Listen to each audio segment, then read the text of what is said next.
Snow crunches underfoot, and the storm howls as we observe a pair of youths making their way across the windswept tundra, giving us our opening to the story and an immediate introduction to our world in a sort of in medias res way.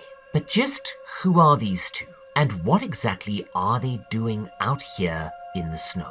Well, we will learn that soon, and spoiler, it's pretty nuts, and also dark as hell. Ho ho ho! Or, who? Bloody hell, we're off to a good start here.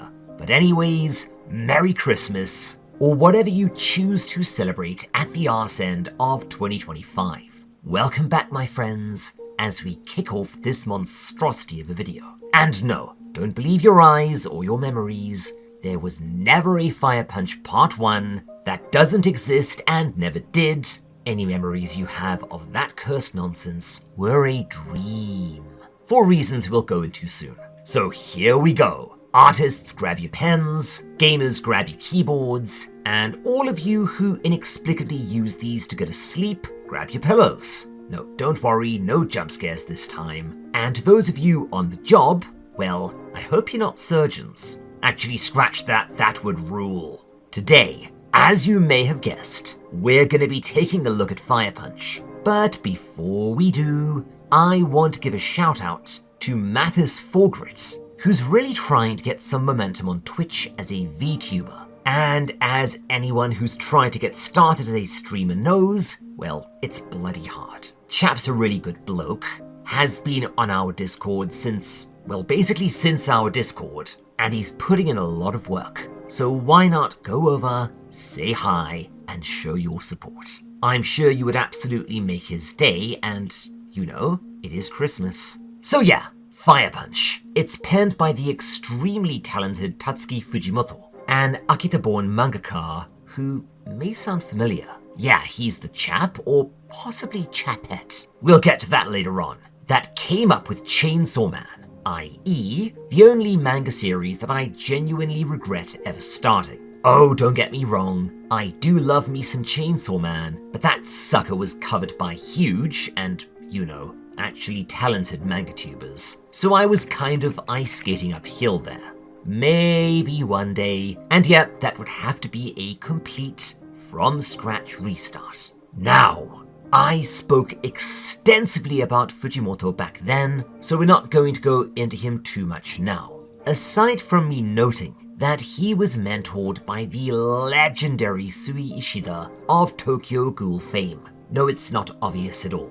And he's an odd duck as a mangaka, creating offbeat, dark manga with a vaguely comedic edge that tend to feature a good deal of genre and cultural commentary, as well as atypical plots, a constantly oscillating tone, and very interesting character arcs, where he does that Hiroya Oku thing of killing off characters that you were certain would have made it till the end. Oh right, and they're pretty damn gory.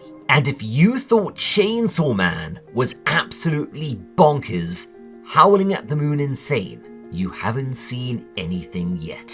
So, I am going to spoil one thing here. Fire Punch doesn't start amazingly well. If anything, it's literally every single post-apocalyptic Yojimbo yarn you've ever read until it isn't. And even then, it doesn't really kick off until, let's say, volume 5. So the halfway mark. Yeah, this one. Oh boy, does this one go completely bananas later. And I suppose for that, and other really odd writing decisions, the manga is developing a sizable cult following, and yes, I chose that word ever so deliberately. But while I know how much you love my enormous intros, we've got a lot of snowy ground to cover here, so let's crack on. Welcome to the world of Fire Punch. I hope you brought a jacket.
we soon rejoin the pair, and as we will learn later, we're actually in a...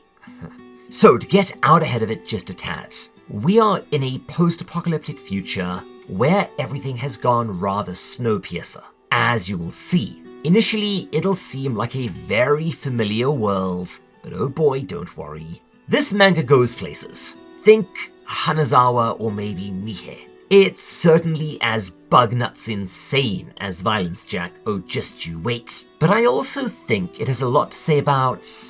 Okay, we are getting ahead of ourselves. We start piecing a few things together. Our main character, the older boy, is named Agni, and the girl's name is Luna.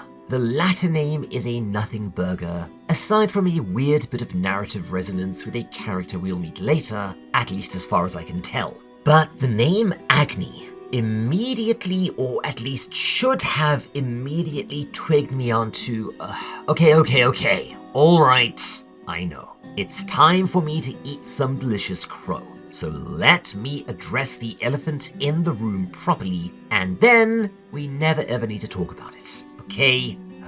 It's probably the biggest cock-up that I've made on this channel, and I have made some doozies. See, back when I first read this thing, I had one of those moments that I think are technically known as a, Tumpty lexical error. Sorry, Linguistics 301 was like 2 decades ago. Basically, what'll happen is that you will read a word. Your brain will say it a certain way in your head for whatever reason, and you will continue to read it wrong and say it wrong, essentially forever.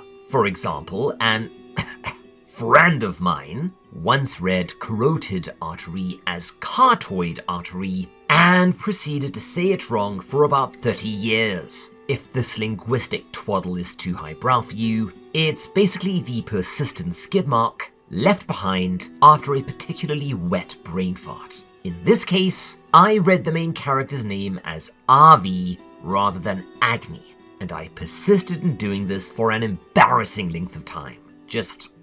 And this sent me off into the fucking willywags thematically, where I looked at the story via a Norse lens rather than what I should have been doing. See, Agni is an ancient Hindu deity.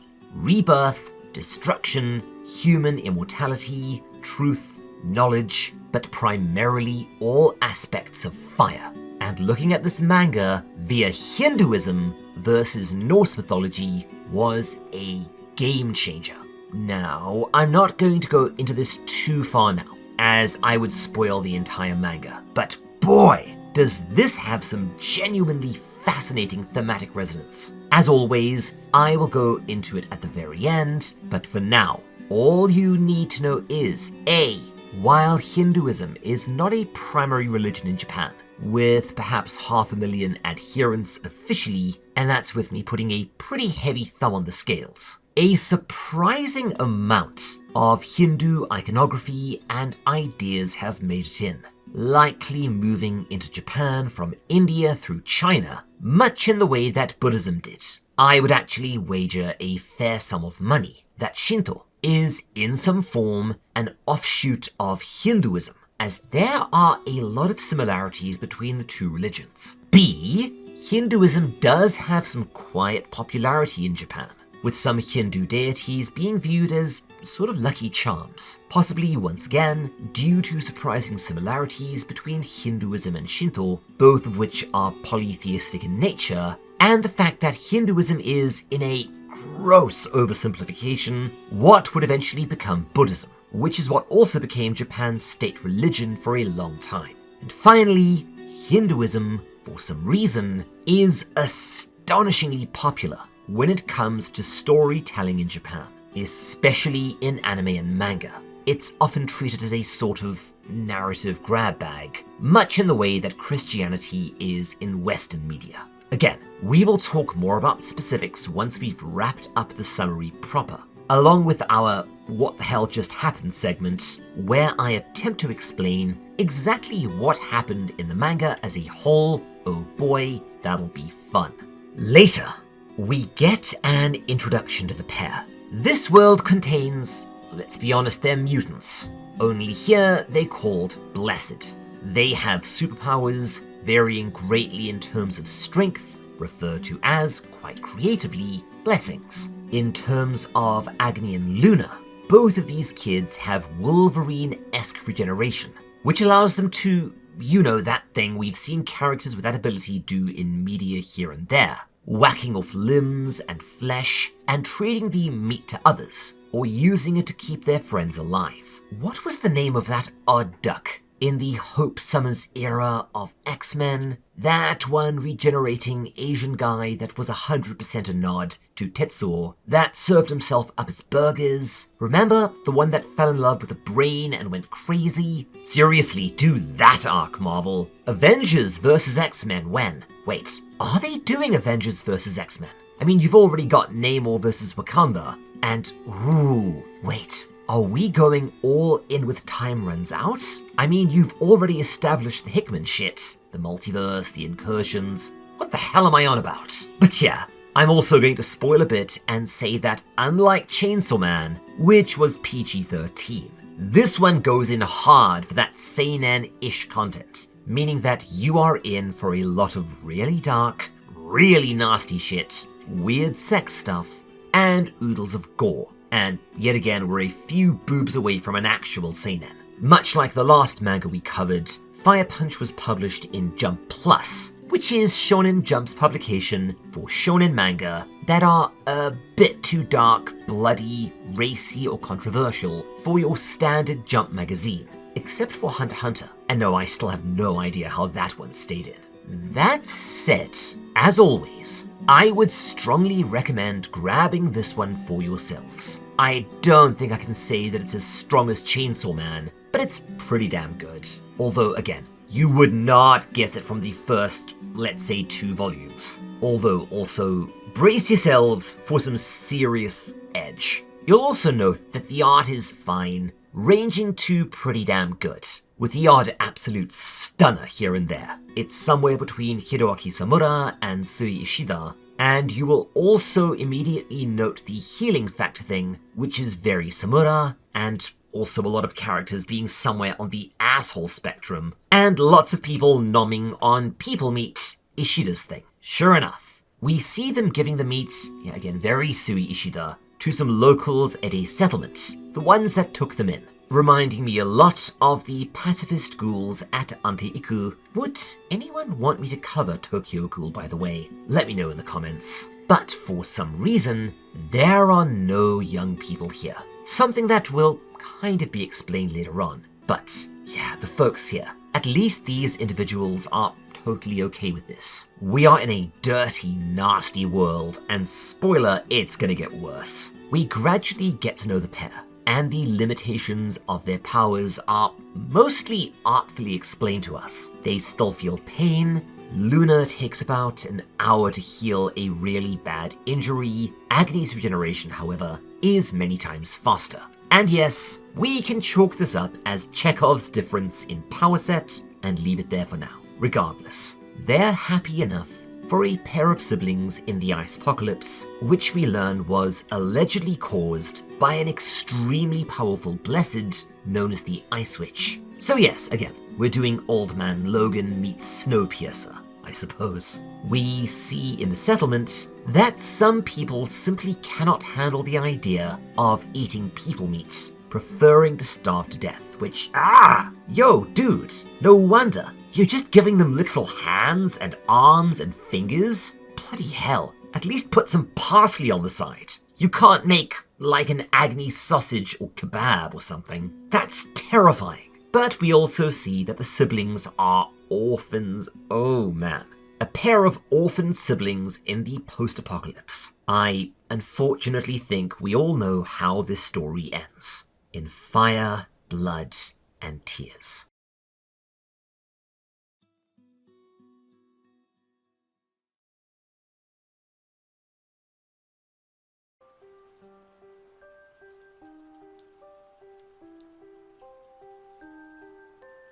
As time passes, we get a sort of narrative cross-section of the pair's life together, as well as some details that, at the time, didn't make a ton of sense to me. And yes, in a manga that gets as odd and frankly inexplicable later as this one does, well, I'll do my best. So, jumping around a little, we are introduced to more detail and texture in regards to the world. The two live in a settlement, surviving off Agni's flesh and a meager supply of canned goods, plus whatever bushmeat they can hunt or scavenge, snagging the occasional deer. Which, wait, how do deer survive? I mean, there's no grass or anything.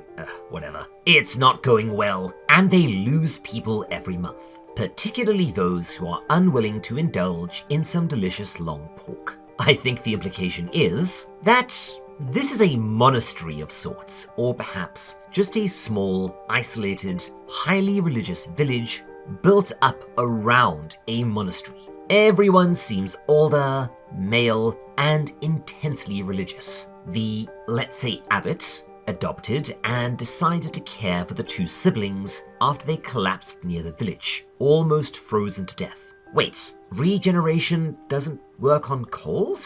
How does that work? Resolving that as they're all old, they need to preserve the young, if there is to be any sort of future for humankind, dedicating themselves to raising the pair, with Agni returning the favor by giving them his flesh. I would make a transubstantiation joke here, but mild spoiler, I think this might be an actual deliberate choice by Fujimoto. I'll be saying this a lot, but you'll see what I mean later.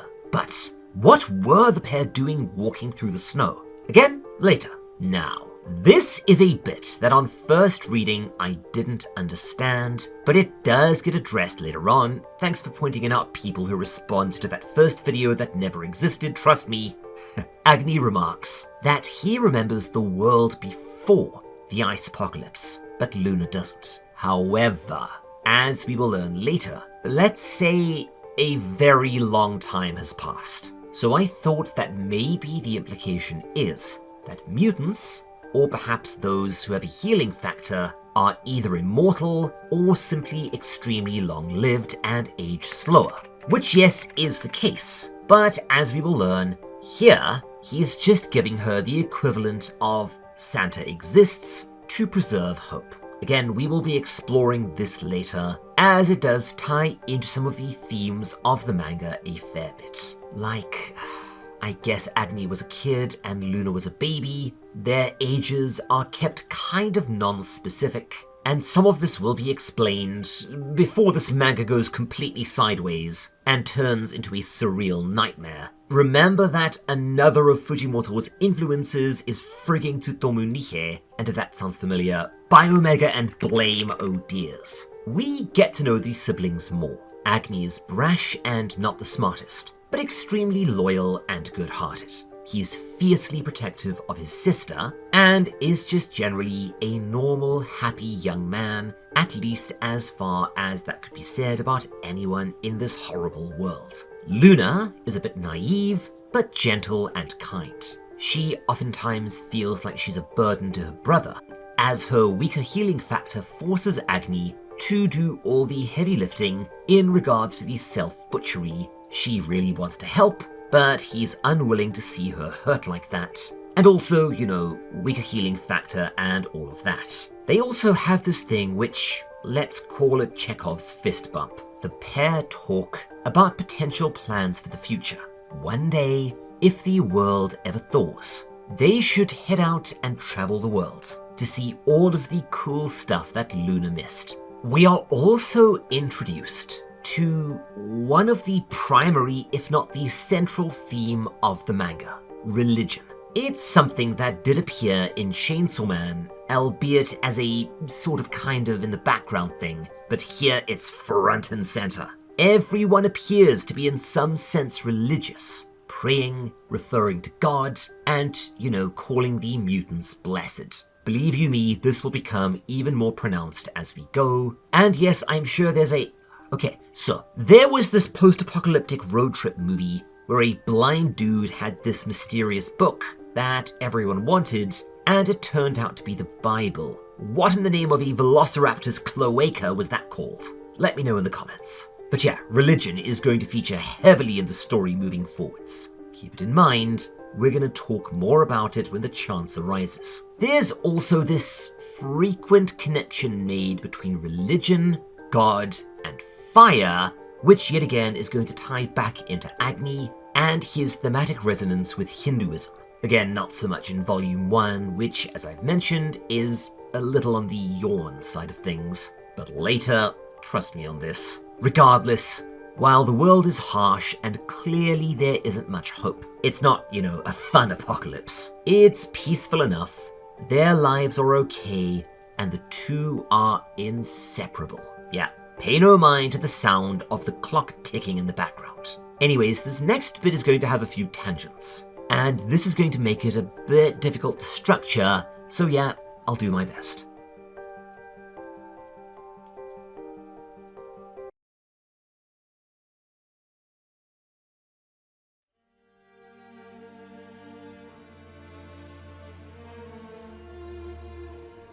Agni and Luna continue to do their thing. And we also get... So it appears that they survive by auto-cannibalism, reminding me of probably the most twisted Graham Masterton novel, and fans of the man will know that that is quite the statement. Seriously, read up on Graham Masterton. He's almost certainly the most fascinating horror writer that I can name. Just, not for the kiddlywinks. This does actually lead to a pretty funny, if surreal, and honestly mildly warped sequence, where they both discuss Agni's flavor. Apparently he's quite tasty.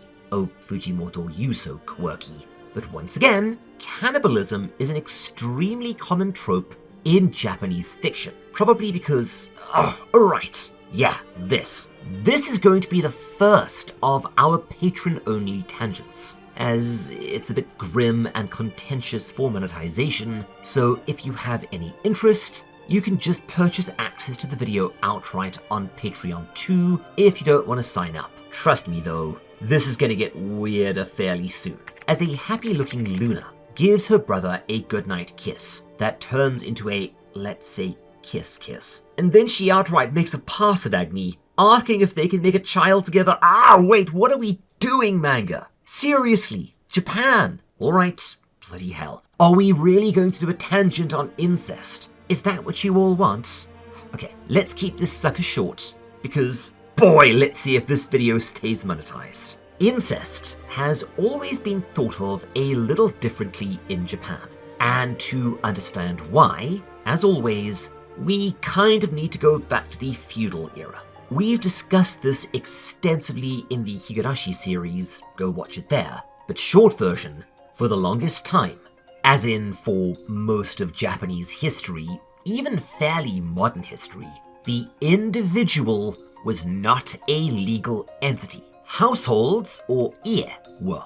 And even after that was resolved, family law still de facto trumped law until, honestly, it's still kind of like that in places. For instance, if one of your family members commits a crime, you can be expected to get endlessly extorted for compensation money by the victim or their family, and the police will all but encourage it. Very different country. Where things got complicated was inheritance and the role women played in society. See, before the shogunates, women, while yes, it was still a shitzillion years ago, did have some rights. For instance, they were allowed to inherit property, live alone, to some level choose their husband, and physical harm to women was heavily frowned upon, likely due to the fact that many of the higher gods in the Shinto pantheon are in fact women. However, under the shogunate, this changed extensively,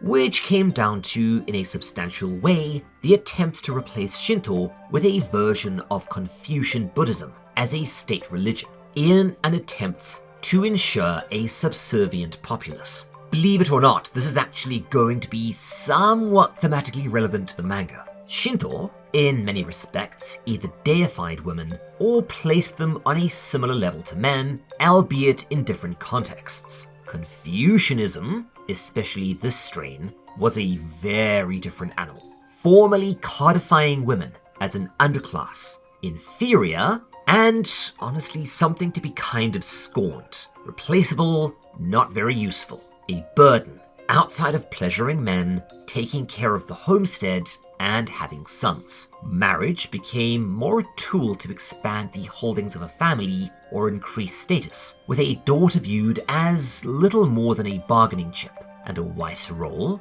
was comfort, food, and baby making, preferably male baby making. Now this was tricky enough, but where does incest come into it? Well, this is where it gets interesting and really complicated, as we have to talk about caste and inheritance, which is where I think most of this nonsense comes from. In essence, keeping in mind the Confucian view of women, daughters, and wives. If the father of a household died, his son or his heir would inherit, and his widow would sort of be inherited by them, becoming their subordinate. If there was no heir, the family would, and mark this, attempt to obtain one via a bizarre form of adoption, a practice still seen today in wealthy families. A young male would marry into the family and then be adopted, creating a sort of technical pseudo-incest situation. This was the only way for a woman to inherit, essentially, and apparently, if this wasn't possible, the wife would become a sort of kinda steward, but a daughter could not, which, yeah, resulted in fathers marrying daughters in order to permit the estate to remain intact within the familial line.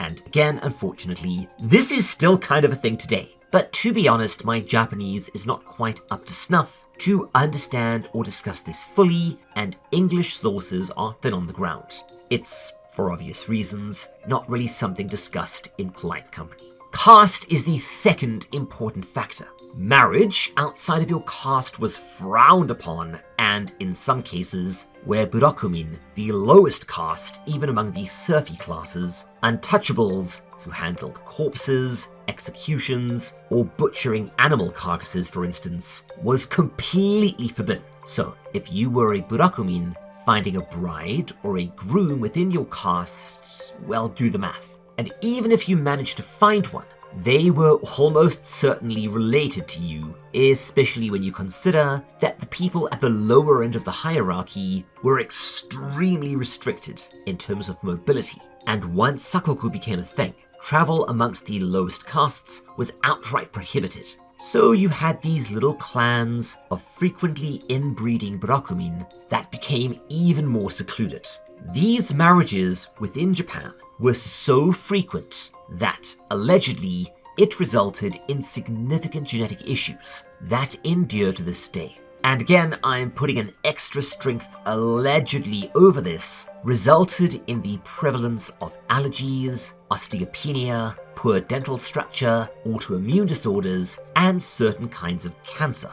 This endures to this day and is in fact true of a lot of societies that had extensive caste-based systems due to the inbreeding these caused. Interesting shit. Anyways, in all fairness, Agni's response is about what mine was. And, I get it, Luna. Propagate the species, only young people in the area. Need pop sprogs, even if they have a few extra toes, but still, that's your sister, dude. Later, we see a funeral for the chap that starved himself, and we get another interesting little moral quandary. In this world, you do what you can to survive. Being squeamish is a luxury that you do not have if you want to live. Where there is life, there is quality of life. Again, make a note here. Anyways, the story does eventually get moving when, because post-apocalyptic manga, and there are certain conventions that must be followed, Agni and Luna head off on another hunting and foraging expedition. However, when they return, we see that, the settlement is being raided and everyone is being rounded up by, let's just get this out of the way. It's going to be snow Nazis, isn't it? Because again, certain things really do loom large in the Japanese collective unconscious. The leader, this bugger, is this SS Officer Vibes dude, Doma. He tells them that there is a war going on elsewhere, and thus they are confiscating all of their supplies. But in exchange, they will bring them to live in Behemdorg, or that's a silly name, a vaguely feudal-sounding city-state where their king is allegedly creating a city of freedom. Yeah, anyone that says they're making a city of freedom while nicking all the food from the old folks, you probably mean the other thing. Regardless, he does say that their goal is to amass enough military power, and once they succeed, they will be taking the war to the witch herself. Noble, I guess, but I still get really bad juju from this guy. And it's not just the Nazi vibe. The name, Doma, it's always bad news. The kanji, let's just say as far as I know, could easily be read in a sort of culty, religious, fanatic-y sort of way. Sure enough, Doma soon learns that the monks and the settlers here are cannibals, even though they are not killing anyone to do so.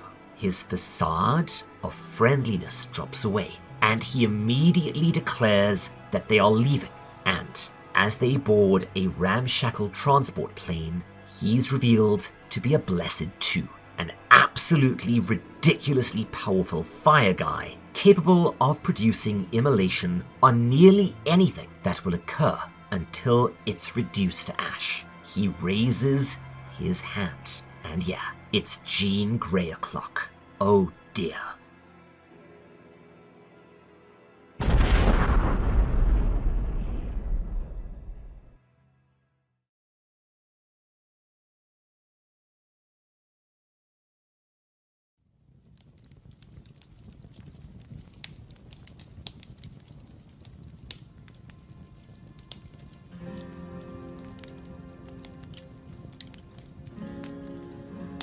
We see the aftermath of the fight. Smoke, ruins, and smouldering flames.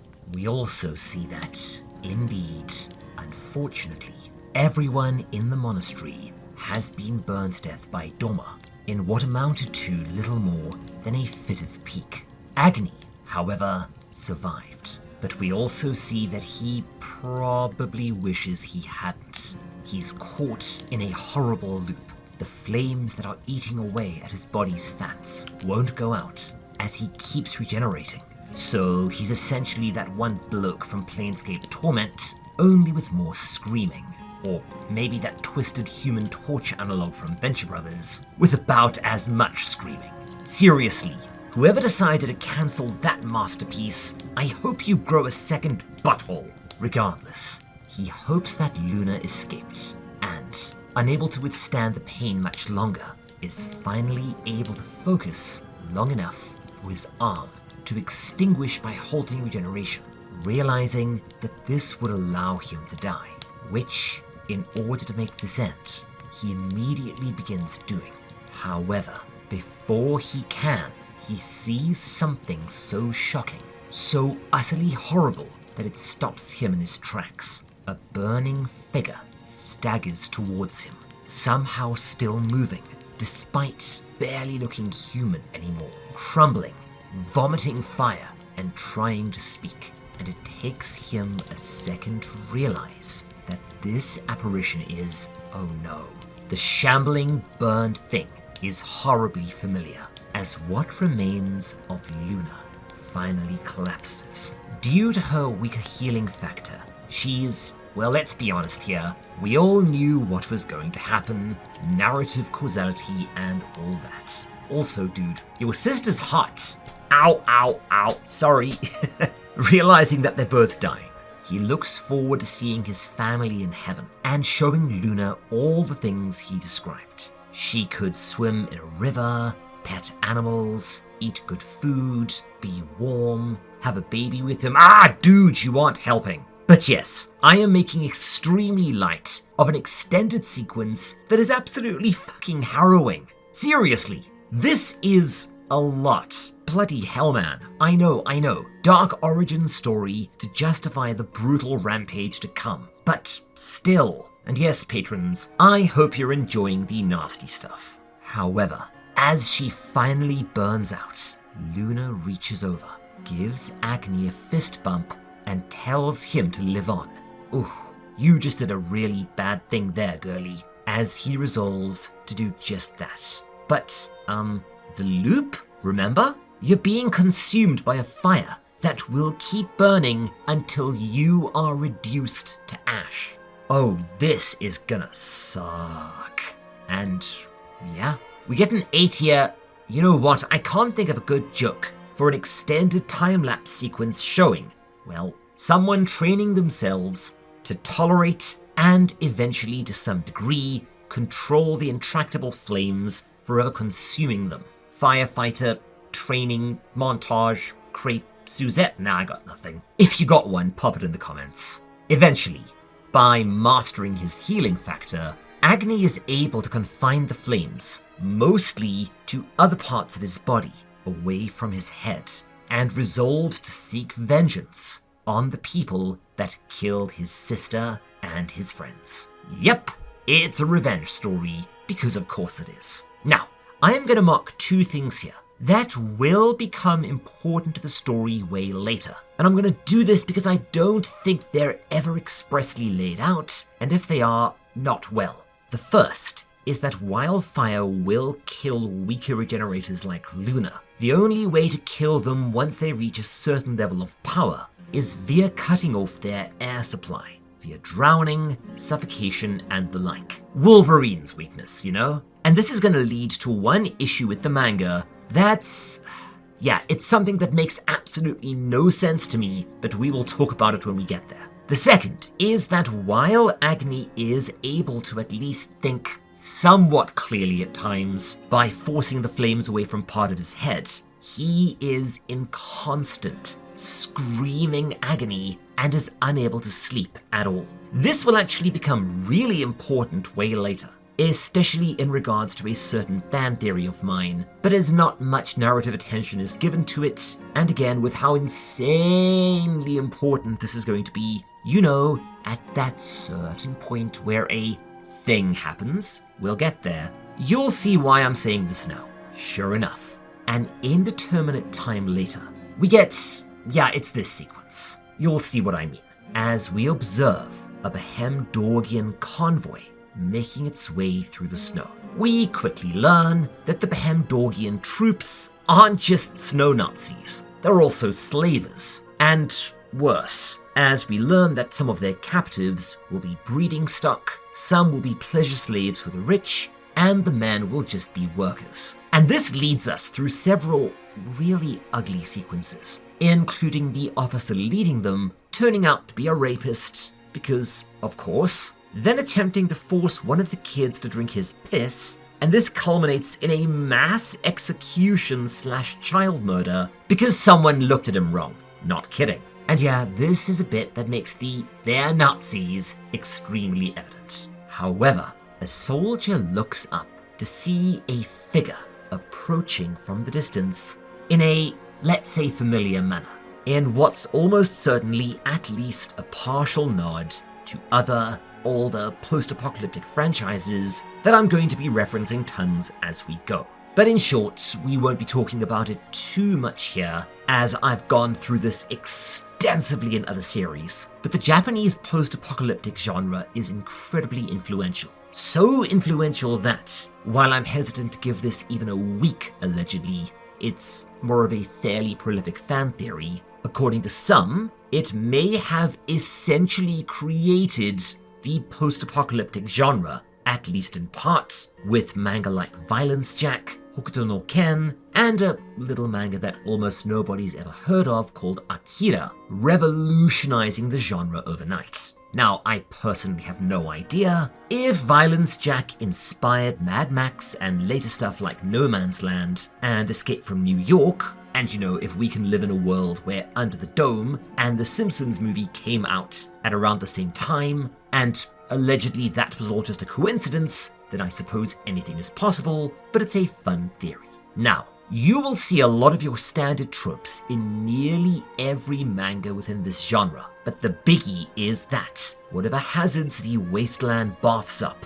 monsters, starvation, storms, whatever, nothing is more hazardous than your fellow human, shorn of the niceties and norms of society. Slavers, cannibals, cannibal slavers, and always someone trying to set themselves up as a king, even when they turn out to be the devil with amnesia. Ah, Violence Jack, you were insane. Oh, and the fact that they always seem to develop psionics or superpowers in this situation. But that's neither here nor there. And we've talked about the prevalence of espers as a trope in manga in our Gantz series. Spoiler, it was probably a combination of scanners and carry being enormous in Japan during an era where Western films were immensely popular, but Japanese releases were extremely limited.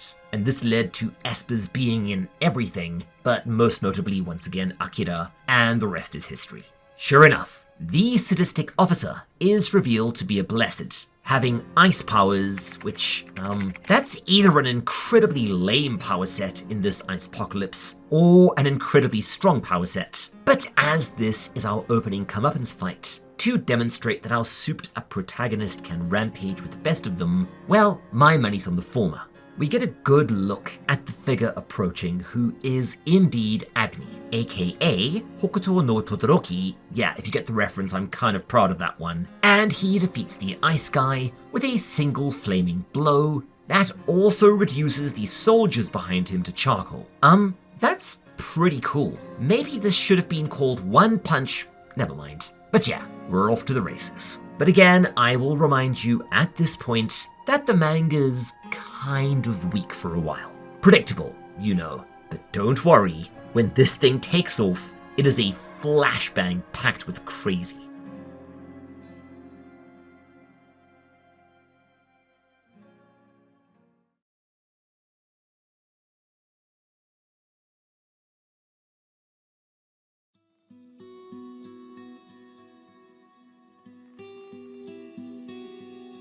Our next sequence, and the start of chapter 1, the previous stuff was all a prologue, as it so happens, shows us a bit of Luna's and Agni's backstory. Their parents were captured and killed by bandits, then used as fuel for warmth.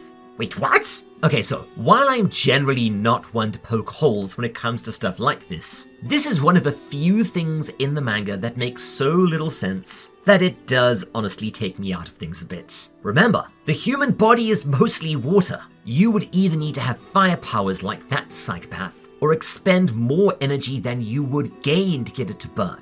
I don't get it. Unless, like, are people with healing factors just unusually flammable? However, wow, so yeah, this is another patron sequence. The siblings were kept captive and endlessly hacked apart to get more fuel, and things only escalated from there. As one day, yeah, this is all ugly as hell, but fortunately, it doesn't go beyond Luna getting a beating before Agni breaks free by snapping his bones and then puts a cleaver into the attempted rapist's skull. Anyways, after freeing the captives and sending them on their way, we see that, yeah, Agni's become that character. Generic seinen anti-hero type 2. Your Shibuya Sable, your, that anchovy from Goblin Slayer. Boy, that's a memorable manga, that. Your post-village arc Guts. You know, your brooding revenge monster that constantly claims to not care about doing the right thing or saving people while doing the right thing and saving people. Ho-hum, yeah, I did tell you that this thing didn't start well. I wonder how long it'll take for the cub to this lone wolf to show up. Not even a page. Ha, meet son, and yes, okay love, I will explain that last reference. So, a staple of the post-apocalyptic genre, be it in Japan or the West, is actually a holdover from classic Japanese cinema, what's generally referred to as the yojimbo genre, which is actually a misnomer, and there's a lot to unpack here, but as I don't want to do a full tangent on this stuff, I'm going to be nutshelling hard and moving fast. So, the yojimbo genre started with the titular Kurosawa film, which, believe it or not, like quite a few other Kurosawa properties, was adapted into a western, a little film you probably haven't heard of, called A Fistful of Dollars. Yeah, the Clint Eastwood one. And the popularity of that film resulted in this being a common trope in media for ages. Yeah, this? You can thank Kurosawa. Yojimbo best translates as bodyguard, but it's often used incorrectly, referring to a slightly different but certainly connected genre growing out of a classic 1970s dark manga, Lone Wolf and Cub, which saw an anti-hero Yojimbo-type character and a newborn child traveling through a stylized feudal Japan on a quest for revenge and salvation. It's pretty damn good, although I don't think it's quite the classic some people make it out to be. It did, however, essentially create a genre overnight. Tell me if this sounds familiar. Your big, gruff, and occasionally brutal killer with a tragic but dark as hell past, having to take an innocent on a journey somewhere, in the process finding redemption and generally dying at the end. I swear, it's like maybe 30% of all manga, and an absolute oodleplex of Western projects that use this plot or something related, and I get it, because it's frigging awesome, especially post-apocalyptic tales. Seriously, think about it. Anyways, Sun wants to go with Agni, but he declines. And as we all know, this means that he definitely won't end up playing the manji to her ring. We do, however, see a wrinkle here. She thinks that Agni is actually God, because she was praying to be saved from the slavers, and then he popped right up. Keep this one in mind, we're actually into foreshadowing territory here. We get some banter as Sun follows him, and see that they're being watched from the distance by more Behemdorgians, boy that's a silly word, who plan to ambush them after dark. Oh, and because we needed more evidence that they are utterly reprehensible, this panel. Dude, I swear this is going to be the manga of just read the demented shit on screen. I'm not saying this on YouTube.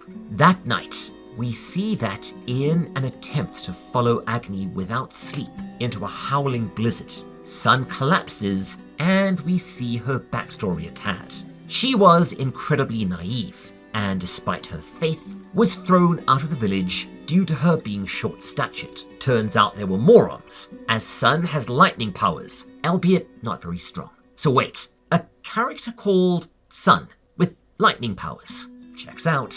But regardless, they do finally bond just in time for Agni to collapse. And yes, we see that in our first confirmation, he's still in staggering amounts of pain. This gets worse if he has no distractions. The Behemdorgian soldiers finally spring their trap, attacking from stealth, and shoot Agni in the head. And then, of course, because once again, being snow Nazis is not enough, the soldiers prepare to... Oh wait, Sun's a boy?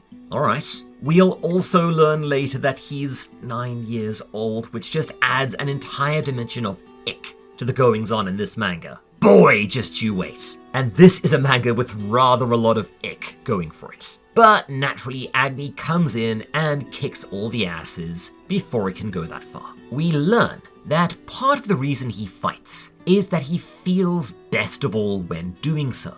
It distracts him, and it's also probably due to the brain's gating mechanism. And then we do... yeah, again, this is all pretty paint by numbers. One of the bad guys takes the cub hostage, but I'll give Fujimoto credit here, it's actually a pretty well done and heartbreaking sequence, as the cheerful but doomed Sun tells Agni to live on for him, exactly what Luna told him. Oh wait, Luna? Sun? But before Agni can save him, Sun uses his Temu lightning powers, which, while not very effective, creates a bit of a racket. The sound causes an avalanche, and as everyone is swept away, we get more of Sun's backstory where... Okay, so this is honestly really frustrating, as this could have been an excellent narrative beat, a great little twist later, but at this point in the story it's lame. Sun wasn't thrown out for any reason other than there being some sort of plague in their settlement and him being immune to it. So they were basically saving him. Weak source, and again, sometimes structure and timing are crucial to your story. You wasted a really great little character beat. Meh. Anyways, Agni found Sun in the snow somehow, which doesn't help his whole I'm not a god thing. And I have to wonder, is this going to have some sort of bizarre, ironic, and tragic resonance later? Take a guess.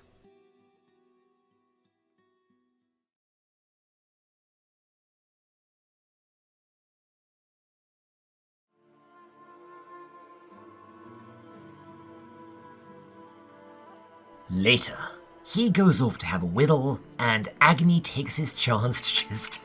yeah, he literally just ditches the young man. And this leads to a really funny sequence, where we see that the huge melted path that Agni leaves as he moves is what makes him so easy to track. But before he can, he's found by an androgynous figure on a sort of Mad Max steampunk snowmobile. We learn that the woman, is called Judah, a name that, okay, so this threw me for a little bit of a loop, as while it is a biblical name, it carries no notable significance, aside from being the origin of the word Jew. So yeah, glad that it's not that, as that could have been uncomfortable in all the wrong ways. But in the original Japanese, this is written as Yuda, which was the Hebrew name translated as Judas. So I wonder what her arc is gonna be. Now, there's actually some fascinating religious stuff in this manga. We will get into this way later, but you've got Hindu shit, you've got a lot of Christian iconography, particularly Catholic, and yeah, some stuff that could be Norse, but I'm going to stay clear of that mostly. Regardless, suddenly, and at a speed that would make the flash blink, she lops off Agni's head. Uh-oh.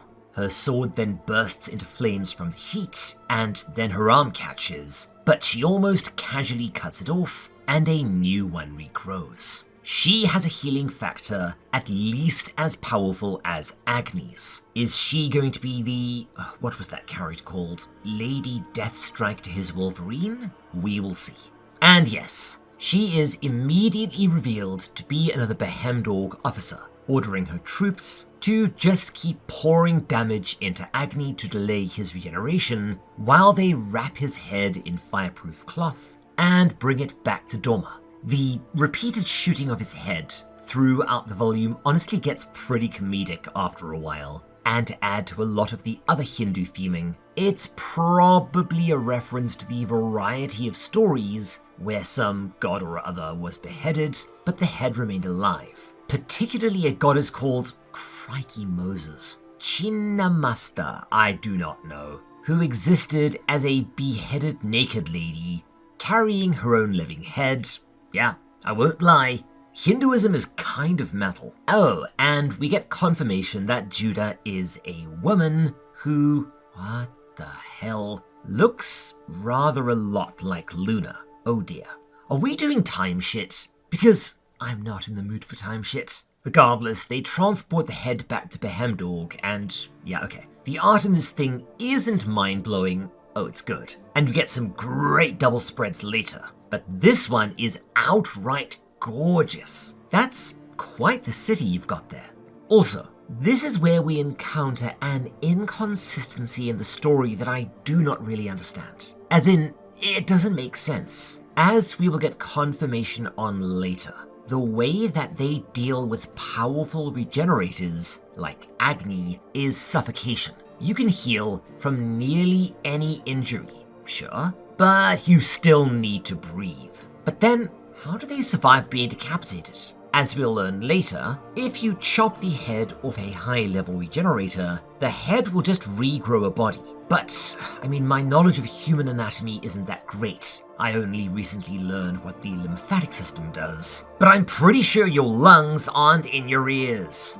It's not important. I'm probably just not thinking about this right. Let me know in the comments if you understand what's going on here. We see a short sequence letting us know that this is sort of a heavily militarized Catholic theocracy. So, probably weird sex shit going on. Lots of weird sex shit. Like Japan plus Catholicism.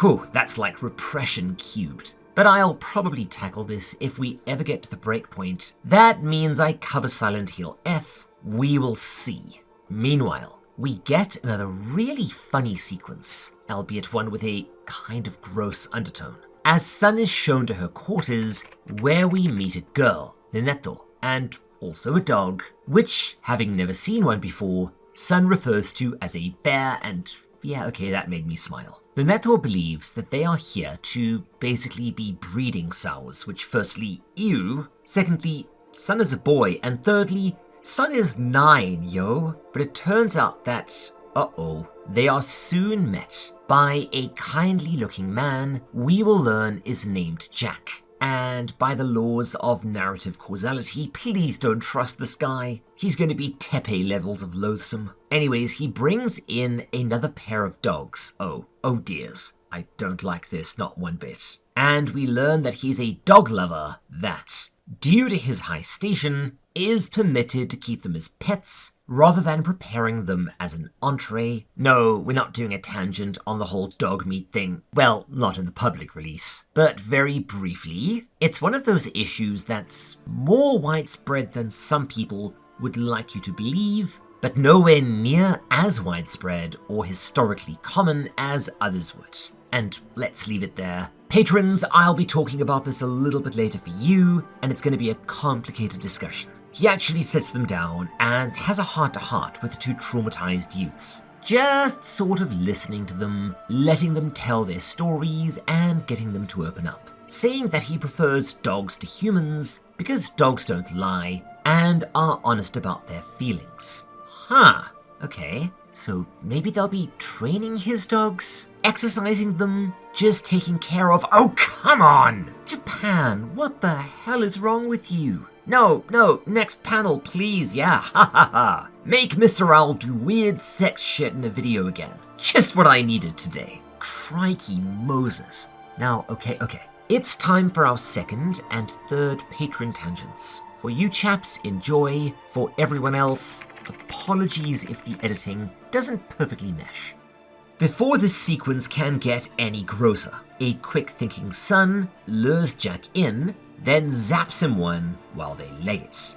However, as they go, Son suddenly falls down in pain before we see— whew, there's no way I can show you much of this panel at all. And not just because random naked boy ass. Both of his legs have been graphically severed just below the knee. Holy hell, Fujimoto. But how? Does the Barnyard fan have some sort of axe power? No! It's just Jack's enormous brother Ivan with an actual axe. Anyways, we see that Jack is a blessed. He has a healing touch, ironic, but Son's true fate is to be used as a living generator.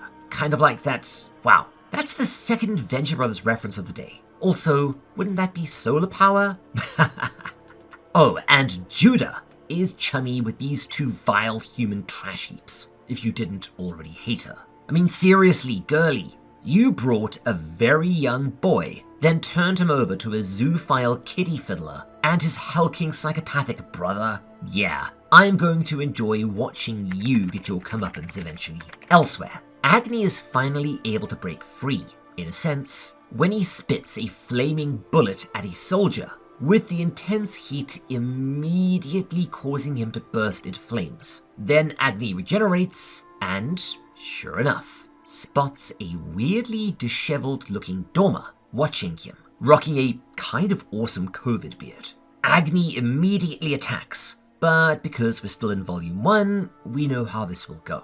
Only, we're actually doing something else here, in that it turns out that part of Doma's new hobo chic is that he's some sort of amnesiac, seeming to be both confused and remorseful, while he still absolutely spanks Agni.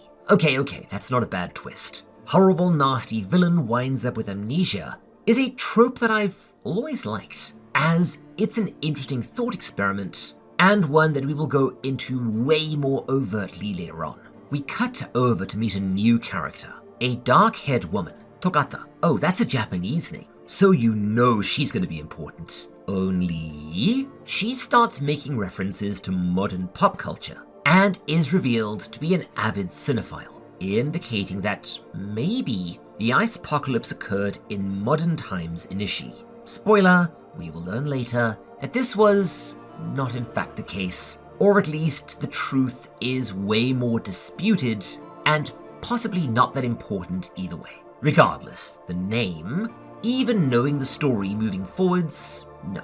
There's nothing significant about the name from what I can tell, but the implication we get is that Togata is another regenerator, i.e. kind of immortal. Very, very old, able to remember the long, long ago. Regardless, she's been bored and watching Agni has been entertaining, as she references the Human Torch. However, we see that, Togata is also as crazy as a sack of ferrets, and decides that she wants to record footage of Agni documenting him and making it into her very own movie.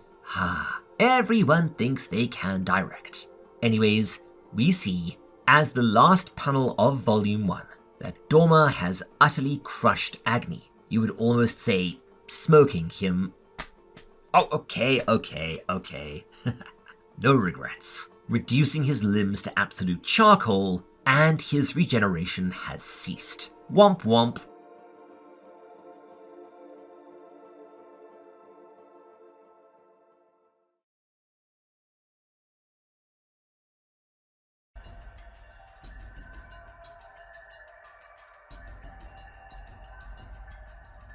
Volume 2 opens with Doma violently vomiting over the crispy critter that was Agni. But we soon see that, Agni's basically just Wolverine. His regeneration is so powerful that even reduced to bits and mostly turned into charcoal, he will just rapidly regenerate and reform. The fight continues, but no, I'm not gonna play the Chumbawamba song. Doma just basically blasts Agni. Agni regenerates, jumps at him again, then gets blasted again, repeat ad nauseum in yet another bit that I'm not sure if it was supposed to be comedic or not. Judah arrives, and they try to figure out what they're going to do with Agni. And we get two pretty interesting little tidbits. The first is that apparently healing factors are a pretty damn common blessing, but Agni's is especially potent, and that with his jerry-rigged fire powers, their other tactic of dealing with regenerators, burying them alive Wamphiri style to suffocate, wouldn't work. Instead, they're going to have to decapitate him and throw his head into the ocean, which would... No, I don't get their reasoning here. That's not how anatomy works. Anyways, the second, and honestly even more interesting, is that regenerators are incredibly long-lived. Judah is over 100 years old, but more importantly, this near immortality has a tendency to make Blessed of a certain age, at best sociopathic, and at worst outright insane. Thank you, Freddy foreshadowing. We get some really well-drawn panels showing the Behemdorgian forces, heavily armed with, I think those are AKs, I'm not much of a gun dude, preparing to take a train to the nearest ocean to dispose of Agni, I assume as an overt nod to Snowpiercer, which I am honestly surprised isn't referenced more in this manga. Ivan's coming to, bringing his new sex slave, the Nettor, with him. Maybe just ease up on the weird sex stuff, Fujimoto. It's not fun. Finally, we see that a new character, an unassuming but high-ranking man by the name of Simon, will be accompanying them. Oh, and we're told that all three of these are regenerators of a certain level of power. Simon presumably being the leader, so he's formidable. As the journey continues, we get an establishing panel showing Agni's head wrapped in fireproof cloth, stuck in a chest while Ivan begins to assault Nanetto with a bunch of other soldiers watching. It's not explicit, but it's also not something I'm going to show in the public cut for obvious reasons, especially when you consider Nanetto's age. He's interrupted by Togata, who unfortunately doesn't stop him, instead telling him to go on and do it. She wants the assault on camera to use as part of her movie. Yeesh, lady. We also get an inkling of something very interesting, and I honestly don't understand it. I think the implication is that Togata holds some sort of special position in Behemdorg. It's confusing as all hell, and as far as I know it's never actually explained, so this is my take, and as always, if I'm wrong, let me know in the comments. Short version. Most of the populace doesn't know that Togata exists. Those that do leave her to her own devices, presumably supplying her with food and drink too. She gets to do basically whatever she wants. In exchange, she quietly protects Behemdorg from outside threats. implying that whatever Togata can do, she's really bloody powerful. There's also this whole thing, and keep this in mind, it's going to be important later, about Togata being that character. Again, I think this is Sui Ishida creeping in around the edges, so let's call her the Juzo of the story and leave it at that. You know, cheerful, childlike, but completely amoral, and as we'll soon see, lethal if she chooses violence. Here though, she wants... okay, let's get this out. A group of villains gang-raping Nanetto to give us catharsis when the hero, Agni, kills them all. Naturally, the bemused soldiers move in to get rid of the weirdo filming them, and one steps in with a knife and gets Suzu'd as the clearly combat-trained woman casually turns his knife strike and kills him with it, before, in a genuinely awesome little action sequence. Seriously, note the usage of chaotic stacked paneling here. That's just cool. Absolutely spanks the soldiers, using only a single hand, and she ends by decapitating Ivan while dropping that one line from Commander. And no, unfortunately, I cannot do Ani. She then makes Nanetto her camera woman, man, no idea what the preferred term is here, and camera person sounds stupid. Simon and Judah come over to investigate, astonished to find all the troops, including Ivan, dead, at the hands of a single, young-looking Japanese woman.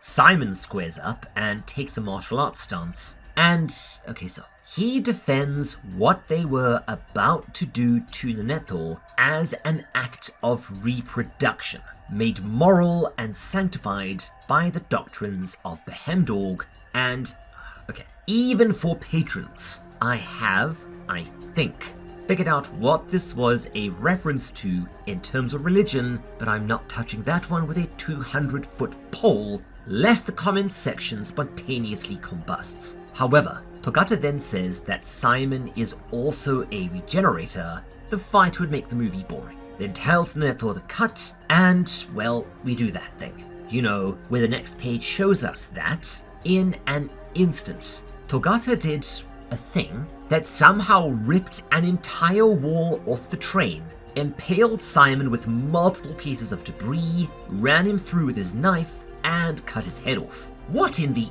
ass? And just like a lot of stuff, I'm gonna spoil this for you. We never learn what Togata's power set is, or ever see her fight again. So we're gonna chalk this one up as that just happened, and leave it at that. Oh, and there's this whole thing about the Behemdorgian elite forces also being cyborgs, but whatever. It's of literal zero importance to the wider plot, aside from my little fan theory at the end. Again, this is incredibly Nihei. Judah attacks next, and she does fare better, able to cut off one of Togata's legs, but she then rapidly overwhelms her, before decapitating her in a really gory manner, before yeeting her head out of the train. Well, that was fun. Eventually, after a lot of references to movies and frigging South Park of all things, you know, that's the first time I've actually thought about South Park since they did that entire season focused on the bloody weed farm. Wow, that was a completely necessary storyline, that. Is South Park any better now? Let me know in the comments. But they arrive at the sea at last, and we learn that while most of the oceans are frozen over, as expected, there are still areas like this for now, which remain accessible due to geothermal activity beneath the surface. And after we spend some more time fartassing around, they release Agni and he rapidly reforms, then takes off for Behemdorg in order to, I presume, free Sun and kill Doma. Yet again, we get some more references to Agni seeming to be divine in some form. Agni is then met by a regenerated Judah. Wait, hold up a second there. She regenerated from her head, right? Then how does she have her coat? Why is she not in the Nud? You know what, it's not terribly important. But yeah, Agni tells her to move and she refuses, saying that if she does, he will destroy her nation. Lady, Agni's strong, but he's not city-killing strong, right? Right? Yes, that pause was extremely pregnant. He then prepares to, well, let's be honest here, probably get his head cut off by her again, but yet again, Agni finds himself unable to fight her, due to her being the spitting image of Luna. Yes, we will learn why they look so similar, kinda, and yet again, I've got my own little theory, which I will explain right at the end. Judah goes on to tell Agni that if even a single one of his embers landed in the city, it would burn it to the ground. I presume that she's speaking metaphorically and just saying that his existence is frightening. No, still drawing a blank, lady. What exactly is going on here? You appear to know something that the reader doesn't. This does, however, give us a fun little theory, and one to definitely keep in mind. Judah tells him that his sister is dead, and thus cannot want to be avenged, and that he has burned countless people to death to avenge one dead person. His entire mission isn't just pointless, it's evil. Yeah, okay, so lady, slow your roll there, because where do I even start on that bloody hell? So firstly, yeah, the dead typically do not want much at all. When you avenge them, it's to discourage others from being evil murdering bastards in the future. By your logic, we shouldn't punish murderers. After all, the victim is dead. Doi. Secondly, sure, but the people he burned were snow Nazis. And if the great philosopher Blaskowitz has taught us anything, you can go ahead and gun down as many Nazis as you want. Many of them were also psychopaths, torturers, and seemingly every man-jack of them, including a literal man named Jack, were peddling some serious files, if you get my drift. Thirdly, you're one to talk. You literally sat and rubbed shoulders with Jack and Ivan, two of the most loathsome characters since, yeah, okay, they're not quite Tepe tier, but close. At least a Bondrood. But her final point is interesting. She says that due to being in literally the worst pain a human being can experience, constantly for a decade now, and also likely due to a critical lack of sleep, Agni's simply gone insane. That's... again, worth keeping in mind, he says ominously.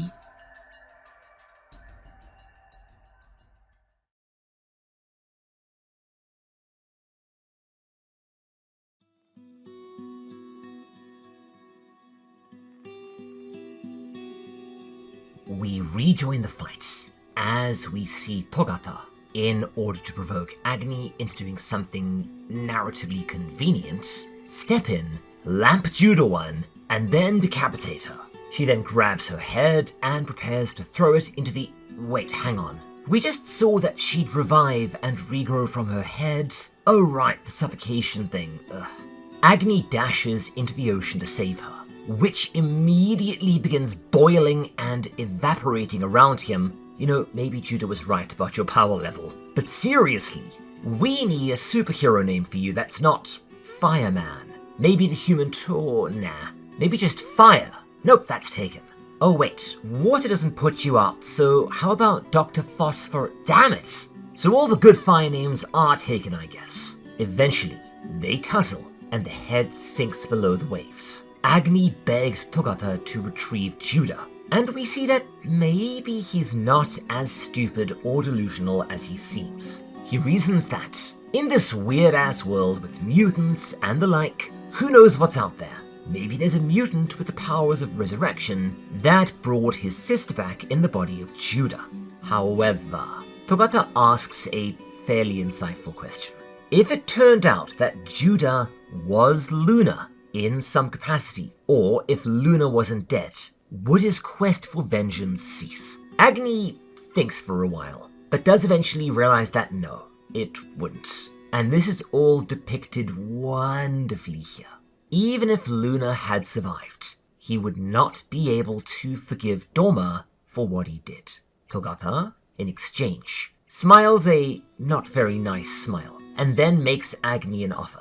If Agni agrees to be the subject of Togata's film, Togata will train him to the point that he can smoke Doma. Yes, I wrote that, and yes, I have regrets. Remember, while Togata looks like a wimp, and she's definitely on the skew, she is formidable. easily taking down 3 of Behemdorg's elites, as well as, sort of killing a train. How? I still have no idea. Possibly more concerning, Toghata wants to be the director, and thus Agni will have to follow her instructions. And with that, after she agrees to save Judah, Agni reluctantly agrees in turn. After an extended but really pointless sequence, Judah heads back to Behemdorg, while the trio head to Toghata's base camp. First point of priority, getting Agni some clothing that'll make a 7-foot perpetually burning revenge monster a bit less conspicuous. And then she'll set about teaching him martial arts. Okay, you do you. We also see that Toghata has followers of her own. She protects them, and they do what she says. And this is where we also get some interesting world building and a glimpse at Fujimoto's thesis here, which, once again, and I will be saying this a lot, we will get into in greater detail right at the end when we do our What the Hell Just Happened segment. In short, the 2 followers, Tatsu and Neodera, are a homosexual couple that fled Behemdorg due to the pseudo-Catholic military state, making it verboten. Believe it or not, the LGBT theming here is going to get way more important later. Yes, I'm not going to repeat myself that soon. We also get a whole lot of awkward comedy sequences where Agni denies that he agreed to act for Toghata, and they go back and forth. This is another segment that kind of kills the pacing, so we'll skip. Yeah, Volume 2 again kind of drags. We get an extended and kind of unpleasant sequence as we move over to Behemdorg and see Sun's fate. And also, there's this unfortunate narrative tendency where an author wants to make a villain, villainous, but go so far that it makes it almost comical. Here, we get more pretty deliberate Holocaust imagery, as we see that the snow Nazis aren't just snow Nazis, file peddlers, torturers, despots, homophobes, and zealots. They're also, there was this weird movie where I think it was Willem Dafoe? Yeah. He was fighting vampires in this sort of post-apocalyptic movie, and said vampires kept people in these factories where they would basically be milked for their blood forever. Anyone know what that was? But yeah, they're doing that. Bodily fluids are siphoned off to make food. Wow, that's gnarly. Never been a fan of black pudding myself. While the Blessed are, again, this is turning into Venture Brothers. They're kept chained up and used to power the city in various ways, generally causing them intense suffering, often for no other reason than simple cruelty. It's a really mean sequence, and we see that Sun is left in a state where death will come as a relief. And I've just realized how closely this is a nod to the Matrix, especially since there are other overt Matrix references later on. And this sequence goes on for a while. The only really significant plot point is that Sun, clinging to hope, tells the other slaves stories of Agni as God, saying that one day God will come and liberate them. And this is probably a biblical nod to the book of Exodus, where the enslaved Israelites were promised deliverance from slavery and eventually freed by a man called Moses, leading to one of the largest religious sects in the world for some time venerating Moses, and this endures today, with some sects of Judaism continuing to worship Moses as opposed to Jesus. It's very interesting. Initially, the other slaves tell him to shut up, but over time who wrote this? Yes, the flame of hope begins to kindle as they, who have nothing else, start to believe. Thus, slowly but surely, what really is just simple storytelling to pass the time and grant some escapism in a horrible situation begins to develop into a full-fledged religion, or I guess you could say cult. This is fun and reminds me a lot of the Lamb game. Boy, I miss having time to play games like that. Scuffed as it was, I really enjoyed it. Back over. We get more character building between Toghata and Agni. She comes across him screaming in pain. Remember, he is perpetually burning, and with his nerves and body parts regrowing, it's not great. To distract him, Togata decides to teach him English, and yes, okay, so this isn't so much a tangent as it is just a fun little anecdote. See, I taught English in Japan for over a decade, and most students have, let's say at best, a lackadaisical attitude towards English. It's compulsory in most schools, but the way it's taught is really kind of crap, and almost nobody speaks a lick of it outside of the absolute hello goodbye basics. Now, one exception is that in most grades, or if you're lucky, most classes, there will be one or two students who are actually keen to learn English. And in nearly every case, it's due to them either A, wanting to pick up foreign girls in cities, B, them wanting a foreign girlfriend, C, wanting to understand Western music and films. I wish I was kidding. The bartender at a pub where I would occasionally drink was an ex-biker who spoke passable English that he claimed was due to his addiction and dedication to 80s schlocky Western action films. And I actually dated a girl for a while who spoke smashing English, and this grew out of her fascination with fantasy films, especially Lord of the Rings. And something else fascinating, and this is going to be a reach, but it's still fun. Without too many details, I would say that there is maybe a 30% chance that I taught Fujimoto English in some capacity. I definitely taught at both of the schools he may have attended in Nikaho, but as his real name and face aren't public, it's hard to tell. I do sometimes wonder though, as I used to use a lot of Western movies and comic strips in class. Oh, and this exchange. We see that Togata's teaching Agni English and, yeah, no, as an English teacher, most of the, hey, how do you say this in English questions you will be asked by students are either for genitalia, cuss words, or insults. Kids will be kids wherever you are. This, again, does go on for a while, and it's almost certainly a parody of training sequences in your standard Jump Shonen. As, while Togata does teach Agni how to best use his body and powers in combat, this is interspersed with Togata being a perv, and teaching him all sorts of naughty words and sex stuff in English. It's actually kind of fun. Finally, after this montage ends, Togata tells him that tomorrow will be the big day.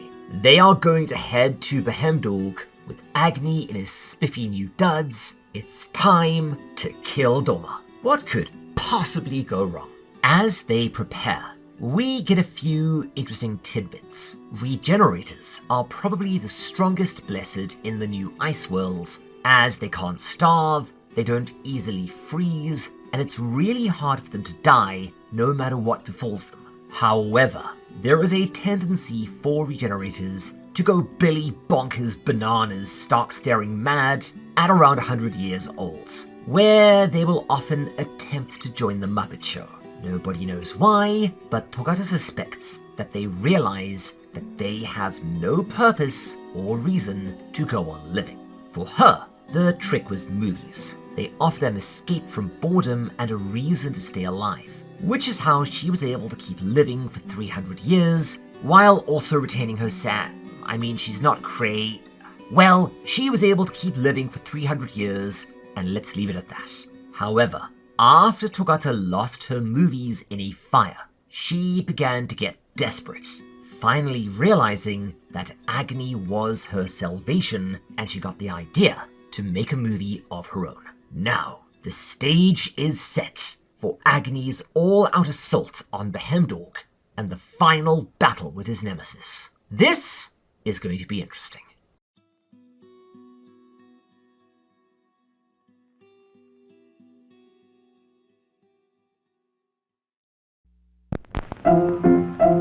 Let's all go to the lobby. Let's all go to the lobby. Let's all go to the lobby to get ourselves a treat.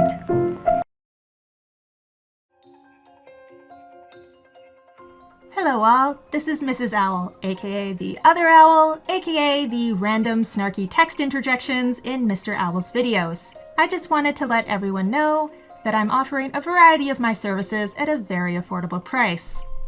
Phrasing? Yeah, okay. but you know what I mean. And he better not have inserted that Archer clip over that. Womp womp. So for starters, my art commissions are still open. I can do everything from pixel art to animations to actual art. And if you want some examples of what I can do, I designed Mr. Owl's avatar, his intro, and all of his good thumbnails. Shh, don't tell him I said that. But if you want some fan art, an OC, an avatar, video thumbnails, an animation, or maybe a portrait or something for that important someone, whatever you want made, I'm sure we can figure something out. Now, to those of you aspiring authors, and there seem to be a good few of you on the Discord right now, I also have extensive experience proofreading and editing at a professional level, and I even design book covers. So whether it's a short story, a manga, a comic, or even academic essays or dissertations, I'm here to fix it up, polish it, and make sure it all works. And for those of you who've finished a book or graphic novel and are looking to get it read, we're offering a very special, all-inclusive editing and book cover package, and just to sweeten the deal, this will include a proper ad spot in one of Mr. Owl's videos. If you're interested, I'd snap that one up as soon as possible. So that's my side of things. If you're interested or want a quote or further information, hit me up at my business email or coffee, all links in the description. Much appreciated, and now we return to our regularly scheduled owl.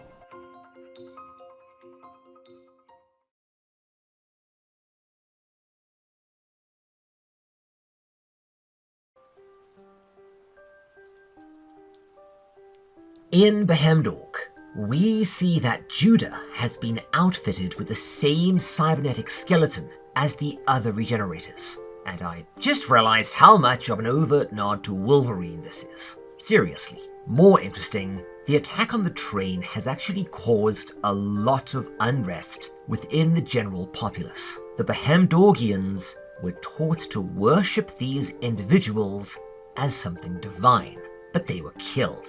Their faith has thus been shaken, and this is how rebellion starts. Togata arrives, then shoots the doctor before telling Judah that they will need to team up to kill Agni. Due to his ever-burning nature and ability to set fire to nearly anything, he represents an existential threat to the city. But if they're willing, Togata will help them to kill him tomorrow. Yes, you and I both know what's going on here. And if there's one thing I'm not a fan of in terms of Fujimoto's writing, it's how often he forgets that readers knowing crucial information that the characters don't, and then watching them make mistakes that they wouldn't knowing this information, it's really fucking annoying. Take note, writers. Oh, and to force their hand, she's conveniently set up bombs all over the place. Is this a Dark Knight reference? Holy crap, that movie's like 20 years old now. That can't possibly be true. Damn it, I'm ancient. Things get a bit more interesting when, at her insistence, Togata is taken to see Doma. Apparently, he's gone completely wackadoo, demanding to be released so he can go back to somewhere, but otherwise he no longer poses much of a threat to anyone. This pisses Togata off, who realizes that she doesn't have a primary antagonist for her movie. She thus decides to make Judah the antagonist. But as there needs to be some muscle and some mini-bosses before the final battle, she also recruits several powerful blessed for this purpose. From start to finish, these are Daida, your standard powerhouse, Kalu, who is probably a nod to fucking Sofia Montega. Boy, there's an obscure nod. But I'm serious, it's really close, and Magneto. No, seriously, this dildo is obviously Magneto, so we're just gonna call him Magneto. The trio are recruited, and also, in some fashion, upgraded for the battle tomorrow. Oh, and Togata takes Judah to his hideout in Behemdorg, where he gives her a powered suit. We will see it later with Daida using it, and we get some pretty fun foreshadowing. Judah, realizing that, as old as she is, Togata is triple that, begins to ask some questions about the world. Togata says, in turn, that most of what they know is in fact made up whole cloth. There is no ice witch, and more interesting, there is no king of peace in Behemdorg. These are stories, made up to control the populace. And yeah, this is People 101. Shared ordeal plus divine leadership plus common enemy equals an instant nation. So long as there is routine, order, and someone up top telling people that they have hope, as well as a primary enemy to fight, this will always be preferable to the utter nightmare that would be accepting that, well, the world is just ending and there is nothing anyone can do. So, by taking people in a bad situation, giving them a godly leader, some combination of church and state, structure, laws, and routine in their lives. Remember, humans thrive on externally constructed and enforced routines. As well as an enemy to blame the situation on, you will have a massive number of servile people who will happily give up their rights and the rights of others for the sake of hope. It's George Orwell by way of C.S. Lewis. And this caps off Volume 2.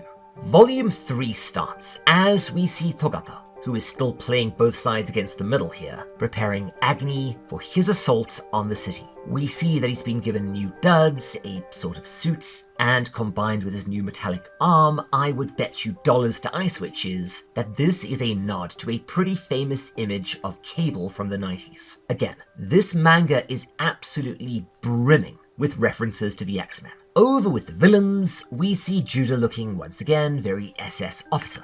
Magneto's wearing... Ha ha ha, get it? No, seriously, that actually got a smile out of me. It's so obvious. Then we watch as Agni does indeed slip into the city, with his suit concealing his flames, and we see that, yeah, he is also going around the twist and just wants to see Dorma, and then, well, become a Muppet so he can be with his sister, possibly in more ways than one. But short version, he is starting to straight up hallucinate now. Figures from his past drifting in and out of reality. As he walks, he passes by a huge prison system where people call out to him for help, begging him, and initially he thinks that this is also a hallucination, but then realizes that it's real. He then sees a vision of himself as a younger man smashing the cage. What in the ass? Now, I am going to spoil two things here. Firstly, no, there is no time shit going on in this manga. Well, not exactly. And secondly, I cannot emphasize this enough. Remember this moment. It is crazily important to understanding a little fan theory of mine that closes most of the bigger plot holes in this otherwise excellent manga. We get our answer to the little mystery from earlier. Agni did indeed lie to Luna about all the stuff he saw in the old world. Again, this is a very clever sequence when you get down to it, tying back into what I think Fujimoto is trying to say here. He painted an idyllic, almost Even-esque picture for his sister to try and make her happy, revealing that, yeah, in a sense, Agni's always been something of an actor, which is really clever. And another epiphany. Despite the brave face he's putting on all of this, he doesn't want to die. Not really. The entire thing. This mission of vengeance. It's also an act. As is the death wish. It's a massive LARP, because in his heart of hearts, he knows that Dorma, in his own head, probably felt justified in wiping out his village, viewing them as cannibals.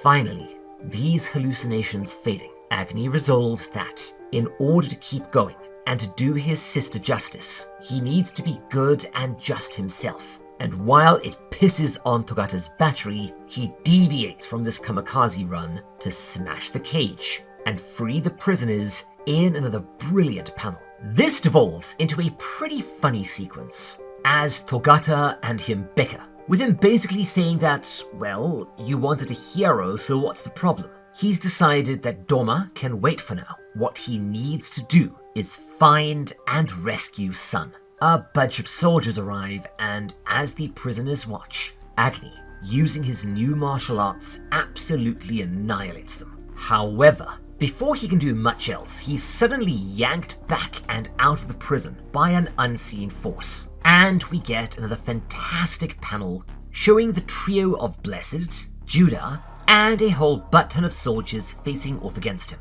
And this? Oh yeah. There are maybe 2 proper battle sequences in this manga. Both absolutely slap, and this is one of them. Daida steps forward, followed by the other 2, and they're actually able to hold their own pretty well. Daida, now using the powered suit to enhance his strength and protect him against Agni's incinerating touch, acts as the tank. Magneto blocks his movement, and Kalu sort of floats around doing nothing. But Daida lands an immense strike in, you know what? This entire manga can be summarized as awesome double spreads. So I'm going to stop pointing them out. Well, I'll do my best. But holy shit, that's cool. However, because manga, and by the laws of narrative causality, we need a DBZ nod here. So the power of the blow sends him straight through a whole bunch of buildings, ripping off his snazzy suit, and the heat of his unleashed flames is enough to ignite a large portion of the city. Holy crap. Judah, in turn, realizing that this fight will, no matter who wins, result in the destruction of Behemdorg, is somewhat happy at this outcome, realizing that Dorma was right all along. The God King does not exist. And now, whatever happens, this is over. Especially as it looks like the team that Togata put together may indeed be too strong for Agni to handle. It's time to settle this, and as he regenerates, Agni squares off against Daida again as the city blazes around them.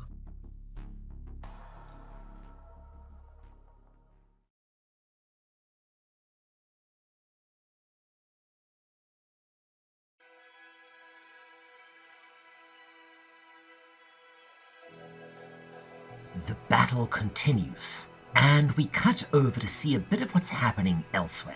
While civilians are being evacuated piecemeal by a contingent of Behemdorgian soldiers, the situation on the ground is rapidly becoming dire. Many are stuck in their now blazing homes. However, that's not their concern.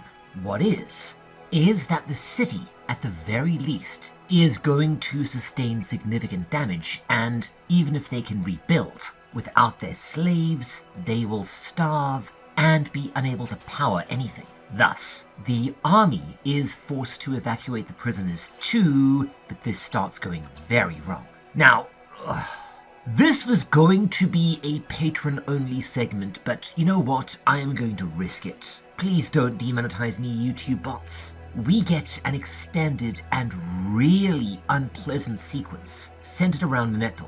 Out of pure spite, the army begins executing some of the prisoners, presumably those too young, too old, or too infirm to survive what's going to amount to a death march, just lining them up by a trench and shooting them in the head. Now, I am going to bet that this is a nod to some incidents that occurred towards the end of World War II, as the SS forces, knowing that the war was lost, and even the German army starting to work with the Allies to get rid of Hitler's dedicated elite, decided to, in a last act of literally nothing but pure evil, execute the concentration camp prisoners before they could be released. And I would suspect that what we're seeing here is a reference to the Stutthof camp, with young and infirm prisoners executed and the rest forced onto a death march. Again, World War II looms incredibly large in the collective Japanese unconscious. Agni, seeing the situation unfolding, moves in to rescue them, but is grabbed and torn apart by Daida. Holy crap, that's gory. Jump plus, yo. And between his suit and the soldiers, they're able to repeatedly take Agni apart, attempting to overwhelm his regeneration. But despite the horrific injuries they inflict, he refuses to give up, astonishing the soldiers and the prisoners alike. Yeah, anyone with a sense of narrative causality kind of knows what's unfolding here. Upon this rock I shall build. beginning to understand that all of the teachings of Behemdorg were lies, some soldiers do begin to revolt. Again, likely a reference to the end of World War II, and straight up anarchy begins to kick off, with everyone basically fighting everyone else, activating his honestly pointless super move. I do not understand it. I suspect that it's a concoction by Togata for the sake of cinema, as this is the one and only time this stupid thing makes an appearance. He destroys the metal shell around his arm, yelling the words "Fire Punch," biffing Daidawan, and smashing his suit. Please mark this moment in your memories. His flames now fully unleashed. This is enough to cause the giant to instantly combust and explode. Kick-ass. Sure enough, seeing what Agony is capable of without the suit, the conflagration that even his simple presence can cause unsuppressed, the freed prisoners, some soldiers, and many civilians fall to their knees and start to worship him, while the rest of the army looks on in astonishment. Yeah, Judah, you were onto something. Agony is a wildfire, a natural disaster on legs. Next up, the most formidable of the three, Magneto, attacks him, spearing him with a floating girder and a bunch of shrapnel, before revealing that, yeah, this dude's really powerful too. He has the brilliant idea of using the shrapnel to fling Agony into the sky, aiming to send him out into space. Yep, that'll do it. The officers, meanwhile, order the troops to just massacre the prisoners, but they refuse, feeling that this newly emerged vengeful deity, the Fire Punch, will punish them. In a brilliant sequence, Agony is sent flying, breaching the clouds and revealing the sun. Yes, hello obvious Matrix homage. But before he can be sent into space, Agony does something completely bonkers. Now I could swear that I have seen this in a video game before, as it's a completely insane but really clever strategy. He reaches up and rips off his own head, how? And then whips it downwards. His body regenerates from it on the way down, and as he lands, he kills Magneto by whipping a flaming severed arm at him. Seriously, there was this game with the same mechanic. It was like PS2 or PS3 era. Anyone know what that was? I recall ripping my own head off to get through a vent. The game was kind of arse, but, you know, it's still nice to remember. Let me know in the comments if you know what that was. Kalu, seeing that the battle is turning against them, flees in terror, and is then killed somewhere else nearby by this dude. Again, I swear I've seen this design before in a Western comic. I thought Bane initially, but no. It's someone else. Anyone know? But he kind of has Ghost Rider's thing, where he can see the evil in someone's heart, and then kills them with a baseball bat. We'll call him the man with the... No, we're not calling him that. The man with the bat works fine, because I know the joke you're gonna make. Alrighty. In another tangential sequence, we learn that Judah knew the entire god thing was a fart from the start. Her father told her to pretend that all of the pork pies were true, presumably at the founding of the nation, knowing that this would be necessary for it to work. Back in the battle, the man with the bat arrives, and is revealed to be seeking Agony for reasons. And while Judah attempts to grab Agony, all of a sudden, in order to, well, become a Muppet by burning herself to death in his flames, he orders the newcomer to load the prisoners onto the nearby transports and get them out of here. One officer, who has become the de facto leader of the Behemdorgian remnant, the guy that was trying to kill all the prisoners, is revealed to have fire powers too. And while many of their troops are defecting, by declaring himself divine, he is able to rally a sizable contingent to try and recapture them. On the transports, we see that Agony, in his passing, has actually been building up a sort of following anyway. And yes, including Batman, no, not a chance. The man with the bat. But yeah, there is a religion forming here, and that could be both a good and a bad thing. Now, this is where the manga starts to get a tiny bit messy, so I'm going to do my best. Togata, realizing that what's unfolding here will make a far more interesting movie than a simple revenge story, decides to just go along with it. instructing Nanetto to just film everything. Judah, approaching Agni, and yeah, this sequence is weird, tells him that he's like her. No, he is not, and I don't understand why you would say that, but she knows that only Agni's fire can kill her. And yeah, no, I think that there is something being alluded to here, but I'm not sure what it is. Again, it's a very strange sequence. She does tell him, though, that in his assaults, Doma was killed. Whatever vengeance he wanted has been achieved. Kill her, and then go away. Astonished, Agni tells her that she's full of it, but he is clearly worried. What would make a tough-as-nails fanatic like Judah want to become a Muppet? In response, she turns and gestures, and we see, oh hell, yeah, that would do it.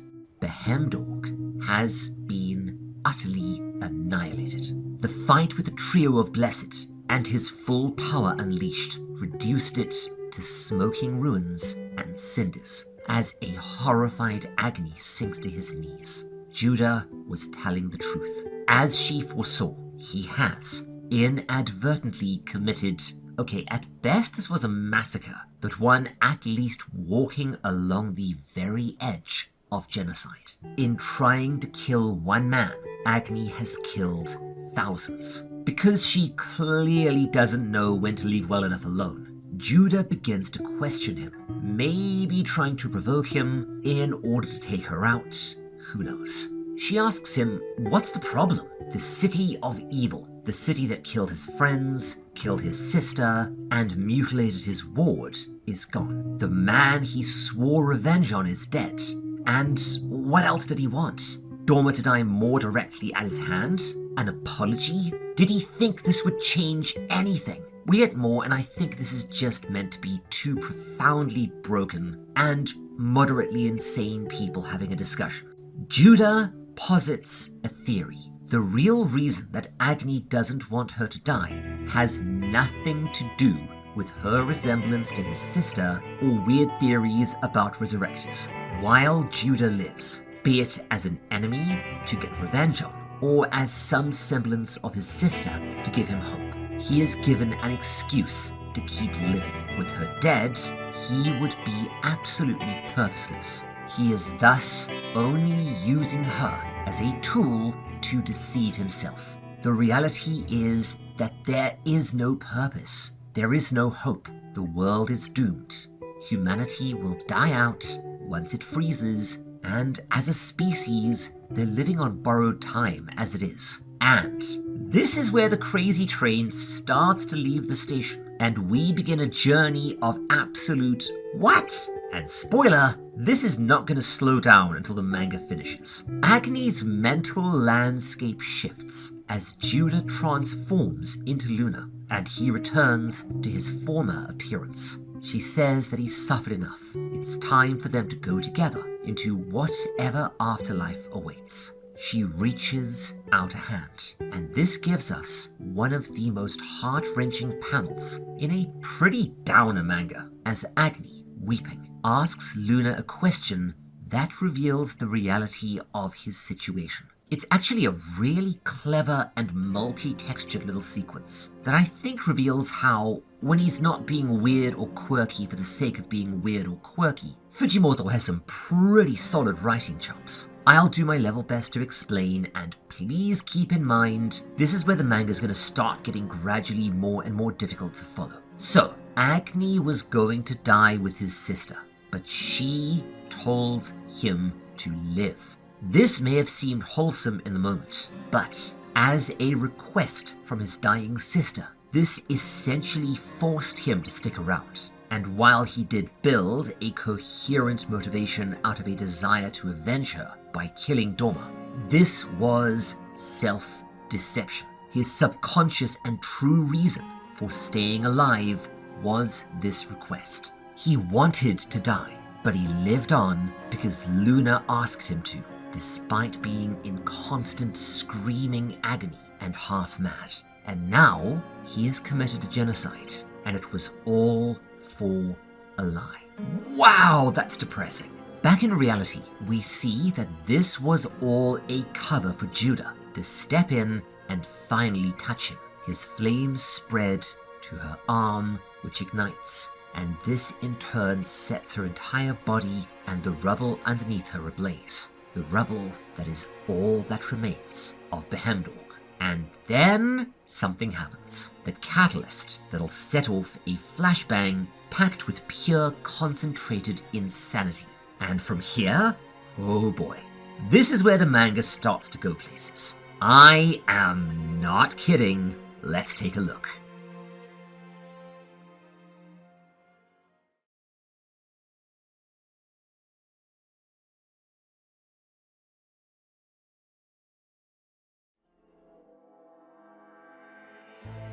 Before the flames can reach Judah's head, which would at last finish her off, a hand reaches out and grabs it, lifting it out of the embers. Agni hears a strange female voice, calling him her child and saying that she loves him. But if he were to interfere in what she's going to do next, she will kill him. He looks up and sees, oh, it's the killer from the first Urban Legend movie. I mean, a strange feminine figure wearing a white parka that obscures her face, and she doesn't hesitate before identifying herself. Meet the Ice Witch. The architect of this apocalypse has arrived. What in the name of a T-Rex's scaly grundle is going on here? Agni, remembering his promise to Luna and realizing that, at last, his true enemy has been revealed, steps up and squares up, ready to attack. And this closes out Volume 3. Volume 4 is okay, but it's not until Volume 5 that we hit what I am going to refer to as full Fujimoto. The volume opens on a bit of background showing us the identity of the strange masked man with the baseball bat. Now, don't get too excited. This guy, like a lot of characters moving forwards, are going to sort of come and go without much fanfare. Short version, his son was dying and appeared to either know Agni or remember him from somewhere. Now, I am going to infer here from the timeline and some fan theories that I've read. If you think back to when Agni killed the ice guy that was driving the convoy of slaves, yeah, that bit with the piss. The son was one of the slaves. Now, from my understanding, this is never confirmed one way or the other, so again, my theory. The kid died later for some reason, presumably too much damage sustained from starvation, disease, and injuries incurred during the escape, but he told his father about the blazing, godlike figure that had liberated him, and thus his father would become a sort of ice-pocalypse sin-eater, as well as an Agniist, spreading the gospel, but also killing evildoers wherever his blessing showed evil in their hearts. We observe the convoy, consisting of Agni's new followers and the freed slaves from Behemdorg, heading away from the battle, but pursued by the, okay, let's be honest here, it's the frigging SS Waffen equivalent of the Behemdorgians, a fanatical remnant who just want to kill the prisoners because evil. And I suppose that some of them have this bizarre idea that if they can retrieve the slaves, they can make another city. They're also riding those cool steampunk snowmobiles, and are attempting to shoot the convoy drivers. Oh, and the Netto is still filming for the sake of Togata's movie, who in turn has appeared to go completely insane. The masked man has become a sort of defense captain, using his bat and I think those are marbles as projectile weapons, whipping them at soldiers, breaking their goggles and knocking them down. And this slowly devolves into a full-on firefight, with a desperate convoy trying to escape, while being harried from the flanks. The snowmobiles are acting as a sort of ersatz cavalry, harassing and whittling away at the lightly armed and mostly defenseless convoy, with their strategy being to kill anyone driving in order to retrieve their slaves, but in all honesty, it's pretty clear that if this isn't possible, they're just gonna kill everyone. It's a pretty good action sequence. That reminds me a lot of Fury Road, which I still think is slightly overrated. Hello, comment section. But things rapidly get out of hand, and it seems like the convoy is doomed. Suddenly, about to be overrun, the man with the bat prepares to make a last stand, only to encounter something absolutely inexplicable. A distance above him, somebody asks in English if he's heard the good word of their Lord and Savior, Agni. He looks up and the speaker is revealed to be, What on earth are we doing here, Fujimoto? Did you just catch a sudden dose of the horny? Because the speaker is a scantily clad Western woman balancing on a flying spear, floating above them, apparently having slipped in from a completely different manga. Yeah, remember when I said Fire Punch is a case of the galloping crazies? We've barely even started with this shit. We get a pretty funny exchange between Spearwoman, no, like the man with the bat, that's about as close as a name as we're ever given, and Togata, who speaks English. We learn that the woman is a powerful blessed, who along with her family, numbering almost 200 strong, heard that the god of fire could be found here, and that he was the only salvation from the cold. If they permit her family to join their, okay, she says religion, but I suspect that the correct word would be closer to church, as you don't really join or leave a religion. Yes, I'm nitpicking, but I will explain why this is important at the end. But yeah, if they let them join, she will lend them her might. And here we go. This is where, finally, 4 volumes in, we really get a peek at Fujimoto's cards. A baffled Togata asks what the hell she means by their church, and then clicks, saying that, sure, they can join the church if she will fight on their behalf and help them to survive this situation. Togata, lady, why aren't you helping them kick Snownut's ass? Remember how you killed a train earlier? Come on, girlie, get the lead out. But we see the woman's power pretty soon. She appears to have absolute psychokinetic command over her spear, sort of like a bigger yucca arrow. She's pretty formidable, albeit, once again, feeling like she's stepped in from another manga. At last, the man with the bat and the spear woman square off against the leader of the Behemdorg remnant, who we've been seeing here and there, but is also about as interesting as Play-Doh. He identifies himself as Uroi, likely a pun on Uroi, which means something like enrichment. And he is pretty powerful, with experience in terms of fighting Blessed, and he's almost certainly another cyborg, and as we'll soon see, yet another fire guy, using it to superheat his machete, and combined with significant skill and the physical strength granted by his cybernetic skeleton, is easily able to batter and outpace the 2 Agniest Blessed. However, a new player arrives on the scene. Oh, holy crap, what are we doing? No, seriously, where do I even start? An athletic-looking individual, dressed only in underpants, revealing a pretty impressive set of rattles and trumpet, if you get my drift, and a mask that looks like a nod to Griffith's helmet from Berserk, if Griffith were a lucha libre wrestler. Now, I found a bit of gossip online that this dude is based on Fujimoto's character in Dark Souls, but I've got no idea. Regardless, he instantly defeats Uroi by imitating a T-1000, and again, this is absolutely a power set I have seen somewhere in a Marvel comic, but I am drawing a blank. The closest I can get are Spike, and well, Spike with a Y, because 90s, yo, and he absolutely annihilates the troops, transforming his fingers and limbs into blades and just going ham. Before they know it, the Behemdorgian remnant, leaderless and dying in droves, are routed. The day is saved, and due to miscommunication and a crazy lady with a camera, this has gone from a quest for revenge to the founding of an actual religion. And I am not kidding.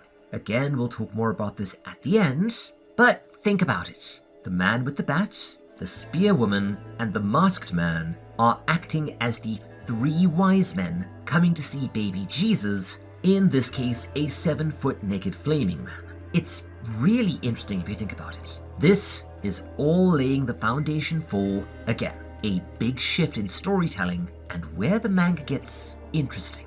Agni, meanwhile, faces off against the figure in the parka, the woman claiming to be the Ice Witch. He steps forward to engage her. She raises a finger and yeah, he just gets Hitsugayat, effortlessly defeated in an instant as an enormous tree-like spire of ice bursts from the ground under him, through the rubble of Behemdorg, and impales Agni, pinning him in place. Yup, I think you found your ice switch, mate. Agni, realizing that this is indeed his bunny, asks her why the hell she would do this. Why did she freeze the world and basically wipe out humanity? The witch thinks for a second, then shrugs and, channeling Moral Oral's mother, essentially says, why not? She realized that she had the ability to do a thing, and so she did that thing. If you have a hammer, sooner or later, everything will look like a nail. Remembering all the horror he's faced, the death of his sister, his friends, his own body, Agni prepares to attack, but then realizes he can't melt this ice. That's quite something. We are clearly dealing with something really frigging powerful here, well out of his league. However, before she leaves, the witch does give some indication that, for some reason, she was deliberately provoking Agni. Clearly she wants him for some sort of purpose and needs him to continue being angry. Eventually, the ice does crumble and he falls down into the ruins, stunned. What the hell just happened there?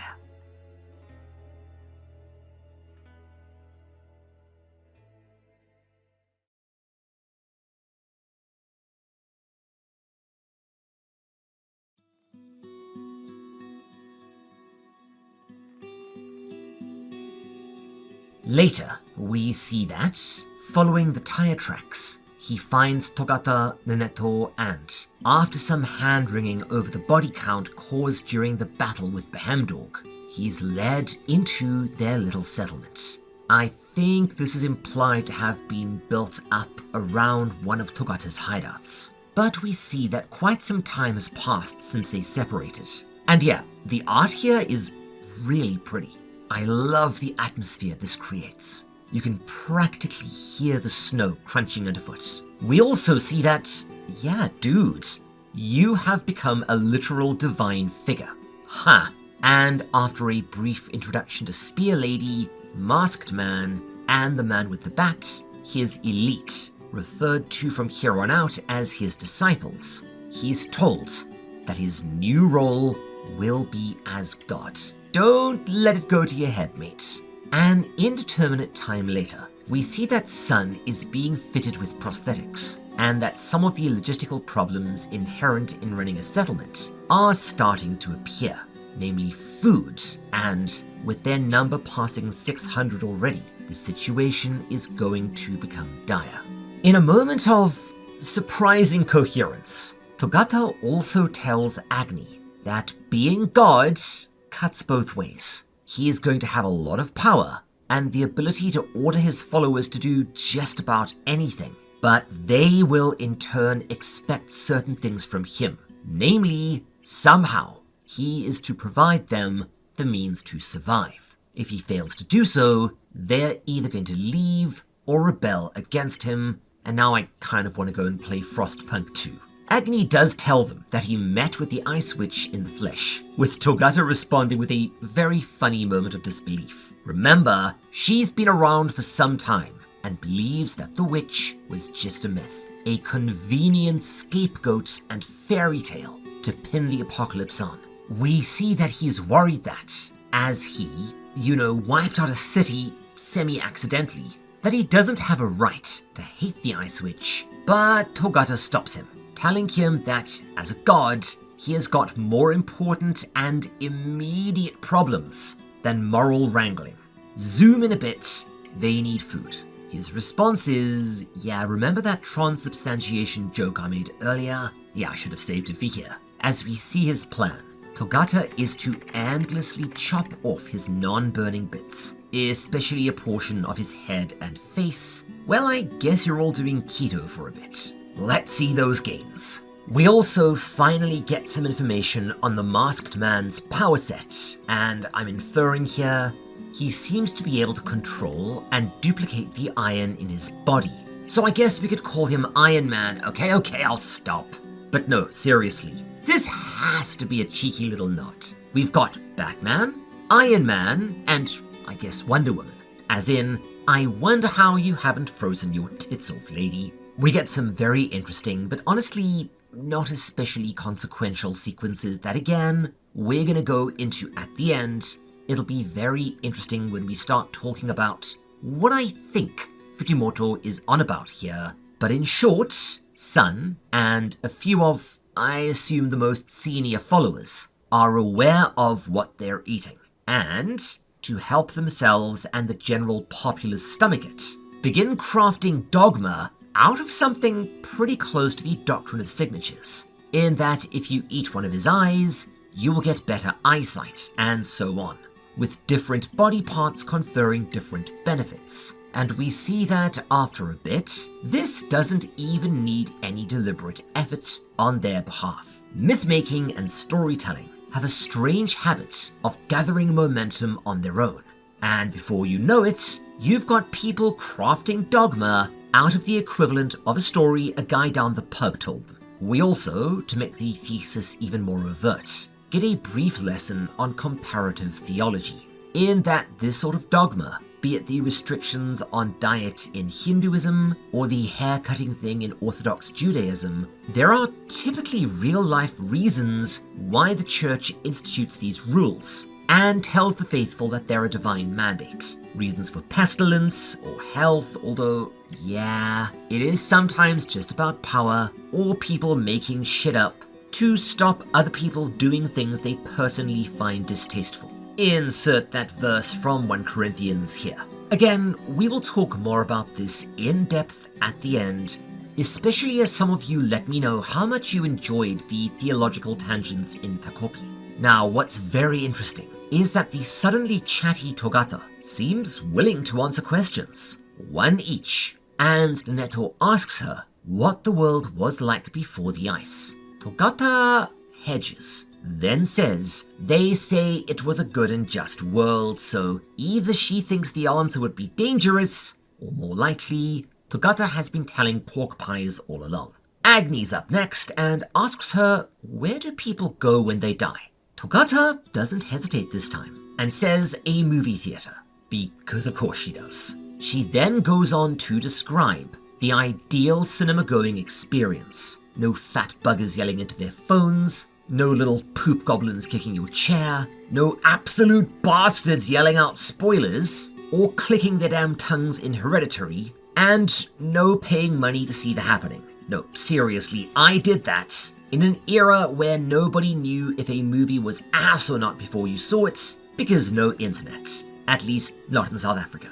Please, for the love of puppies, remember the movie theater thing for later. It is going to be so important. However, we quickly realize that Togata has never actually been to a cinema. She's only heard of them. So, yeah, pork pies. Later, we get some... Okay, yeah, I absolutely love shit like this. It's why I adore that slime manga, as the settlement grows and becomes significantly more established. And we get some glimpses at how they're developing. Essentially, the rules, the protocols, and yes, the dogma that'll dictate how the Agneists live. In short, we get a really interesting sequence showing how some Behemdorg deserters, or I guess survivors would be more appropriate at this point, want to join up, having seen the light. While most of the faithful wanted to murder them, including, you know what, fuck it, Batman.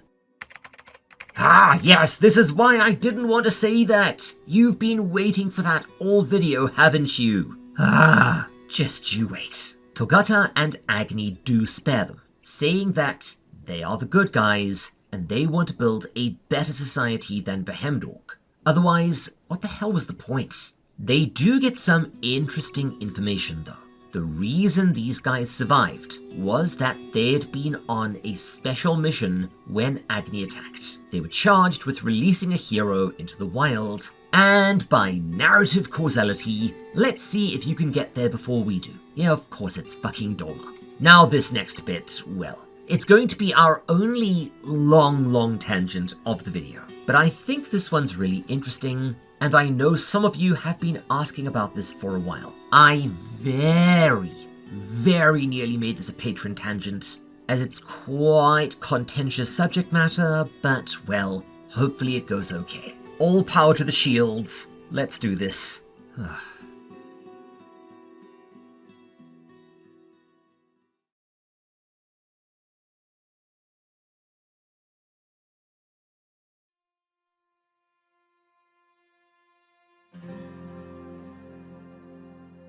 That night, an angry Batman approaches Togata and Agni, finally revealing his power set, which we've actually seen already from our perspective. Batman appears to have some limited mind-reading abilities. He tells Agni that absolutely 100% he should not trust Togata, because she is a liar. Why? Well, in his words, Togata is a man in a woman's body. Yeah, remember that asterisk from earlier? The she is actually a he. Togata is trans, kind of. It's actually really confusing even to me, but please keep in mind that I'm like 100 years old, and all of this is confusing to me. And also, oh bugger, I'm going to have to talk about this, aren't I? Now, anyone who spends any amount of time in online spaces, be they centrist, be they progressive, be they conservative, left or right-leaning, knows that this topic, this is one of those that even if you come in with the best of intentions, it is a minefield. A nuclear minefield, made of tripwires, on the back of a moving truck, in a volcano, in the bad parts of Soweto, at night, on a Saturday.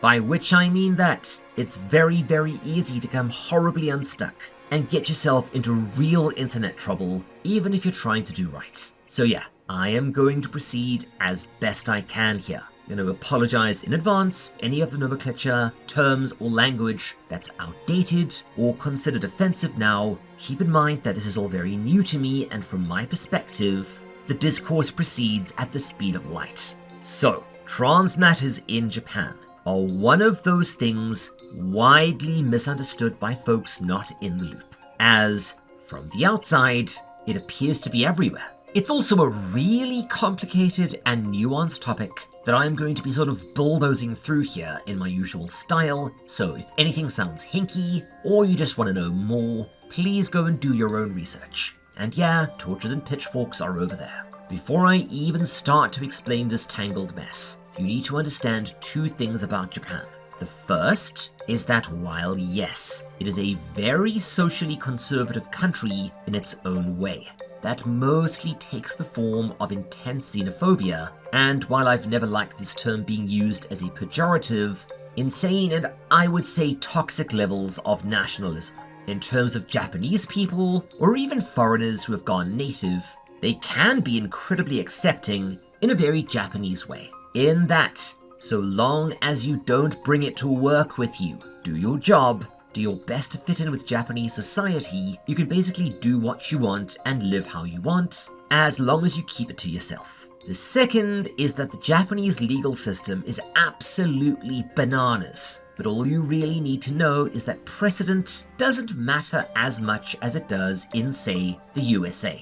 So a lot of the time, courts just generally do whatever the hell they want, with outright contradictory precedents being set, leading to some utterly bizarre verdicts here and there. Anyways, trans stuff goes back a ways in Japan, and it's difficult to separate it out from sex work and theatre, the only areas where it was acceptable for men to dress as women. And no, I'm not making the obvious joke about robes and kimonos. However, what distinguishes it from simple cross-dressing is that, say, a certain kind of kabuki theatre performer or trans women in sex work were, at least to some degree, treated like women outside of work. Kind of.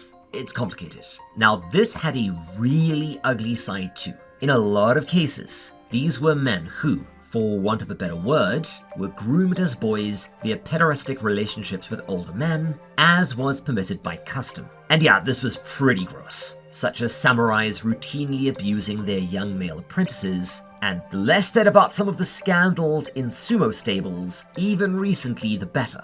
and taking on a female identity was often a coping mechanism, more so than a matter of gender identity. So yeah, it does sort of bother me seeing trans people in Edo romanticized for this reason. Now, don't get me wrong, I'm not saying there were no trans people. In fact, there were a few pretty famous cases, including Yoshizawa Ayame, who may be the first openly trans person in Japan.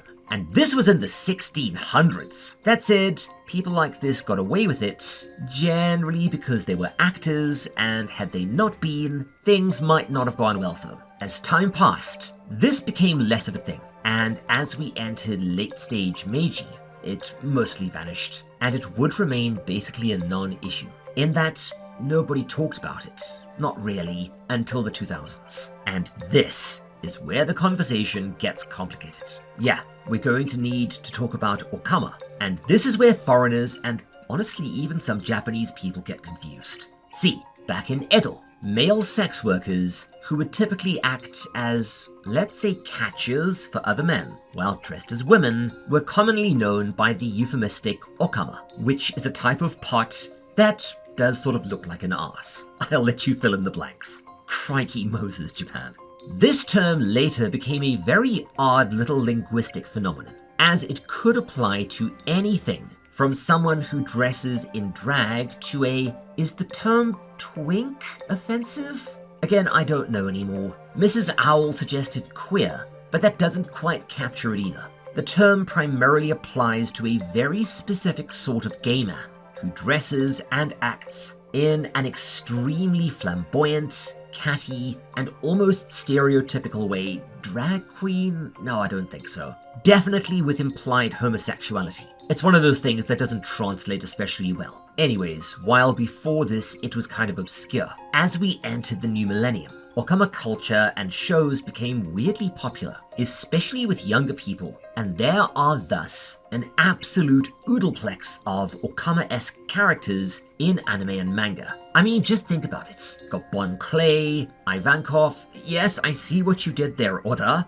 and this dildo from Tokyo Ghoul, for instance. Now, actual trans people, while they were a pretty quiet group, generally not advertising the fact outside of the hyper-progressive areas of metropolitan centers, generally Shibuya and Sapporo, sort of gradually gained visibility via Okama culture despite having a pretty complicated relationship with it, with some finding that it helped them gain a sort of societal acceptance, while others viewed it as fetishization and a damaging stereotype that promotes myths and, yeah, a negative caricature of trans folks as annoying, effete, and dramatic. And these days, the term is viewed as sort of offensive, in that you wouldn't call someone an Okama without their permission, and it's mostly a label that is self-applied. Although, as is the way of such things, there's also kind of a movement to reclaim the word. Trans folks did start to come into more prominence in the early 2000s, out of a desire for more equitable treatment and mainstreaming. And as is often the way in Japan, they got what they asked for, but not in the way they'd want. Again, please keep in mind that I'm describing the way it works. I am not endorsing it. In short, in the early 2000s, transgender individuals, after a lot of petitioning, were granted the right to change their gender legally.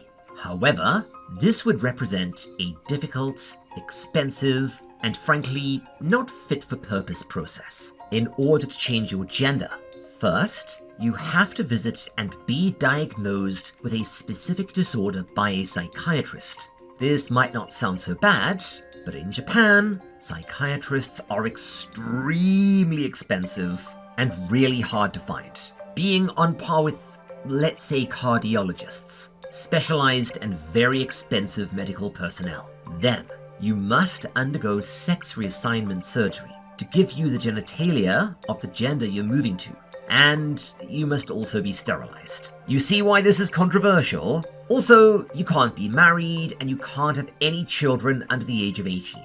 Yeah. Now this relegated trans folks who were unwilling to do this, or probably more likely, unable to afford it, to a sort of grey zone existence, yet again confined to specific progressive parts of generally Tokyo, but also Sapporo, and I've never understood that. Seriously, Sapporo is pretty progressive. However, due to being incredibly officious and honestly kind of mean-spirited, the law was subject to a lot of challenges as well as outside pressure. Most of these challenges were initially unsuccessful, and this status quo would remain until, well, this decade. In the 2020s, things began to change, as several cases finally made it to the Japanese Supreme Court, and they ruled, firstly, that transgender folks were entitled to significant compensatory money due to discrimination faced in the workplace, and this would herald a significant shift in the court's mindset. In 2023, the Supreme Court struck down the sterilization requirement, and in the same year, some of the more progressive lower courts, particularly those in Sapporo, Okayama, and Hiroshima, overturned the surgery requirement, but the restriction on marriage and children in most cases remains ironclad. Now, in media, however, especially with manga and anime, often being used for societal critique and exploration of contentious issues like this, trans people have seen quite a lot of representation. However, the reaction has been mixed. Sui Ishida, for instance, and I know there's a lot of discourse around Tokyo Ghoul being a metaphor for LGBT identities and coming out. You've got One Piece, which literally has multiple openly trans characters, but of course there's also discourse, some of which is, in my opinion, kind of ridiculous, about what a good trans character looks like. Is it okay to kill them off? Is it okay if they turn out to be a bad guy? What if they're killed off in a way that ties into their gender identity? Oh goodness, this manga. I hope that no Aobard ever requests Narutaru. If you know why, you know why. And yeah, again, it is interesting, and we'll probably talk about this more extensively when we get around to Tokyo Ghoul eventually. So yeah, apologies if that was a little muddled. It's a complicated issue with a lot of wrinkles and weirdness, but it's pretty interesting nonetheless. And yes, I'm sure the comment section is going to be spicy. Let's get back to the manga.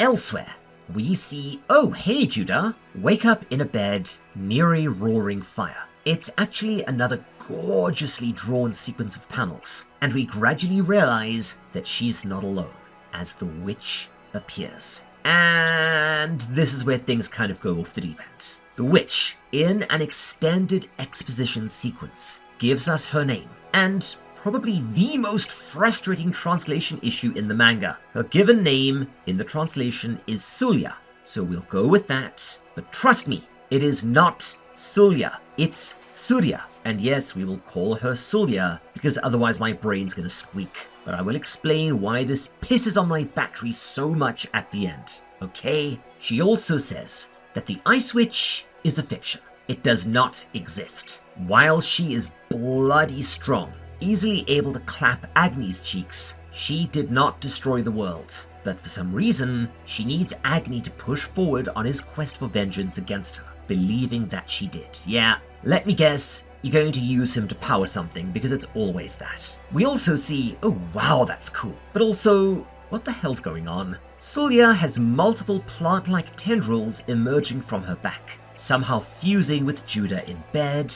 Now, I'm not going to make the obvious Evil Dead joke here because, let's face it, you've already made it in your heads, you dirty buggers. We also get some more religious stuff, which I will explain later, as when Judah asks what the hell she's doing to her, Sulya responds that she's going to carry out the, what? The principles of this world, no idea, in a pretty cool double spread, overlaid on Tokata and Agni, representing destruction and rebirth. Yes, we are doing stock manga villain plot number 3, destroy the world and make a better one, which somehow involves Judah, what?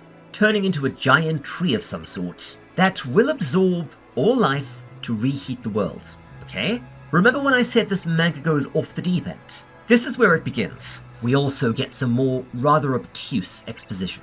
Don't worry, very little of this will be important, but Sulya implies that she's from a previous generation of humanity, an evolved, superior race that were able to use a wide variety of blessings.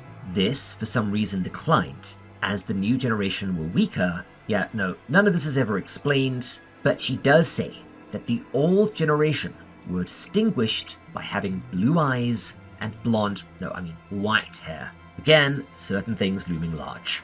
Now, I am going to infer here, but I'll go into it at the end, as always, when we do our What the Hell Just Happened segment. Briefly, I think what's being implied here is that some sort of blessed singularity occurred, and they eventually destroyed the world, or something.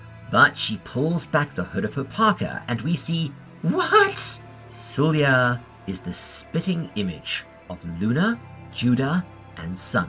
Yeah, Master Race joke, but we're really doing this stuff, are we? Okay.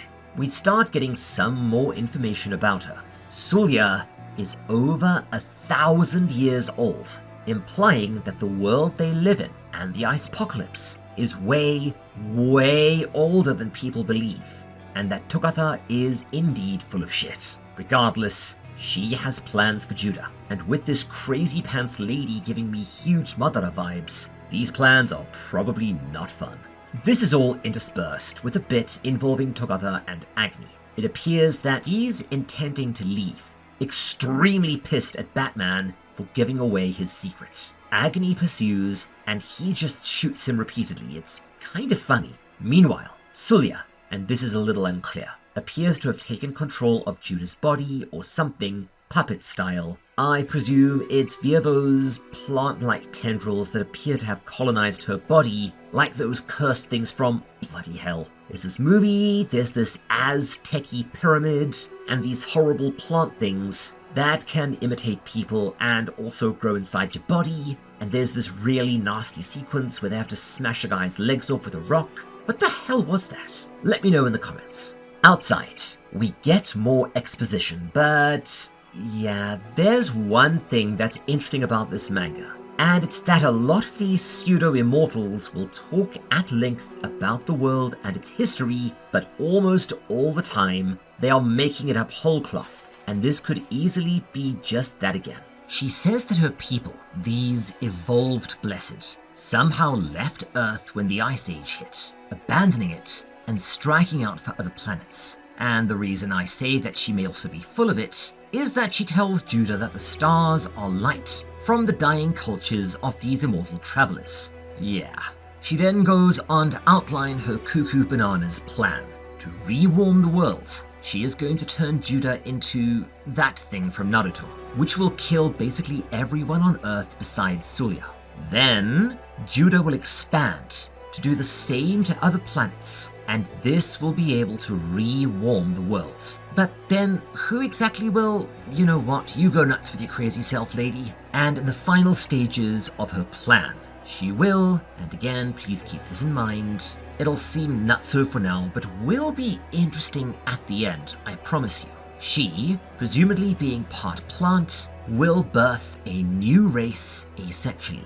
Oh, and to put the crowning jester cap of bonkers on the whole thing, we get some more exposition and holy crap. Again, keep in mind that everyone here is an unreliable narrator. We learn that the evolved humans and the society they founded banned the consumption and the production of media. But Sulya was something of a rebel, and she became a film lover, much in the manner of Togatha. So her motivation for all of this icy stuff and the crazy plan, she was a Star Wars fan, which, yes, in modern times does probably mean that she needs to be Baker-acted in and of itself. But after watching the last movie released in the series, realized that it ended on a cliffhanger and she would never see the final part. So, okay, it looks like she watched Last Jedi and went, yeah, that was okay, maybe they'll finish it right in part 9.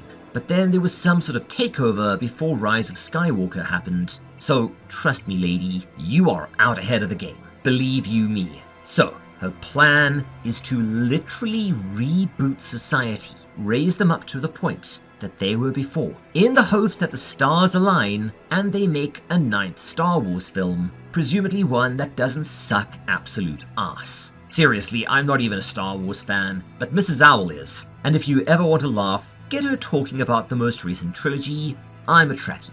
Anyways, this closes out Volume 4.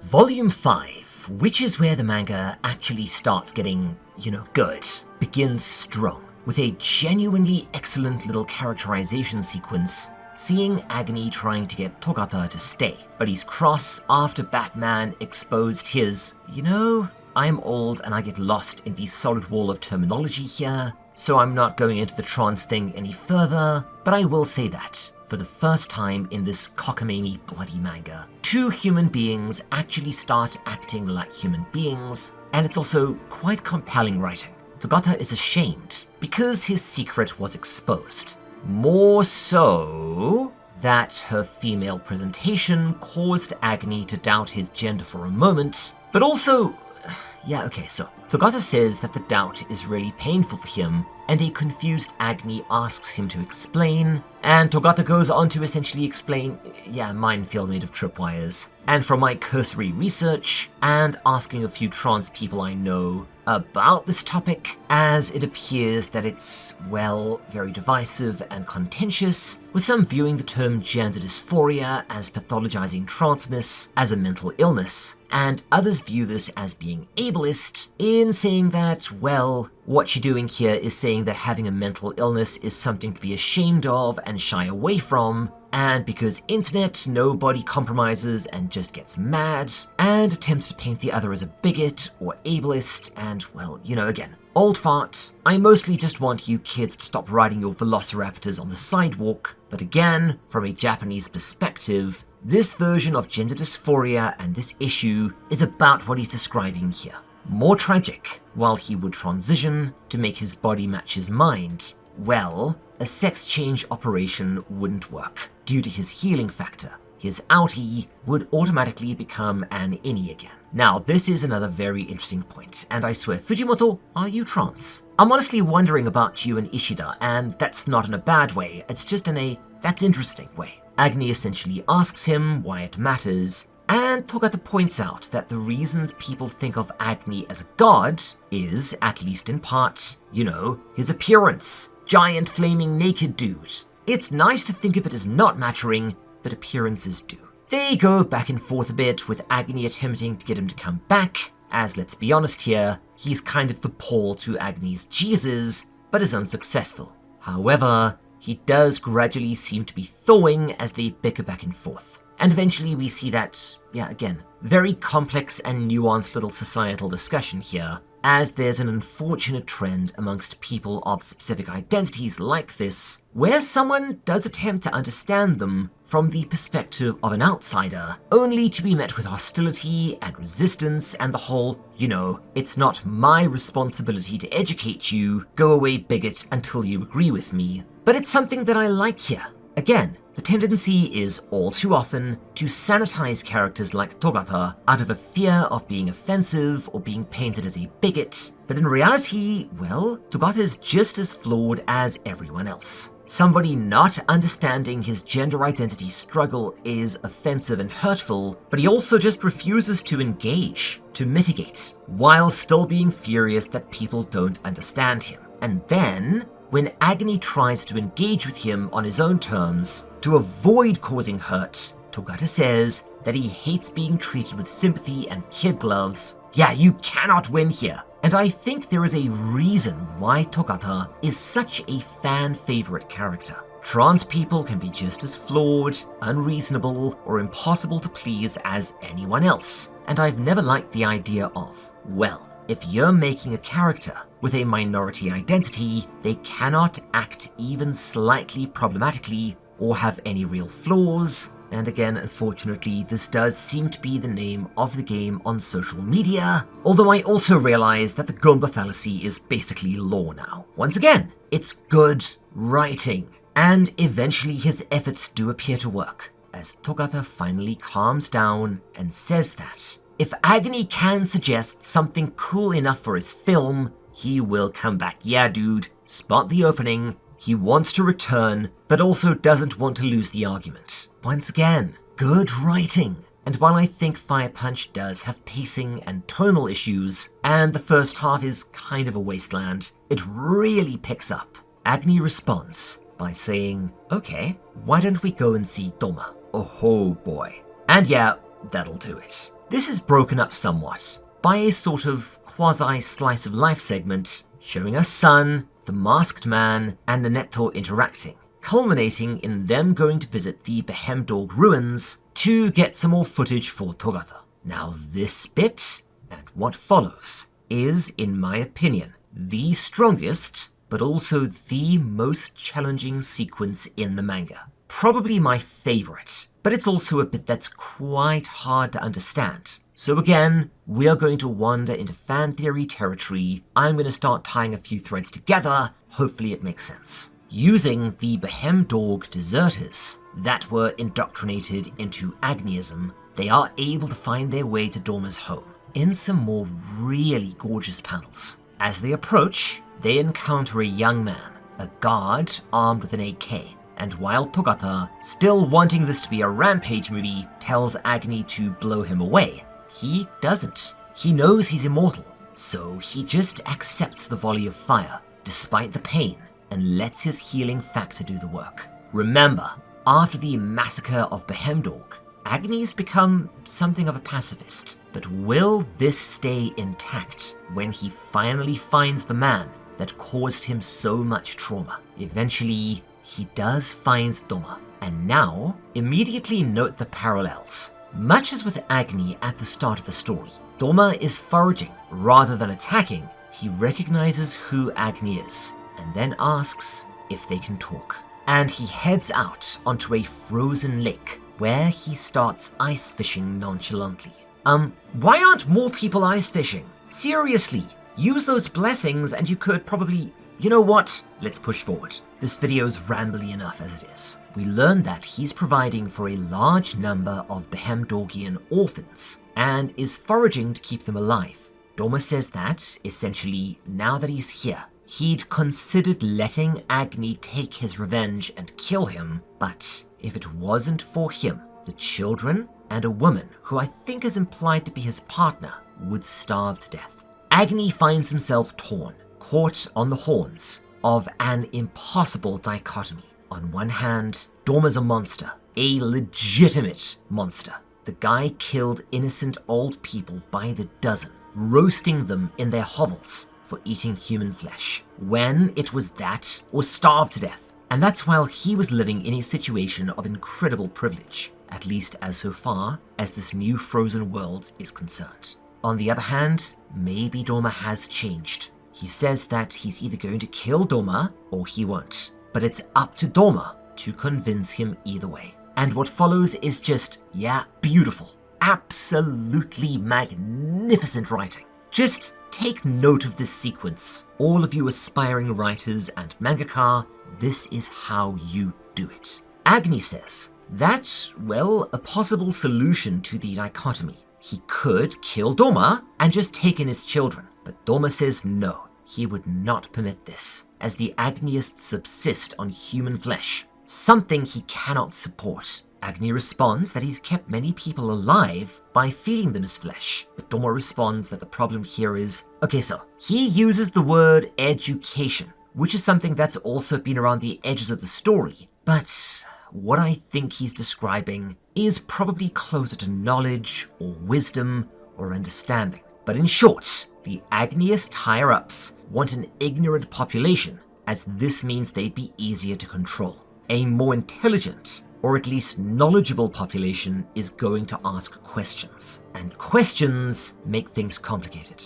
Doma responds by asking Agni what would happen if he were to die or leave, due to the fact that they had become accustomed to eating human flesh, and by doing so, had removed the taboo on this. His followers would either resort to eating each other, or more likely, becoming worse than Behemdorg. enslaving and consuming the flesh of people from other villages. Now, this is an interesting little philosophical dilemma. Should Agni have just let people starve to preserve a taboo? Can you justify that level of cruelty and death based on a future maybe? Should this taboo be maintained at all costs to prevent potential? Again, it's a really interesting question. It's very Star Trek. But, Doma, I'm gonna come out and say this, I agree with Agni here. It's very easy to be nice and moral when you have everything you want and your belly's full, but otherwise, survival is paramount. And not surviving today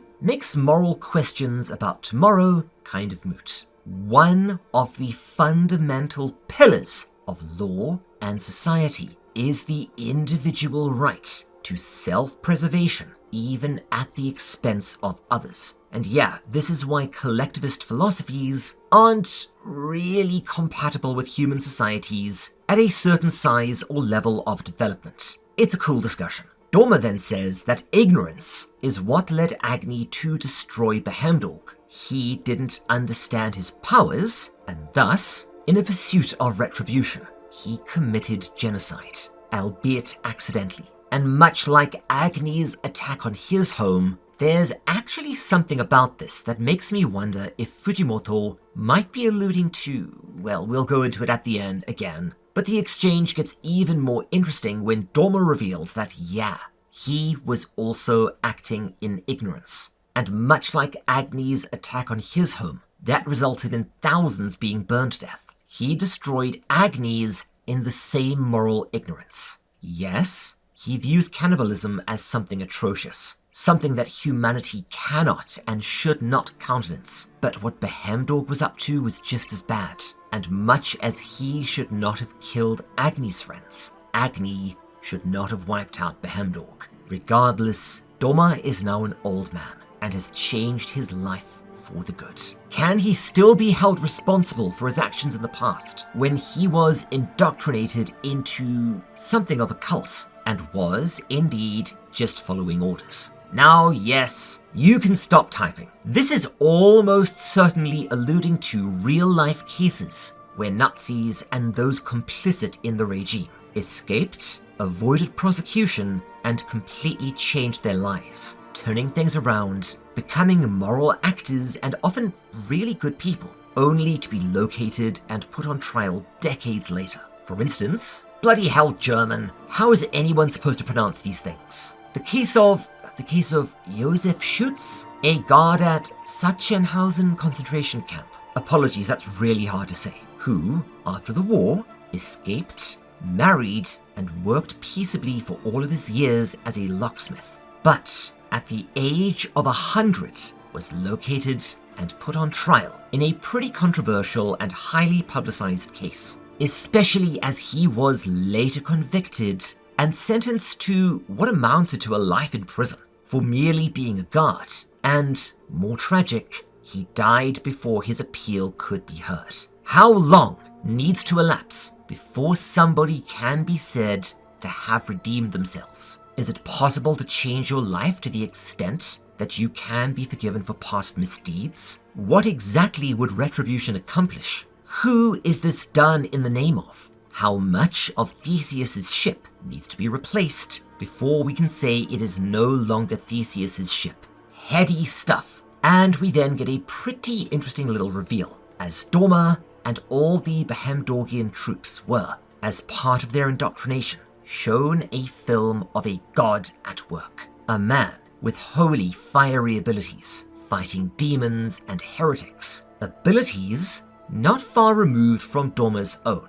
And this man is one of the gods, or I assume saints, that they were taught to pray to. Only at a later date, he discovered that the film he was shown was actually a cheaply made B-movie called Fire Behemdorg. And this is where the name of the city originated. And this prompts Togata to attack him for reasons that, okay, I honestly don't get. But if I follow, Togata had a stash of films in Behemdorg, if you remember his hideout, and these were burned by someone when he was away. Now, he knows it was Doma, doing this to presumably prevent anyone else learning the truth. Furious, remember, Togata lived for his films. He calls Agni over, telling him to kill Doma already. But before he can make a decision, machine gun fire rings out, and they turn to see a young man holding a gun. A large group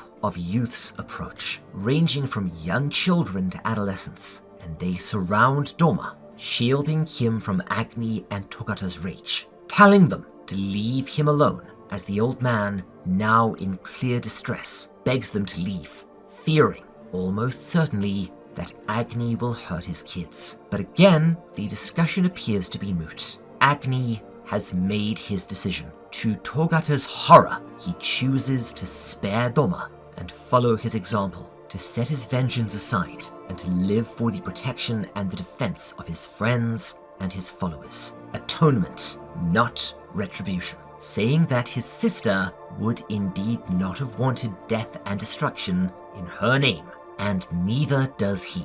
He leaves with a furious Togata in tow. His movie will never have a climax now, but Agni, appearing to be growing up, asks him if, had this been a movie, would a hero have killed a defenseless old man in front of his adopted children, leaving said children to starve? Togata sighs and grumbles, but finally, albeit grudgingly, admits that no. This ending is the only satisfying one. But he's still pissed about his films. We also see that Agni has decided to just lean into all of this nonsense, to go with the flow, and, if it means being God, to help people, to unify them, and to keep them safe, then he will do it. As he returns to his settlement, we see that, for the first time in a long time, Agni is smiling. And this heralds, well, the sequence I was referring to. Probably the best and most memorable sequence in Fire Punch, but also its most challenging, divisive, and difficult to understand. Let's take a look.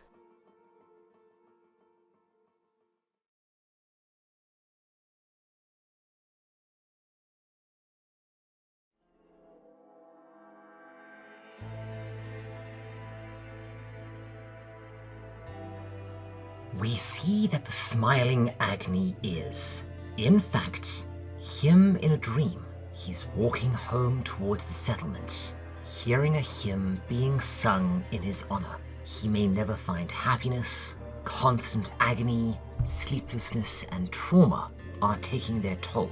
But maybe he can find something that, if you don't look at it too closely, could pass for contentment. Then, as he walks, his smile fades, falling off his face, as he's suddenly struck by images of the Behemdorgian civilians that died as a result of his assault, overlaid with his sister as she burned to death. Trauma begat trauma. Then, he remembers Doma, and we see a memory. Doma wasn't just carrying out his orders. As he left the blazing Abbey, he was smiling. He clearly enjoyed what he did at some level, whatever moral mea culpa he may or may not have had later. The dream then drifts back to their little home, and we see Luna sitting on a bed, asking Agni if he would kill Doma for her. Oh dear. Agni refuses, saying that the man is sorry, but Luna counters that no, he's not. He is acting. She tells him that he needs to become Fire Punch for her, and complying, Agni reaches up and in one smooth movement rips off his face, revealing a blazing skull underneath. Yeah, that's a pretty metal image, and I'm not gonna lie, rereading this again, only now do I spot the possible nod to Ghost Rider. Then everything fades away into darkness.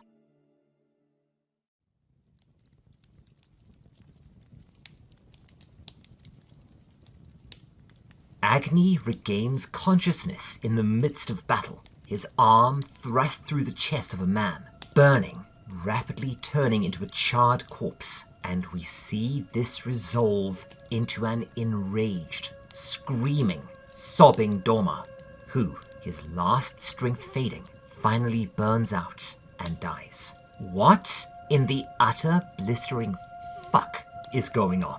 As what's left of Dorma smolders and breaks apart into embers, Agni turns and oh no, the burning ruins of Dorma's little house lights up the valley. And worse yet, in amongst the ashes, he sees corpses, small corpses, the corpses of children. Suddenly, it all comes back to him. Faceless and burning, Agni strolled towards Dorma's camp, heedless of the destruction he leaves in his wake. The first to die is Dorma's wife, who ignites and burns to death, screaming in front of the children. The kids, some of them blessed, attempt to fight back, but are burned too, as Dorma howls, blasting away at this striding, blazing nemesis as tears stream down his face. But it does nothing. Agni, in this new Fire Punch persona, is far too strong for him, and at last he runs his old enemy through, leaving him to burn to death in the ruins of his home and the corpses of his family, having taken everything from him in the manner that Dorma did to Agni. Holy frigging Jiminy fucking Christmas, Fujimoto! What was that? I've heard of dark twists, but criminy. Agni, finally regaining consciousness and snapping back into some semblance of reality, sees Luna staring at him from the nearby woods, but she runs off before he can catch up to her. Oh man, did I write that? In hot pursuit, he finally runs her down on top of a frozen lake, the same one he spoke with Dorma on. Togato rushes over and tells Agni to get off the ice. He'll burn straight through, but Agni stays put, saying that the movie's changed. He was supposed to be the hero, but no, he knows who he is now. Agni has become the villain. Weeping, he turns to Togata and says that he should have, by all rights, died with Luna before the ice breaks and plunges him down into the freezing water. So, what just happened? Well, again, I will explain this in full when we do our epilogue, but in short, a lot of discourse exists around this bit. Some think that Sulya did this due to her resemblance to Luna, or that it's some sort of ghost or reincarnation. However, and this is my theory, Agni hadn't been able to sleep at all due to the pain of his flames, while his healing factor was able to compensate for the constant rolling neurological damage this would have caused. It couldn't fully handle it, and in the decade or so that's gone by, combined with everything Agni has been through, this set up a sort of psychological ticking time bomb. Eventually, after seeing Dorma, and especially seeing Dorma at peace, living what was very close to the life he and Luna were living, it was all too much. Due to intense sleep deprivation and the immense trauma that he'd sustained, Agni, at last, suffered a psychotic break and, in a fugue state, went on a rampage. There are actually quite a few signs. For instance, people suffering from this sort of break will often see their face as something distorted, or, for instance, the smile, a common phenomenon when someone is suffering from a schizophrenic or psychotic break, is thinking that people are smiling or laughing at you behind your back, and that any attempt at being nice to you or being genuine is just them acting, much in the way that Luna told Agni that Dorma was acting. And I say this as, okay, you know what? Sorry chaps, I'm gonna drop kayfabe for just a second here. Among other issues, I've been struggling with severe clinical insomnia since I was a pretty young man, and I've tried every lifestyle change, therapy, meditation, hypnosis, every hack and suggestion I have found on the internet, dozens of supplements, breathing exercises, visualization, white noise, earplugs, sleep masks, music, as well as an absolute slew of medications, some of which worked temporarily, most of which didn't work at all, and one or two that were actively awful ideas. And while I have, at last, been able to find a cocktail that lets me somewhat sleep, sometimes it's still really bad. About the only stuff I haven't tried are the handful of meds. That would mean me addicted to them for the rest of my life, and there's a good chance that one day that will have to happen. Now, I have hit points from time to time, after weeks of getting only the most bare bones, broken, toss and turn sleep, that I have started to have mild hallucinations, tiny mini blackouts, and one or two outright terrifying experiences where I found myself standing somewhere or in the middle of doing something with zero recollection of how I got there or what I'd been doing. It's been so bad that I have contemplated doing inpatient shit to just try and handle this. And now trust me, anyone that goes, oh, it must be so cool, tee-hee, if you don't sleep much, you must get so much done, you don't know what it's like. So yeah, I suspect that Agni, without the neurochemical processes that sleep allows, part of which involves protein synthesis and repair within the brain, finally hit the limits of what his healing factor could do to compensate. Remember, he has in fact been hallucinating for quite some time now, and experiencing a thing that I've had myself, where you suddenly feel like you're looking at yourself from a third-person perspective. Remember the prisoners in Behemdorg? This time, he had hallucinations of his dead sister, the focal point of his trauma, instructing him to avenge her, and this resulted in him surrendering to another dissociative persona known as Fire Punch, corresponding with a full-on psychotic break and a fugue state, in which he did something hideous. Anyways, back to positivity. Agni, now presumably dead or something approaching death, opens his eyes back in his original body, staring at a concession stand at a movie theater, trying to recall what Togata told him to do. Oh, so heaven is whatever someone else tells you heaven is. Okay. Suddenly, Togata is there helping... Wait, hang on a second. What's going on here? Well, you will see in just a bit, and spoiler, this is where the manga gets really frigging sad. Agni enters, finding that he's seated next to... Hey, that's Luna. So, he is dead then. And heaven... Wait, can we pull other people into our heaven with us? Because holy crap, in that case, Sir Terry Pratchett, I hope you enjoy superheroes and anime, mate. Want to team up and fight Dr. Doom? There's a fanfiction for you. Anyways, he's astonished to see her and seems overjoyed. Then Agni approaches, smiling like a mad bastard, before suddenly Togata runs past, grabs him, flings him to the ground, and with a resigned expression on his face, sits down and steals Agni's seat. Huh? Oh, come on, man! Togata gets a bit of dialogue, saying that the reason he wanted to become a man was because of the heroes he had seen on the big screen. Presumably not an Alien or Terminator fan.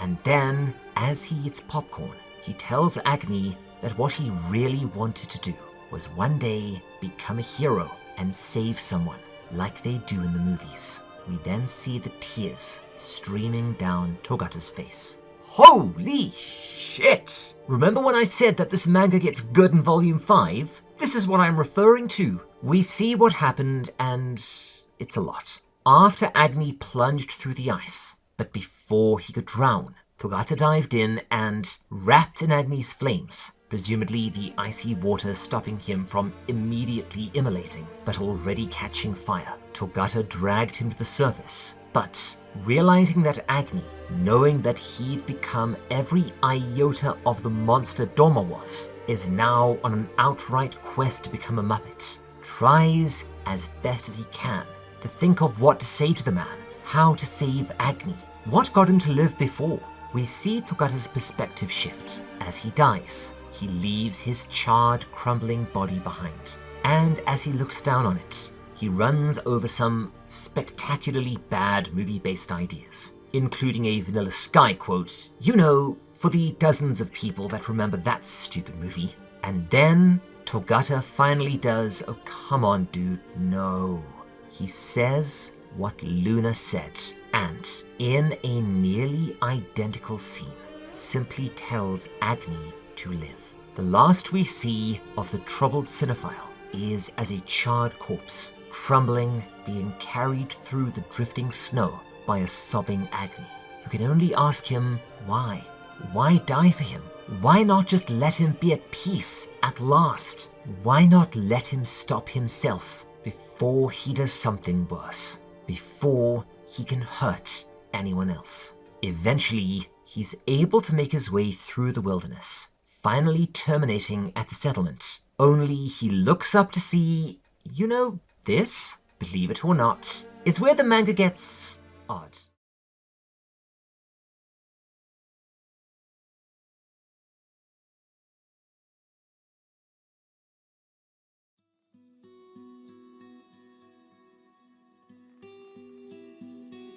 We rejoin Agni, staring at what remains of his settlement.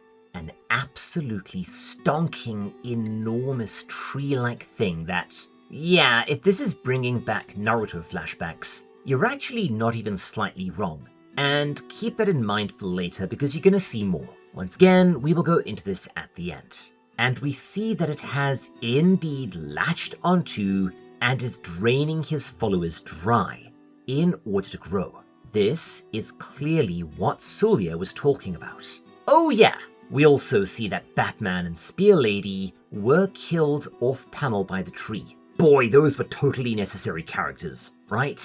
But I will say that while the narrative remains pretty sane for a while, albeit disjointed, this is where it's going to start becoming harder to follow. Not just in terms of spatial logic and chronology, but also just in terms of the basic what the utter pants is happening and why narrative flow, and this is going to get worse as we reach the latter half of the final volumes. After seeing Sun and Nanette who are still alive, we see that, see what I mean? Sulia pops up right behind Agni and tells him that the tree is Judah, saying that Judah is now basically omnipotent, can erase his own abilities, and goes on to give us her motivation. Well, another one. See, Sulia is basically Togata, but an inversion. Togata was a cinephile that worshipped heroes, albeit in a misguided way that led to him doing bad things and manipulating people behind the scenes. He wanted to make Agni into a hero via his movie, but Sulia worships villains, wanting to become the hero herself by making Agni into the bad guy and then defeating him. I think the implication might be that she's had her thumb on the scale as so far as the events that followed the death of Luna go. Again, all with the goal of making herself into the hero, so it's a version of the Batman hypothesis. No, Batman. Do you see why I didn't want to call him that? But yeah, it's pretty fun. And she goes on to explain that the goal of the villain in a story is to persecute and torment the hero, to do awful things, and to make their eventual defeat cathartic. And she's, by implication, set Agni on this path. Did Sulia tweak the fight at Behemdorg to make him commit genocide? Is she the figure that Agni saw when that dream pushed his collapsing mind to kill Doma and his children? I will say no, but it's an interesting question and one that I wish we saw explored more. Regardless, to Sulia, Agni's existence has run its course, and he has one action left to perform before his arc is complete: death at her hands. And this caps off Volume 5. Volume 6 opens with an overwhelmed Agni, falling to his knees and taking a page from Madara's book. Yes, again, there's a reason for the similarity, and sing it with me, folks. We will go into it at the end. Sulia seizes control of the tree and pierces Agni's chest with dozens of sharp branches. Sulia is taken aback when, despite what she designed this tree to do, his fire doesn't go out. And then he hears Judah's voice, which he believes is Luna's initially, telling him to kill her, to put her out of her misery. She's suffering, but she can't do it herself, and she's at the very top of the tree. And oh right, so I made a note of this, but I forgot to go into it previously. I think this might be the first time we hear of it, but it might have also been introduced earlier. I cannot for the life of me find it, so we will go into it here. Judah admits that she is, or at least was, the hidden ruler of Behemdorg. And not only that, but its founder. A long time ago, she created their weird faith, the city-state, and what would eventually become the nation that Agni killed. She is thus kind of the main villain of the manga, and yes, this is all approximately as clear as mud. It is going to be somewhat important, but not tremendously so keep it in mind. Regardless, yeah, Judah is thus indirectly responsible for fanatics like Doma, and thus the death of Luna and the Abbey. Sulya causes more limbs to pierce Agni and drag him in close, pinning him pierced against the trunk of the World Tree. And see what I mean by this whole story having a resonance with Norse mythology? If you're familiar with the story of Odin, you can see it, right? But yeah, in a darkly comedic beat, Agni breaks free and uses the exposed bones of his wrists, yeah, that's a Patreon page, to scale the sheer mountain-like surface, leaving comical splats of blood in his wake. It appears that the tone is as confused as I am. And this horrible ascent goes on for quite some time. Agni, surprised that his flames, which, remember, blasted an entire city flat, can't do anything to the tree, or at least don't seem to be. Now I've actually got my own little theory here, which we will go into in a bit, as without it something is coming that isn't going to make a lick of sense. In more very Fujimoto is this comedy, drama, or tragedy dialogue, and also I'll bet you all the money that this is a South Park nod, which, yes, he's known to be a fan of. Sulya commands Judah to kill Agni. Judah tells Agni to kill her, and Agni yells that he is going to kill Judah, blaming her for the deaths of, well, everyone in his life.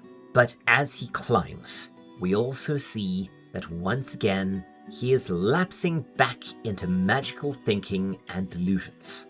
This time in regards to some sort of miracle occurring if he succeeds. That if he were to accomplish this impossible, almost Odin-esque task, that everyone, but in particular Luna, will just come back to life. And wait, that's Frank Cotton from Hellraiser, right? That picture? This has to be a nod. But an eternity later, Agni does it. And this is also where we get, honestly, a pretty interesting theory, and yeah, sorry.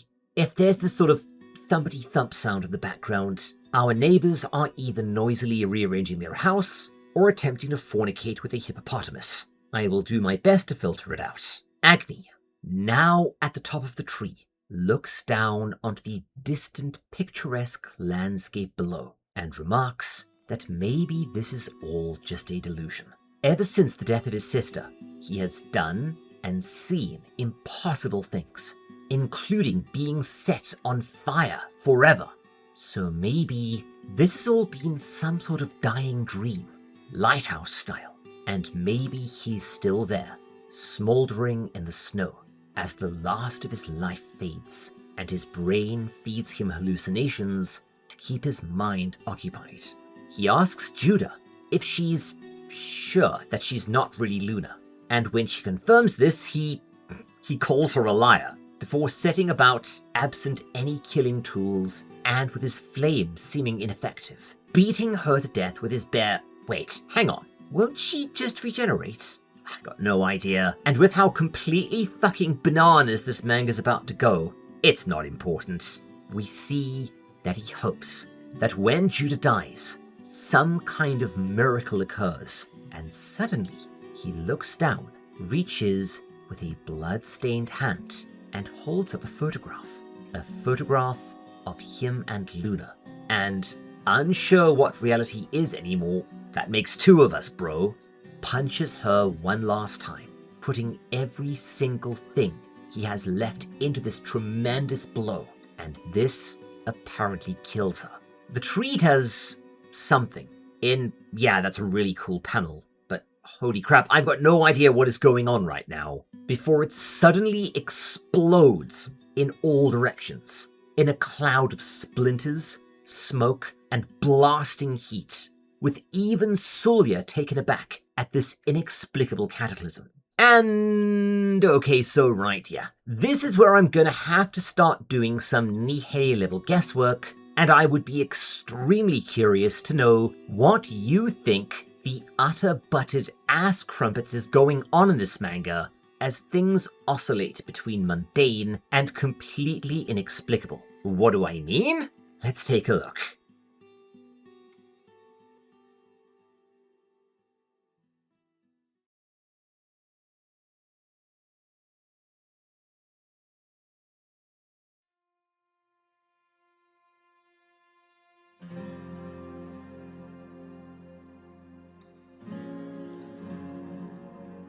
We get an extended, textless sequence of some more really gorgeous panels. I think what we're seeing as we slowly zoom in is the World Tree, now fallen, having melted a tremendous hole in the ice, and whatever just happened was enough to create an enormous inland sea. Somewhere, likely on an ice floe, Agni and Judah lie side by side, stark naked. Yes, enjoy Asni. A butt is okay, right, YouTube? Like it's not showing her mango or his cucumber or something, so it must be fine. I mean, there are asses in Shaun the Bloody Sheep of all things, so let's risk it. However, observant viewers will notice something as Agni sits up. He's missing an arm. And while I'm not going to go into this too deeply, it was another reason why I initially believed this story to be a heavy riff on Norse mythology, as well as another manga that should be obvious and I won't mention. The stature and short dark hair is a big clue. Now, I mentioned a theory, and this is it. What I think the implication is that the tree was designed to absorb energy. It absorbed a ton of life energy from Judah and Agni's followers, which included some pretty strong blessed, and this allowed it to grow to ridiculous size. However, Solia's intent was for Agni to be the primary power source, and sure enough, after she instigated a battle with him, it proceeded to absorb Agni's flames for an extended time, and this eventually caused it to overload and explode violently, likely when he unleashed that last punch. This would explain why Agni is no longer burning, and why it melted such a significant hole in the landscape. Oh, and it's implied that it also drained his blessing somewhat, so while he still has a healing factor, it's a lot weaker. I would make an Old Man Logan joke, but I can't think of a good one. Regardless, seeing his foe, Agni cocks a fist back, preparing to kill Judah, and then she wakes, looks at him, touches his face gently, and wipes away his tears, before exclaiming with joy that she can feel sensations again. Yeah, I think she got ye old fate worse than death inside the tree, via total sensory deprivation due to the hijacking of her nervous system. However, it doesn't take Agni long to click what's going on. This isn't the ice-cold, yes, I know what I just said, shush, or the desperate, death-seeking being trapped in the tree. This woman is childlike, and as we will soon see, she's utterly lost her memories and a good few marbles to boot. And when she asks who he is, he blurts out that she's Luna. Oh, Agni, that's not healthy. Especially when he goes on to tell her that he's her brother. Oh, right. I forget where exactly this is discussed. It may have been earlier, but I can't find it right now. There's this whole ad hoc explanation of how regenerators work. If sufficient major head trauma is inflicted in a short period of time, while their brains will heal, the regenerator can permanently lose their memories. And yes, this is probably going to be really significant later, hintity hint, but it's also what happened to Judah here, and why Agni is now able to convince Judah that she's Luna. And yes, in isolation, this does make him look like kind of a monster. twisting the mind of this clearly unwell and blasted woman. Despite her evil history, that is some dirty pool. He's telling her that she is someone and something that she is not. But it makes sense in a completely fucking depressing sort of way. Remember, we have established that Agni is bonkers himself. His life has been full of loss, trauma, and pain, beyond which people have been playing with his head, and he's been completely unable to sleep, which has been causing him to hallucinate extensively and even have at least one full-on psychotic break. He's also been deluding himself with a sort of poisonous hope that if he does certain things, Luna will return to life and return to him one day. Especially after finding that inexplicable photo that Judah was carrying, which, yeah, what was up with that? I still have no idea where that came from, and no, it is never explained. So yeah, he's driving himself even more insane, and has now convinced himself that this is the miracle he's been hoping for. Luna reborn in the amnesiac body of his enemy. However, we also see that he's at least partially aware of this, urging himself to snap out of it and finish her off once and for all. Then she hugs him, and before this, let's say, can go any further, they spot something that, if you're thinking the right way, just made you do a huge double take. It's a building, a structure, a modern structure. Some kind of warehouse maybe, and the sort of thing that wouldn't be out of place in rural Japan. Now, from context, I think that it's implied that when the great tree exploded and collapsed, it melted a massive crater into the deep ice. The ocean, or I suppose lake, might be more appropriate at the center, and this structure being unearthed higher up. This was once deep below the ice, some sort of small town, and we'll actually see more of this way later. So note this and note the geography, as holy crap is it going to save you some confusion. We see, as they explore looking for clothing, and yes, I just spotted how much of an obvious Adam and Eve analog this is, holy crap yes. Fujimoto has a theme, and he's sticking to it, that it was probably some sort of industrial kitchen, making school lunches, or some sort of catering slop, but we'll actually learn later on that this building is a salt refinery, which, I don't know about that, but it's not terribly important. We get a pretty long sequence, showing these two completely starkers wandering around the refinery, and we see Agni's inner thoughts. He is still a divided man, with, on one hand, the Fire Punch persona constantly telling him to kill Judah over and over again, but on the other hand, she's so childlike that he cannot help but think of her in some fashion as Luna returned to him. Again, he was hoping for a miracle when he killed the tree, and sure enough, one seems to have been presented to him.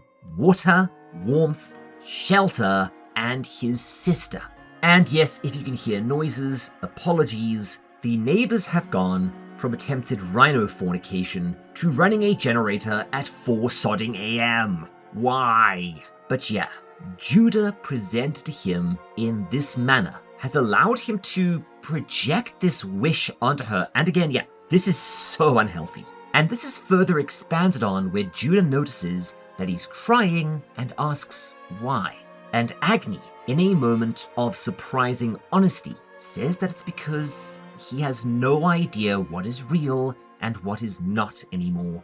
And yes, this ties back into my own theory that due to everything we've seen, Agni's gone totally mad. This next bit is subtle, but it's actually really great. Fujimoto, yet again, really does have a knack for unconventional storytelling that still sometimes hits like a ton of bricks, as Agni, covering his eyes, asks Judah if she's actually Luna, knowing how impressionable she is, and when she reluctantly and uncertainly assents. And yeah, this is a really great panel. The fixed smile and haunted eyes. Agni knows that this is not Luna, but has decided to buy into his own fantasy, indulging in this toxic dream of his that, in some fashion, his sister has been resurrected and returned to him. He knows what he is doing and has chosen to deceive himself. And yes, we're also doing the whole acting thing, and I suppose if you act well enough, maybe you can fool everyone, your conscience included. And yes, this is not going to end well. We get a very Chainsaw Man sequence, where Judah does a dress-up montage in an inexplicable set of cosplay outfits before they're ambushed and taken captive by a young-looking figure wielding an assault rifle, who tells them that, even if they aren't looters or thieves, they're certainly perverts. Again, yeah, very Chainsaw Man. And Agni realizes what you've hopefully already spotted. Not only are his flames gone, but his arm isn't growing back. And then he says that he actually doesn't feel anything at all. Likely either due to the brain's gating mechanism or destruction of his nerves. But now he has no sensation whatsoever, once again resonating with Judah's fate. And that's interesting. We get a protracted sequence where the young woman, who we learn is named Tenna, gets into hot water with her band of survivors, and we learn that, let's say while they've yet to resort to cannibalism due to the religious teachings of someone they only refer to as sensei, and yes, anyone with a sense of narrative causality can guess who that's going to be, but that they've been struggling with food, as well as repeated raids from Behemdorgian remnants, and that their leader, a thin woman with a lip ring, has now decided that it's time to abandon the whole no cannibalism thing and just eat these two. Before they can shoot, Agni infers that their teacher was, drumroll, Dorma, putting two and two together, and, thinking fast, spins another lie, saying that it was Behemdorgians that attacked Dorma's home, and that he was able to escape with his ... sister, despite losing an arm. Yeah, Agni is sliding more and more into a reality built on lies and deceptions upon lies and deceptions. And while I don't think it's spelled out quite this overtly, we're gonna later learn that Tenna is actually Dorma's biological daughter.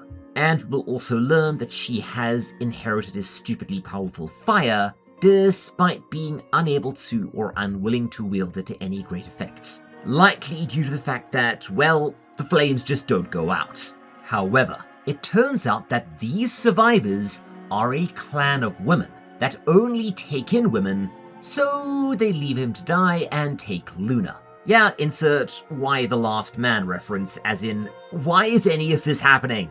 And then, conveniently enough, a small squad of Behemdorgian raiders show up, and we learn that, yeah, we're back to the weird sex stuff. They've established some sort of settlement, claim to have food, and that presumably the people living in the structure, wherever it is, are the women that escaped from them to prevent their use as breeding sows and pleasure slaves. Once again, Fujimoto, I think we've established your themes. And speaking of themes, we go back to the acting thing, as Agni is able to bluff his way in close, and then, using the martial arts that Toga taught him, beats the incel out of one of the raiders, heedless of being shot. Remember, somewhere deep down, Agni has a death wish. And, no, seriously, again, if you haven't clicked already, look at this panel. The short black hair, the one arm, the stature.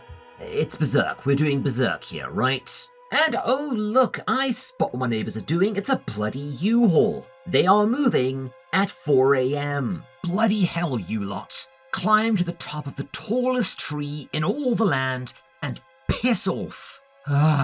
Anyways, having been shot a dozen times, Agni falls to the ground and blacks out. We then see him being operated on, and learn a bit more, implying that being set on fire for so long did indeed permanently damage his nerves. He can feel pressure, but neither pleasure nor pain, and just wants to die, mourning all of those he's killed, haunted by the fire punch persona, and his massacre at Dormer's homestead. However, oh come on, Judah, please, just let this guy die already. But no, she does the thing, commanding him to live, and so, of course, he does, sitting up and violently expelling the bullets, Wolverine style. Later, he wakes up and speaks with the leader, Liane, who reveals that she doesn't trust him because he's a man, but Agony reveals that he is back to being a pacifist. He doesn't want to see any more death, and he thus lets the raiders go. Agony is dumb, and oh yeah, there's this whole thing that he forgot his name, but he could also just be lying about this too. We see that they're going to call him Brother for now, and put him to work gathering wood from Solia's tree. And yeah, there's this whole thing where Judah constantly wants to go into the water, but Agony stops her as he worries she'll freeze to death. And yeah, we also see that he's once again deceiving himself, saying that he needs to stay alive to take care of her, all with that awful, fake, fixed smile on his face and haunted eyes, while killing a deer with his bare hands, then lying about it. Dude, you're totally okay. Time passes, and one day one of the women returns, telling them that the raiders attacked again, and while she got away, her friend was shot and taken captive. Agony wants to go and help save her, but they reveal that the raiders outnumber them 3-1, are better armed, and have steadily killed or abducted their number. There is nothing they can do, and if Agony were to leave, they tell him that he would have to take the dim-witted and burdensome Judah with him. He asks her if she wants to stay, or if she wants to go, but she just mimics him, which he deliberately misconstrues as her wanting to stay, presumably as this is what he wants. Agony is indeed becoming very skilled in self-deception, now asking questions in a way that he knows will elicit the answers that he wants. We do, however, see, in an absolutely gorgeous panel, no, seriously, that is lovely, you can pretty much hear the fire and the falling snow as Agony, in the dead of night, walks out, following the tracks of the raiders, and yeah, okay, this is pretty fun. That's a modified K-van given tank treads to create a sort of unholy jerry-rigged snowcat. And inside the structure, he finds the raiders knelt in prayer in front of a crucifix, meaning that there's some strain of Christian? I don't know. And while we're not going to go into this right now, at least not too deeply, I suspect we'll do a proper tangent on this if and when we get around to Blade of the Immortal, as it crops up pretty frequently there. Christianity has had a rocky history in Japan.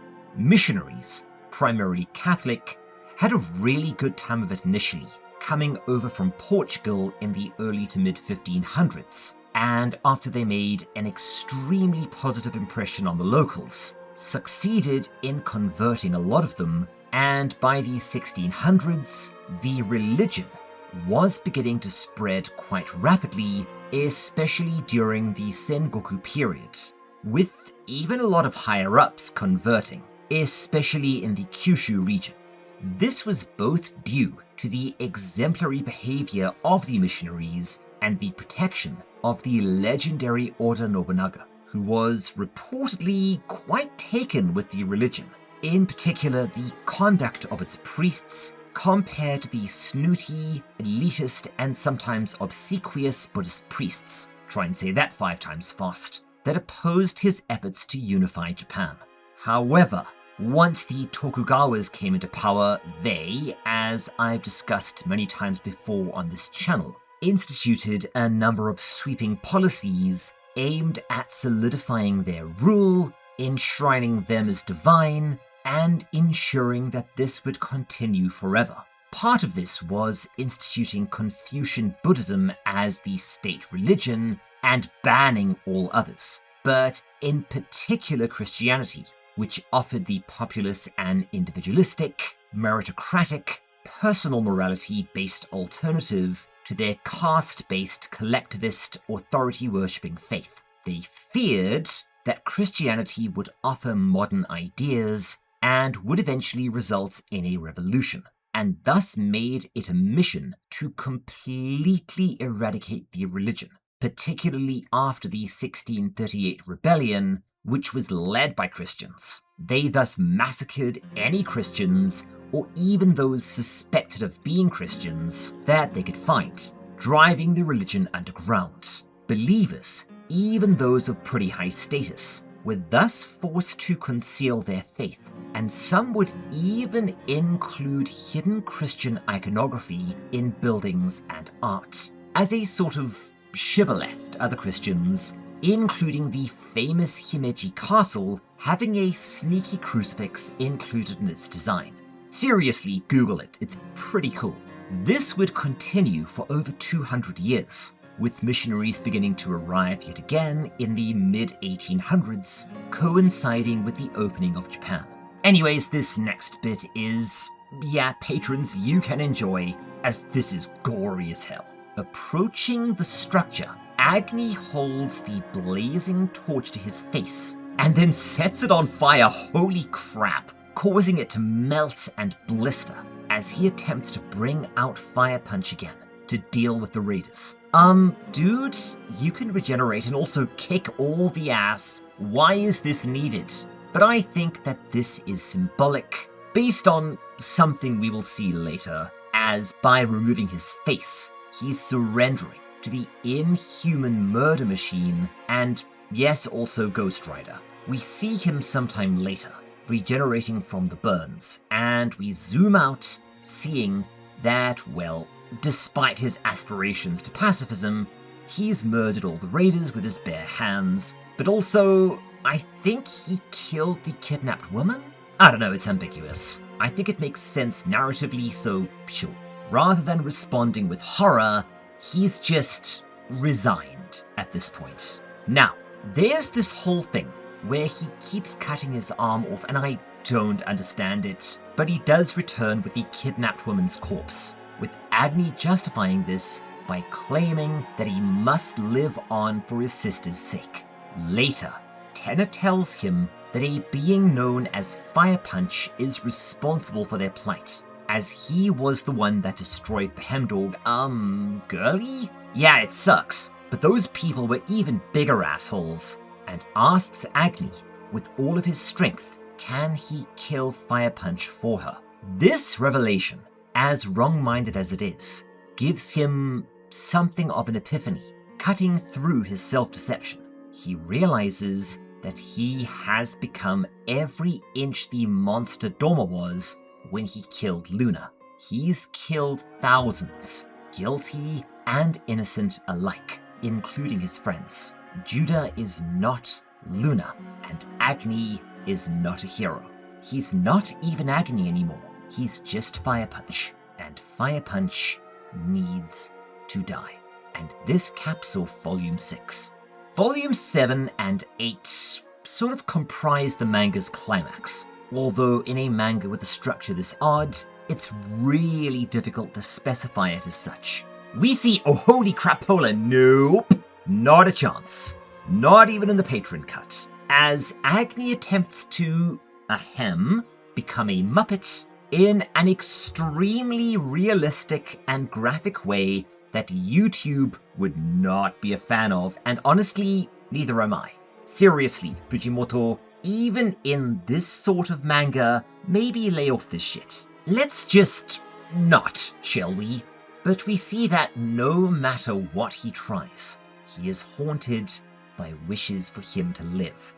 First Luna, then Togata, and now Judah. And so long as someone wants him to keep living, he believes he has to do so. And yeah, this is interesting, as we see, yet again, him having visions of his younger self, now standing in the woods, staring at him in pure contempt. What he has become is abhorrent to who he used to be. Later, eating with the women, Agni spirals, his lies and decisions closing in on him. And then he has another epiphany. When he was Fire Punch, he was a being of violence and vengeance. This made everything very simple. Now, What is he? A liar. A man that cannot help but do evil even when he tries to do good. A man that is trapped in this life by having one person who depends on him absolutely and needs him to stay alive. Bloody hell, that's really depressing. Especially when we see another Muppet attempt halted by Judah, risking her own life to do so and telling him to please just go on living one day at a time. And because Agni is reactive rather than active, yes, I clearly needed more sleep when I wrote this, he does. An indeterminate time passes. Indeed, one day at a time, and yeah, there's still this whole thing where Agni hides his regeneration from the women. I don't get it. But he does gradually let his arm regrow, presumably to underplay how strong his healing factor is, or at least is getting back to being. And we see that, for Judah's sake, he is now firmly living a lie, putting on that fixed, false smile, because he can't feel anything. Over time, the sea freezes over again, and Tenna gives birth to a child, conceived by rape due to one of the raiders some time ago. Yikes. And we then get a timeline telling us that a full decade elapses as we prepare to enter the Boffo Bonkers Bananas final arc, which comprises most of the last 2 volumes. And yeah, as mentioned, this is going to get confusing. We get some substantiation of what's been going on as Oya, the new kid, follows Agni around. He is still maintaining the whole Judah is Luna thing, and yes, that's still messed up, as Agni has manipulated an amnesiac into becoming his dead sister for over 10 years. Yep, there are no angels here. It turns out that the destruction of the tree resulted in an extended warm spell, which presumably helped the area to be inhabitable, but things are getting cold again, and appear to be getting even colder than they were before. Oya has inherited her mother's and by extension Dorma's fire, and Judah distracts her as Agni wants to go off and find some lumber for their small settlement. We see yet another sequence that YouTube will be death on. They really do not like any Muppet-based sewer sports, so we're gonna tread carefully here. Agni still has that death wish, and attempts to realize it using a chainsaw. But Oya has now become another person that wants him to live, viewing him as a big brother and shackling this poor immortal to this plane.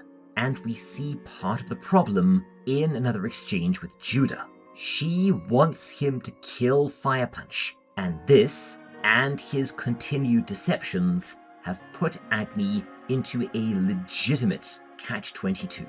He wants to die, but as people that want him to live, but also die. Yeah, good luck untangling that mess. What a tangled web we weave. We get an extended and really well-drawn sequence depicting them having a discussion, and the only really important thing is that Agni is trickle-truthing Judah. He eventually does that thing, that thing, where he does a partial confession in the form of a question, essentially insulating him from the backlash, as he can just retreat to the Bailey of, oh, it was just a hypothetical, don't worry, if she turns out to have a problem with the Mott. He asks her what she'd do if he were Fire Punch, and is surprised, as rather than telling him to become a Muppet, she instead says that she would tell him to never hurt anyone again. Well, that's something, at least. And it does give Agni a potential direction for redemption, if he's even salvageable at this point. What the hell does he do next? Anyway.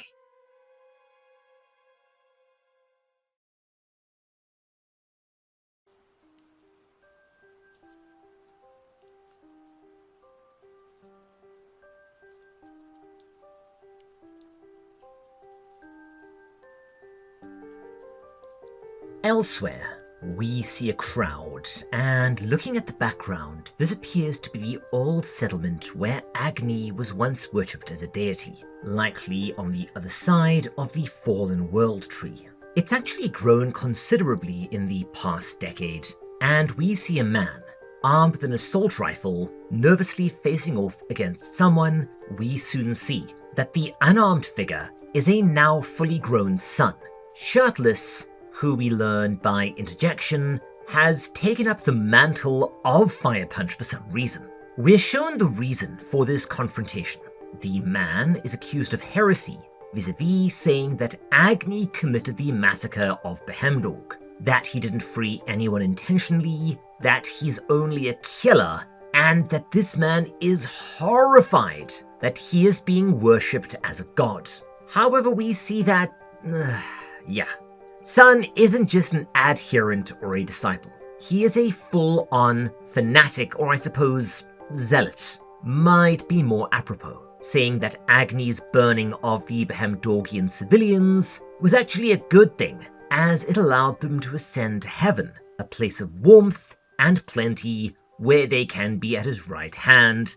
That sort of thinking does not bode well. More concerning, it appears that the Agneists have written up a religious text, and not an especially nice one that wraps a call to kill all apostates and wrong-thinkers in nice, flowery, holy language. Sun then easily defeats and kills the man, using a pair of prosthetic legs, powered ones, presumably overcharging them with his electricity, to Dragon Ball Z kick the apostate into the mountainside. Okay, that's pretty funny, and look who's all grown up now. Later, we see that...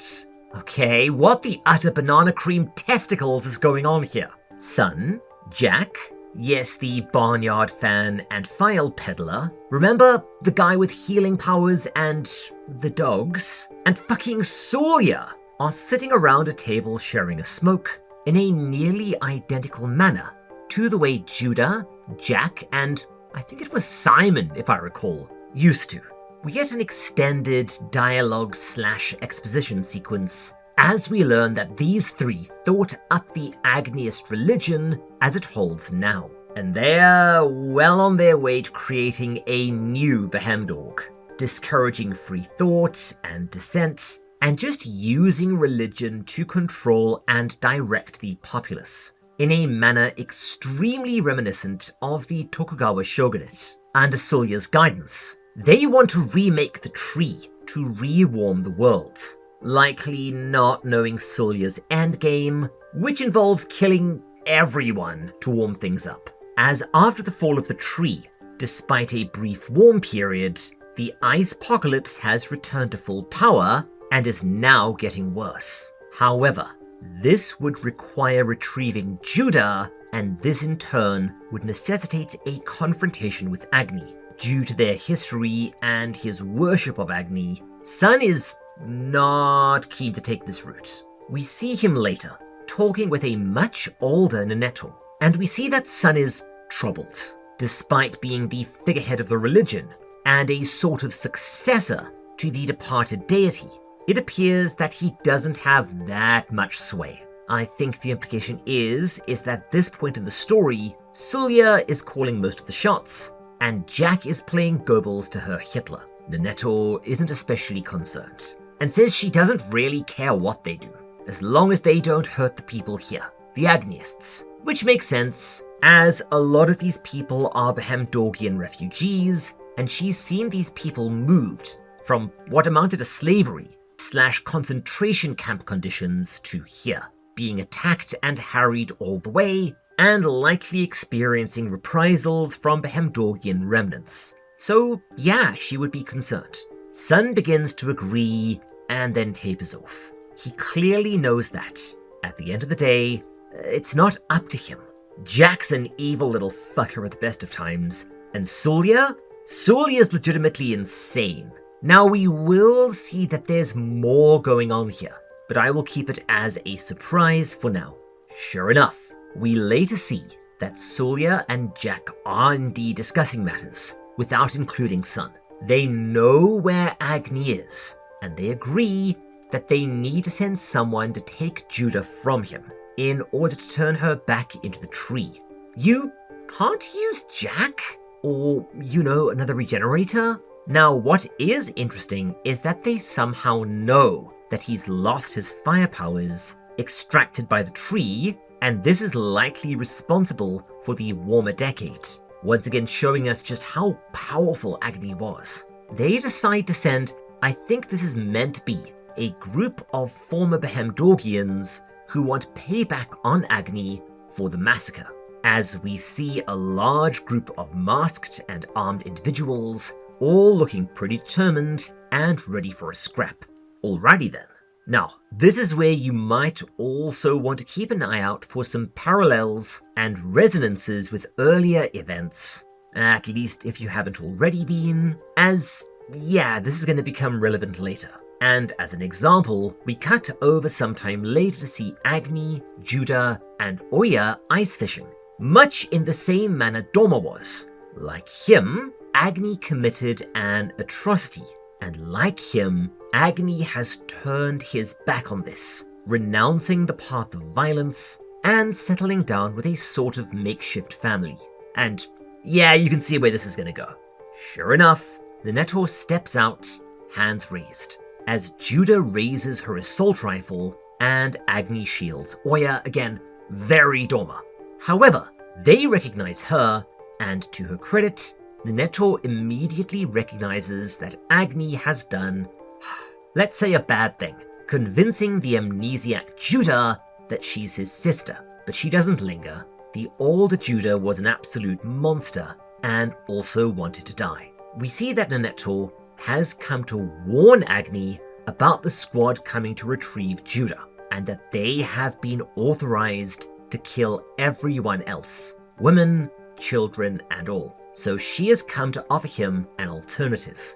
If he turns Judah over to them and flees with the rest, it's unlikely that they'll be pursued. So not much of an offer if you think about it. She also tells him that the Ice Age is indeed getting worse, and soon anyone who is not a regenerator is either going to freeze to death or starve.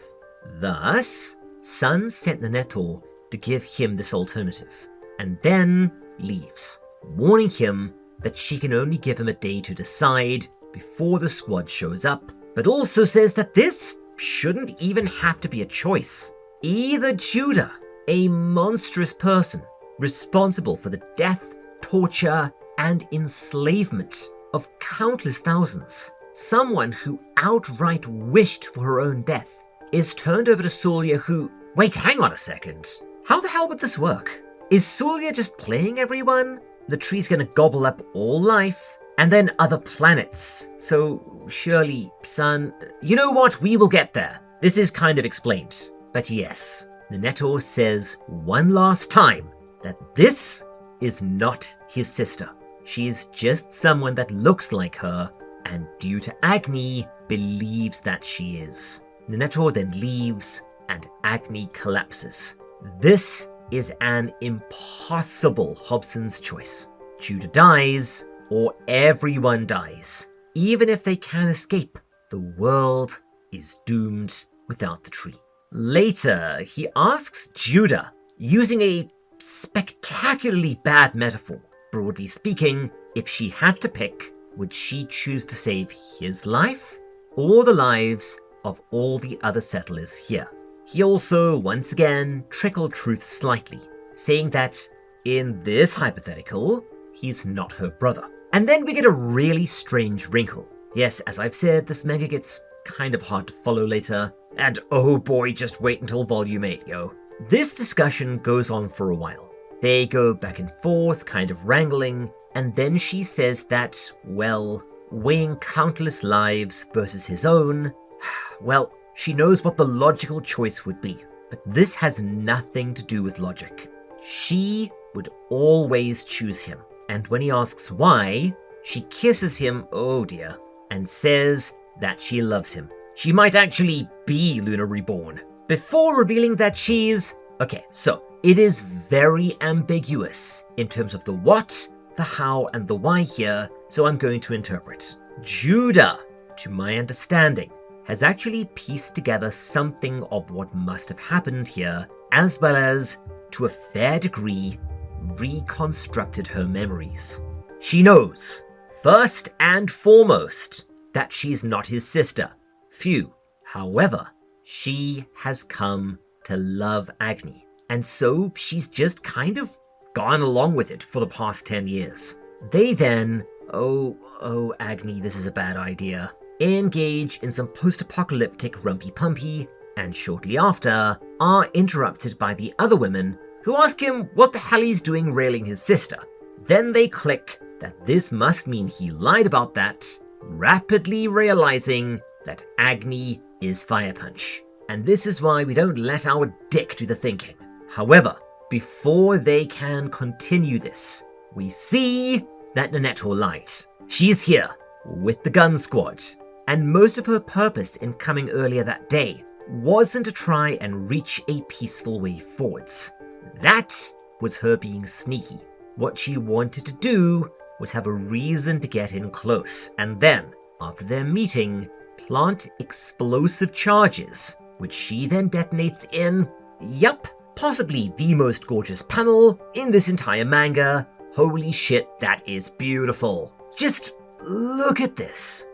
Inside, it's complete chaos. Some of the women are dead, some are wounded, and Judah has lost an arm and a leg to the blasts. Wait, wouldn't she have instantly regenerated this? But then the squad attacks, opening fire, showering Agni and another of the women in bullets. As he prepares to counterattack, they set up a firing arc on him, but imply that they are just containing him, saying that they are going to leave this to an unnamed him. And the identity of this mystery mini-boss is immediately revealed when Agni's arm suddenly, I think it's snapping? The art is unclear here, but what is clear is the distinctive T-1000 blade that bursts out of it and punches through his chest. Yep, it's Captain Underpants from earlier, the last of his surviving disciples aside from Sun, and yeah, the only thing a cult hates more than a non-believer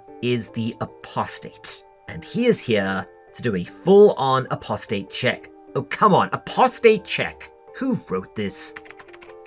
Yes, I know it was rhetorical. I need sleep. Regardless, he swiftly defeats the stunned Agni and pins him down with multiple blades before decapitating Judah, which, is she a regenerator or not? If she was, she would have regrown those limbs by now and be kicking all the ass. She was really strong if you remember, defeating Agni in a flash, and, well, this was pre her being souped up by Solya.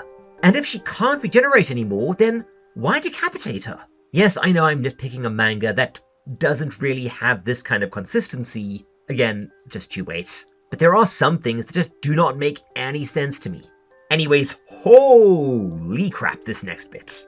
Agni, seeing the masked man leave, taking his new lover with him, stands up, and before the gun squad can open fire, rips a blade out of his back and, alright, I'm just going to describe this. Patrons, enjoy.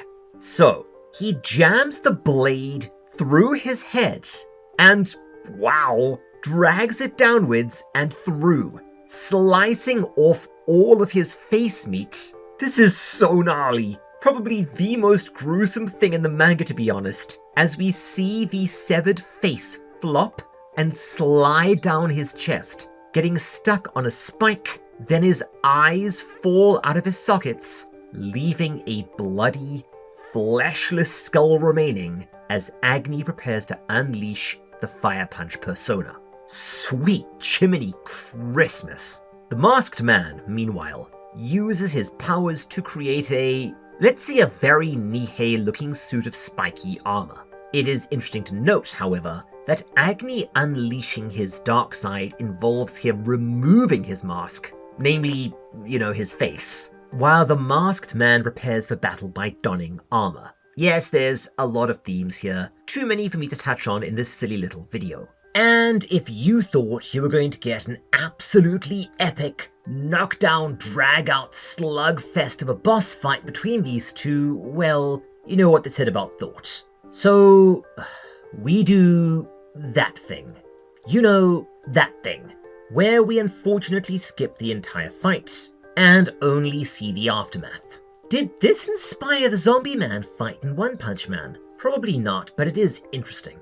Agni has regrown his face, but he has been dismembered many, many times, going off the endless limbs and gore littering the field. Yeah, sorry, I have to censor this stuff in the public release. YouTube has this thing about severed limbs and heads, but we see that the masked man is on the verge of death. He is slumped over with a spike through the heart. Agni does indeed run on Zombie Man rules. All he needs to do is get lucky once while outlasting his enemy. But it appears that, even with his insane regeneration, this was a difficult fight. Agni approaches to finish him, with the man telling him to just do it, and that he's really tired. Damn, that's actually sad. Also, shoot straight, you bastards! Yeah, I know, but seriously, if anyone has seen that amazing movie, you get it. All 5 of you. However, he remembers Judah's words and then disregards them. Yeah, Agni is, indeed, at least in part, clearly just a suit that Fire Punch wears now. Or maybe he knows that no matter what, if he doesn't end it now, this implacable and absolutely formidable enemy will come back and attack again. Agni has, unfortunately, created zealots like this, and those chickens are coming home to roost in a big way. Once again, this feeds back into what Togata was saying about being a god. It's not all sunshine and roses. And when your god fails or leaves, things get very, very unpleasant. However, before he's able to strike, Tenna, Oya's mum, remember Doma's biological daughter, steps out into his way. And we actually get this is heartbreaking as she attempts to get through to this troubled man. And, okay, so when people say that Fire Punch is one of their favorite manga of all time, I will say this much. There are 3 absolutely standout moments in this story. Agni's battle at Behemdorg, facing down Judah's generals, Agni's visit to Doma, and this little exchange here.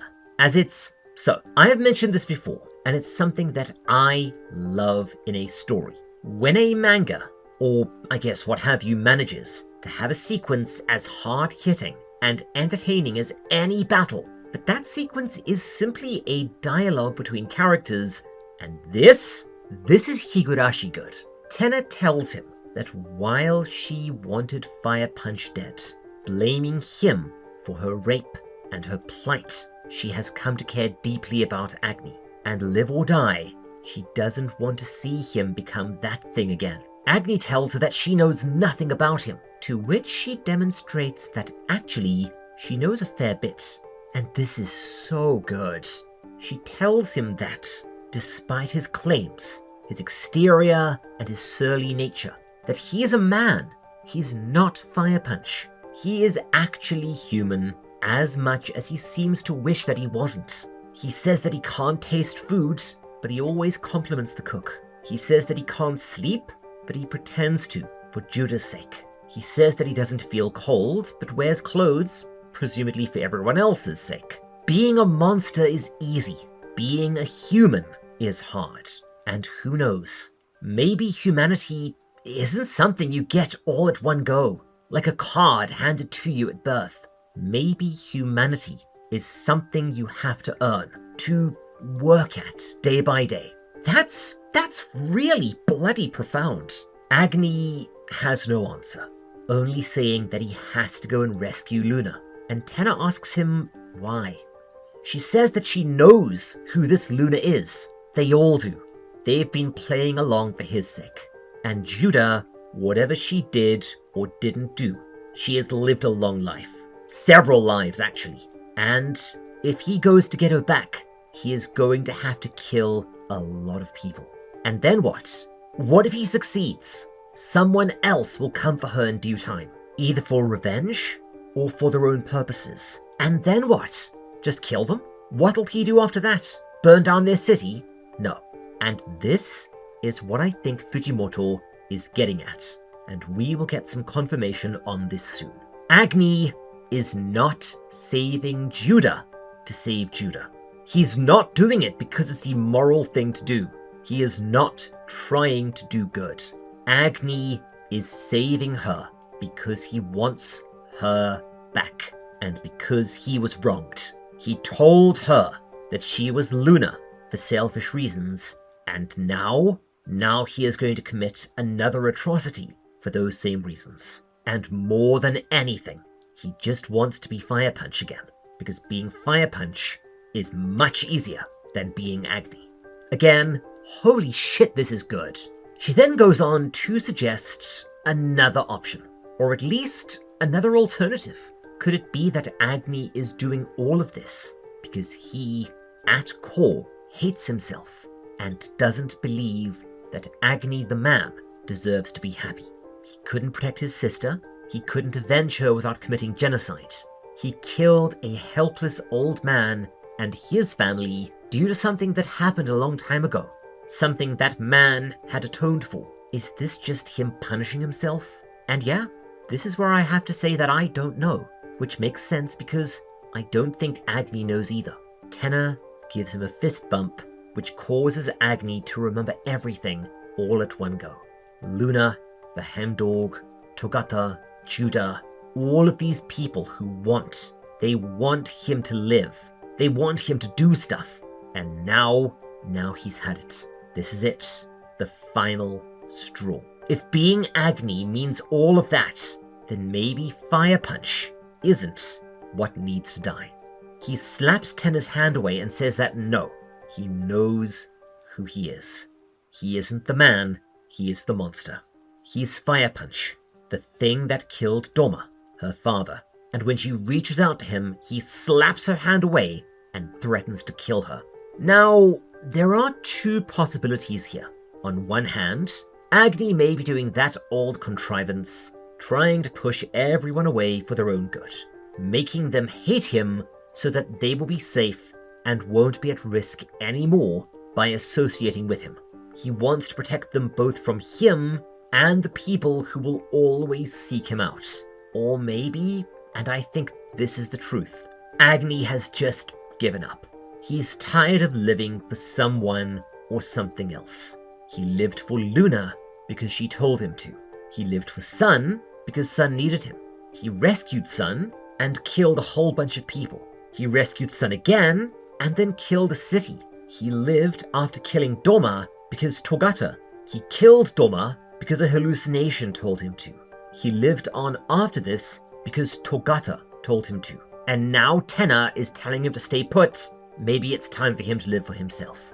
If he is a monster, maybe he can be at peace by being the monster. Again, I don't know, and again, I don't know if Agni does either. He raises his hand to hit Tenna again when he hears a shout behind him as Oya steps forward, revealing that she has indeed inherited her grandfather's unquenchable fire, and this is going to be tragic. Agni, feeling the heat of those flames once again, and knowing them for what they are, and that this will kill him, smiles. Then we get a protracted sequence showing this moment and others meshing together, as we finally get, I think, the primary thesis of the manga, as Agni realizes that, yeah, this is all very, I think it was Heidegger, one of the German philosophers anyway, saying that snow is not, in any sort of natural sense, white. White is our concept. Snow is white because we use the word white to describe the way our eyes perceive light reflecting off it. We give snow meaning. Fire isn't hot in and of itself. Hot pertains to how it makes us feel. A chair is a chair because we define it as such. It's something made for us to sit on. And who we are, what we are, our identity exists because of what we do, but mostly because of how others perceive us. Others think, therefore I am, and that is either complete fucking horse feathers or the most profound thing I have heard all year. We get some more exploration of this thesis as the agonized, burning Agni recalls a discussion that he once had with Togata. He told him about an actor named Tom Cruise that Togata really liked. The man was handsome, cool, and just seemed like an awesome dude, a hero. Then, later, Togata learned about, the cult and him being a sex weirdo. And yet, when Togata watched his movies, Tom Cruise was still cool to him. He would never meet Tom Cruise. So who is to say that the man is more important than the character?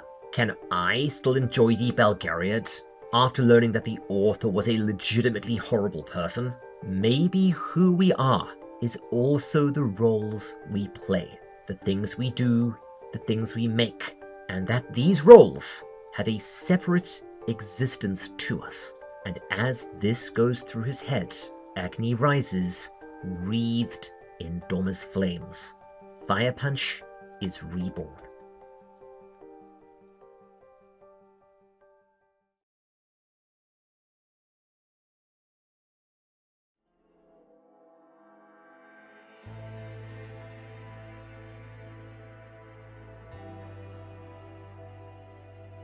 Elsewhere, Togata and Judah travel in a bombed-out combi on a heavy trail pursued by zombie, well, for a given value of zombie, and yes, now that song is in your head too.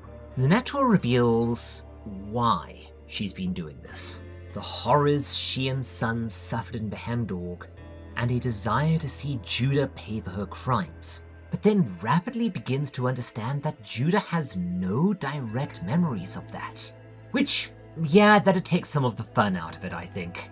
Sulya, meanwhile, confers with Jack, saying that without his fire, Agni is just a regenerator, and if they damage his head enough, he will lose his memories, which, I forget if this is the first time we've heard this, but as discussed earlier, it's almost certainly, at least in part, what happened to Judah. There's this whole thing about, you know what, it's not important, but Son realizes that neither Sulya nor Jack believe in Agni as a god. They just want to use him for their own ends, or avoid him to obtain Judah, and, angered, instantly kill Jack, revealing that Son has been hiding his power. He is actually formidable now. Son also reveals that he has in fact been manipulating them in turn, playing the long game. He's used Sulya and Jack to help build this cult, and that in actuality, he knew that Sulya expended most of her power in creating the tree, and that is why they've been letting Son do all the fighting. Son also reveals that he's as crazy as a can of rats, believing that he's Agni's special number one chosen, I guess the Moses to his Jehovah, and that Agni loves him more than anyone else because he believes harder, not how God works, mate. And yes, this is all going to end in tears before Son effortlessly kills Sulya off panel. Womp womp. We see him emerge, using his electricity to somehow levitate both heads behind him. Again, yes, sorry, I have to censor the heads. I do not know what is up with YouTube and this stuff, but he tells the throng that they will be the witness to the death of a great monster, and that God is coming. Oh dears. Don't you have some squirrel staples, Son? And this closes out Volume 7. Volume 8, the final volume, is, believe it or not, where the manga gets a little weird.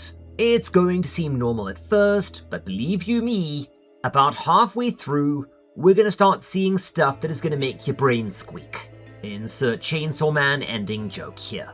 We open on Nenetor and her squad transporting Judah.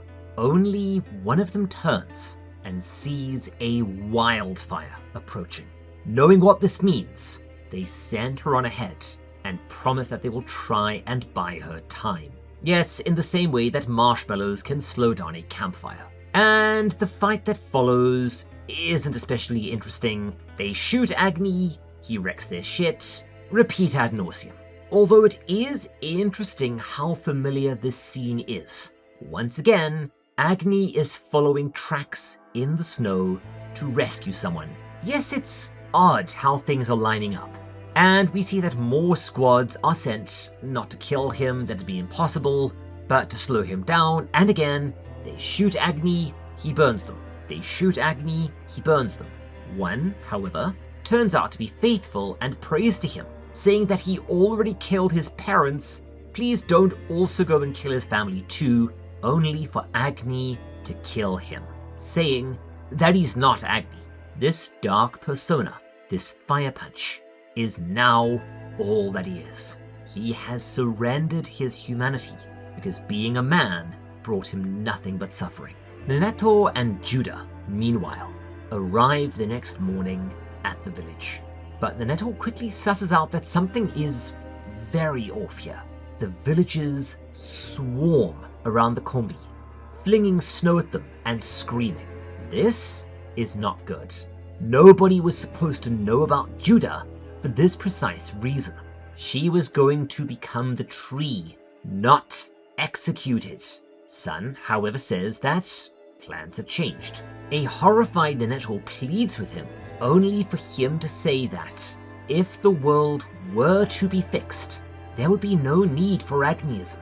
And who cares if humanity dies? They will just go to heaven and be with Agni, so yep, Sun, that's quite the heel turn there, mate. Neneto continues to argue, but Sun retorts that if Agni were just a regenerator, how would he still be alive? Wouldn't the fire make him suffocate? That's actually a really good question. How does that work? And if Agni's/Dorma's flames are inextinguishable, then how come they just don't burn down the entire planet? Okay, that one's a little spurious, and yes, he is pointing out plot holes and also doing... Okay, so there is this rhetorical device called the God of the Gaps. It was popularized by... I think it was Hitchens. Basically, Sun is saying that because we cannot understand a thing, it must have a divine solution.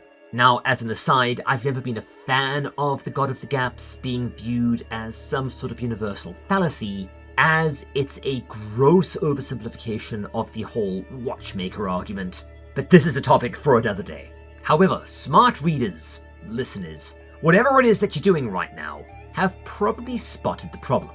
Sun is attributing divine origins to simple coincidence and serendipity, plus ignorance, to justify Agni's divinity, and, picking up a torch, prepares to kill his only friend before Judah stops him. He looks down at the torch and, what the ass is going on? So this really confused me. Although, now reading this again, I think I get it. As the torch begins to bud and blossom, turning it into a tree. Now, what I think is implied here is that Sulya, in order to transform Judah into the tree, conferred most of her power onto Judah, including her plant abilities. And this is how, this happened. But this is also probably a nod to the Book of Numbers, where Aaron, to confirm his divine authority, caused his staff to grow and transform into a living tree. And it also explains why Sulya, who spanked full-powered Agni with absolute ease earlier, got taken down in an instant by Sun. However, we see another interesting effect, and one that, yes, does occur when this sort of overly religious fervor is in play. Rather than seeing this absolutely insane occurrence as a miracle, or maybe a sign that he's doing the wrong thing, Sun jumps immediately to the opposite conclusion. This is devilry, before attacking Judah and only relenting when he sees how similar they look. Before they can really scrap, Sun notices the throng of villagers falling to their knees in prayer, and in another brilliantly constructed panel, we see that Agni has, at the last second, arrived. Sun calls out to him before noticing, in horror, that Agni does not have a face, and is carrying 2 charred bodies, telling Sun to return Luna to him. Sun in turn says that he's not Agni, and needs to give Agni back, and this? Okay, so I said there are 2 real fights in the entire manga, and that both of them rule. One of them is the showdown at Behemdorg, and this one is naturally the second. And both of these rock the hell out 100%, even though this one's a bit short. But what I do want you to do is to pay attention to just how everything here, as Fujimoto is about to put on an art clinic for us. Just look at how every panel is constructed. Just note his use of shapes and framing to direct our eyes to different objects of interest. If you have any aspirations towards being a mangaka or an illustrator, this is a masterclass. Pay attention. Sun engages, using the speed his prosthetics and electricity offer to flash in behind Agni, then hits him with a lightning-enhanced kick that results in the coolest fucking thing I have seen all year. Holy crap. Yeah, if you look closely, it appears that the buildings might have been copied, but still, Fujimoto, dude, please do more action. Sun then kicks Agni again, launching him clear through the settlement, blasting through multiple houses, and yeah, also note how the flames result in shadows cast from every structure Agni flies past. Holy balls, this is good. We see that Agni comes to rest up against another house, with the impossibly fast Sun now guillotining down towards him. Again, note, the house forms an upwards arrow, directing our view towards Sun. Brilliant, especially as the next panel is the same scale and framing, showing the impact of Sun as a colossal thunderbolt. He connects and boom! The only living artist I could think of offhand capable of doing this shit this well is Yusuke Murata, and that is good company to be in. However, despite all of this, Agni is completely unfazed, standing up and walking towards the levitating Sun. We have established the boundary that this battle will take place under, the immovable object of Agni versus the unstoppable force of Sun. Agni strides over to a house, finding an injured believer, and picking him up, sets him on fire, and flings him at Sun.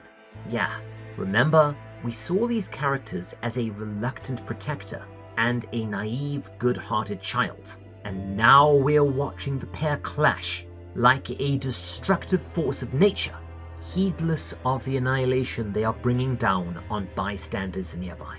Sun, after blasting the corpse away, teleports, picks up a piece of steel, wielding it as a staff. And yeah, again, if you've watched Naruto or know a few things about Hindu deities, you'll have clicked who this is referencing, and you'll understand why I had to remake this video. But no, seriously, that is so cool. Sun then flings the staff like a spear, punching through Agni's head, creating a lightning rod, summons all of his power, and then it rains thunderbolts. We get a very odd sequence of Agni being hammered by lightning, interspersed with his memories of everyone forcing him to go on living. And yeah, if you're familiar with this sort of procedure, he's actually receiving massive electroshock therapy, which, yes, can mess up or erase memories because it destroys proteins in the brain. We've also been reminded by Solia that another way to deal with regenerators is to inflict massive head trauma, which will damage or erase their memories, and this also makes sense from a neurological perspective, but wowza, there's already too much to talk about, so we'll move on. Finally, as the thunderbolts at last seem to be slowing down, Agni finally burns out, falls to his knees, and the fire punch persona fades, leaving a charred but lucid Agni lying in the ruins. He has no idea what he's doing there. We get a protracted and just odd sequence showing us how blasted his memories are. He knows that he's trying to kill someone, but who? Is it Doma? Sulia? What's going on? Everything is running together, flowing melting, breaking down as, in Agni's head, the past, the present, and the future become one. He finally spots Sun and marvels at how big he's gotten, prompting Sun, overjoyed, to burst into tears and welcome him back, approaching Agni slowly before he summons another massive thunderbolt directly onto Agni's head. And this is where things get really sad and also rapidly lose me. So again, I am going to do my best to interpret and understand this lot, and if I cock something up, please let me know in the comments. An overjoyed Sun remarks that he has passed Agni's final test, believing that this was a deception. Agni, meanwhile, reduced to a crispy critter, crawls towards the triumphant Sun with his one remaining arm. Clearly all of this has, at least temporarily, overwhelmed Agni's healing factor, as he's leaving smouldering, charred lumps of himself behind, breaking off as he inches along. That is grisly.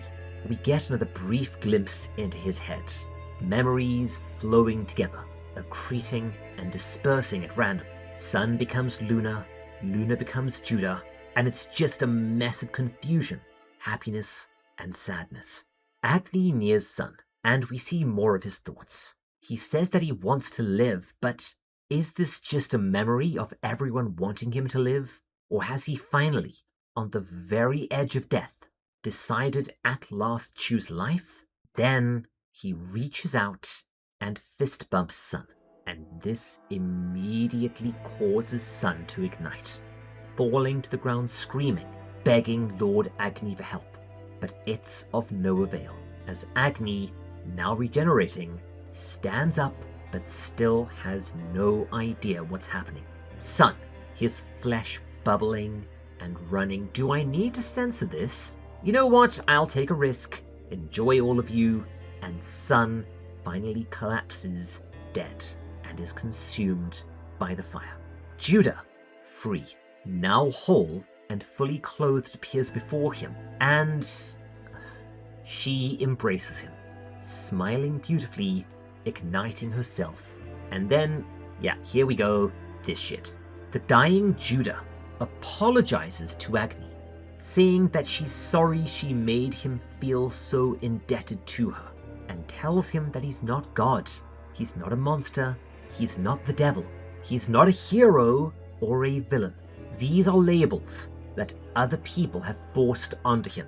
All Agni is a man, and she wants him to move forward as a man without the burden of all of these wishes placed upon him. She then places her hand lovingly and gently on his head, tells him to live before using the last of her strength, and blasts off most of it, delivering a tremendous blow to the crumbling Agni, and this at last kills him. Kind of. What do I mean? I will do my best.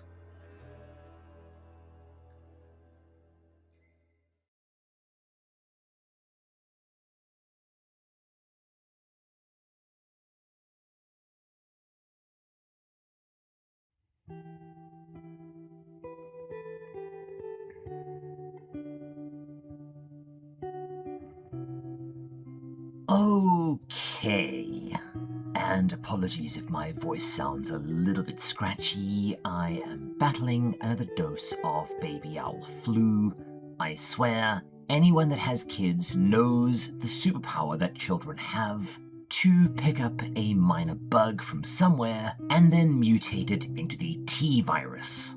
But yeah, I am going to welcome you to the less sane parts of the manga here, and again, please keep in mind that this is all almost deliberately obtuse. And also, you'll see, I am going to do my best, and I would welcome any input from you guys, but there are a lot of ways to interpret this complete pants-on-head insanity. So, let's do it. Behold! I will explain all of this to the best of my ability when we get to the what the hell just happened segment at the end. And by explain, I mean wobble my hand back and forth and go, maybe. Anyways, Nenettle rushes over, finding Agni's corpse as well as a second Agni standing there, alongside a naked Judah. And what the fuck is going on in this manga? Agni, like myself, is extremely confused, and Judah tells Nenettle that this boy isn't anyone, and that she charges her with raising him as a child and giving him a good life. She loves Agni and wishes only life and happiness for him, and thus, if she does this, if she is willing to raise Agni as a son and care for him, Judah will save the world by voluntarily becoming the tree once again. But wait, you were just in Agni's fire. Where? I guess you have Sulya's powers now and just burned your clothes off. But then, how the hell did they take you captive? You are the most powerful person on the planet right now, I don't know. But Nenettle disagrees, saying that Agni is a monster. He's killed so many people, including her best friend's son. There is no way she could ever care for him and raise him. But then Judah tells her just to wear a mask, play the role, to act like someone who can. Themes. Back at the settlement, the Agniists are stunned, as they do indeed observe Judah living up to her word, as the immense tree begins to grow and, more importantly, consumes Agni's fiery corpse, which I presume is why the tree isn't gobbling up everyone in sight. Did Judah keep all of the power that was in the tree as a sort of potential energy capacitor, which is now being released? I have no idea. Now dead, we get a really touching scene as Agni rejoins Luna at the movie theater. Oh, wait, it's your heaven and you're off-center, back row. I hope you're watching something good at least. Never mind. But at last, Agni has his peace. He is dead, and he is off to the spaces between the stars with his sister. Somewhere where there is no more cold, no more pain, no more death, and no more fire punch. And this, in and of itself, would have made a pretty good ending for the manga. But it's not, and from here, we must interpret. We see the Agni clone, created by whatever Judah did. Again, I'll get there at the end. And we drop back into the story 80 years later. We see him also sitting in a movie theater. However, this one is far more mundane. He's told by a very Togata-esque character that Nenettle is about to die, presumably of old age, and he walks out into a lovely, idyllic field of wheat in the sort of golden area of warmth created by Agni's flames and Judah's tree. We see that this has further melted the ice in the area. The salt refinery was only the start of it, and they have unearthed a small town that has, by their efforts, been lovingly restored. Agni makes his way over to a small hospital, where we see many young people, presumably Nenettle's children, or perhaps all the offspring of the village, a lot of whom have the distinctive white hair and features we've gotten used to, demarcating them as transhuman. Oh, and we learn that Agni has taken on the name Sun, presumably due to Nenettle giving it to him, but also because this manga loves finding new and amusing ways to confuse the hell out of me. However, we learn that Agni 2, has been training himself in the killing arts for some reason, and Nenettle, despairing, tells him that if he can't be a pacifist, he has to be who he is. If Agni needs the sword, then do it well. Later, after she dies, Agni 2, who we will call Sun from here on out, sits in the field of wheat, where the Togata-looking character comes and speaks with him before, how the hell do I put this, YouTube, offering him a Muppet pill, saying that the day is coming are going to be darker. Soon, there will be war over this place, particularly over the wheat. The more things change.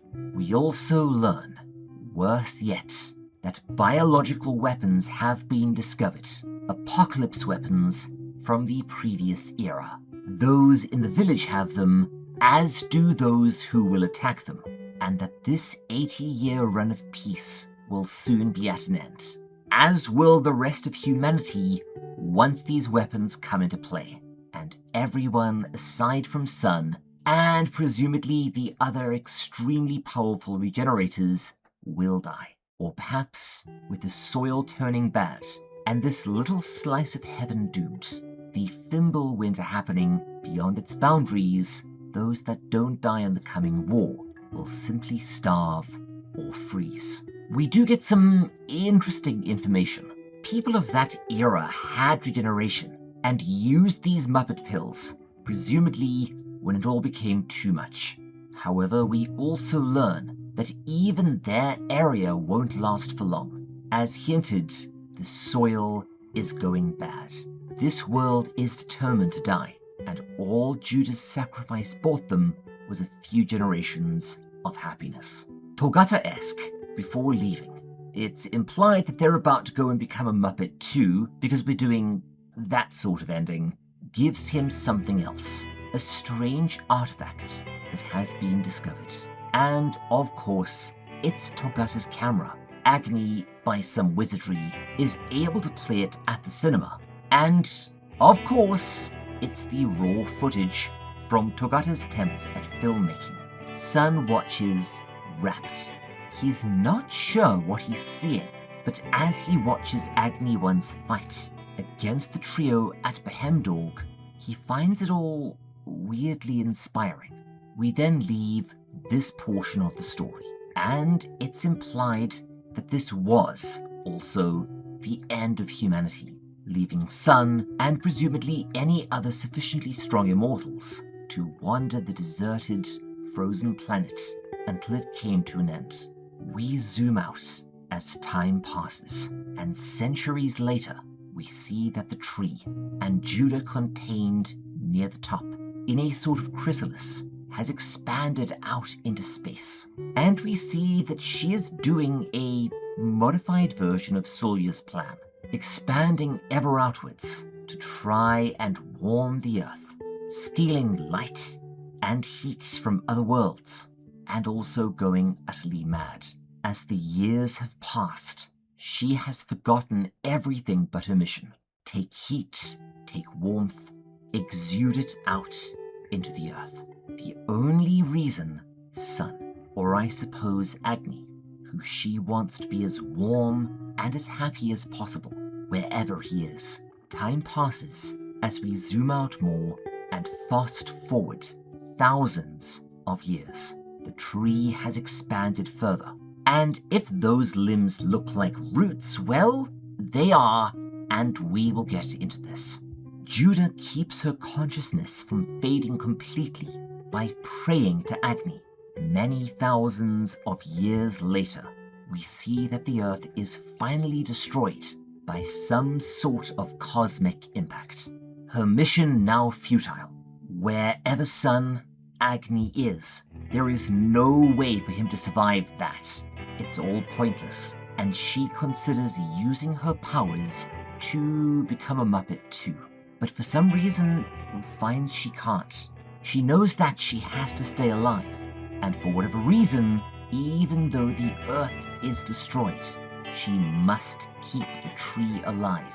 But why? What is the point of all of this? And there she remains, floating alone in the void.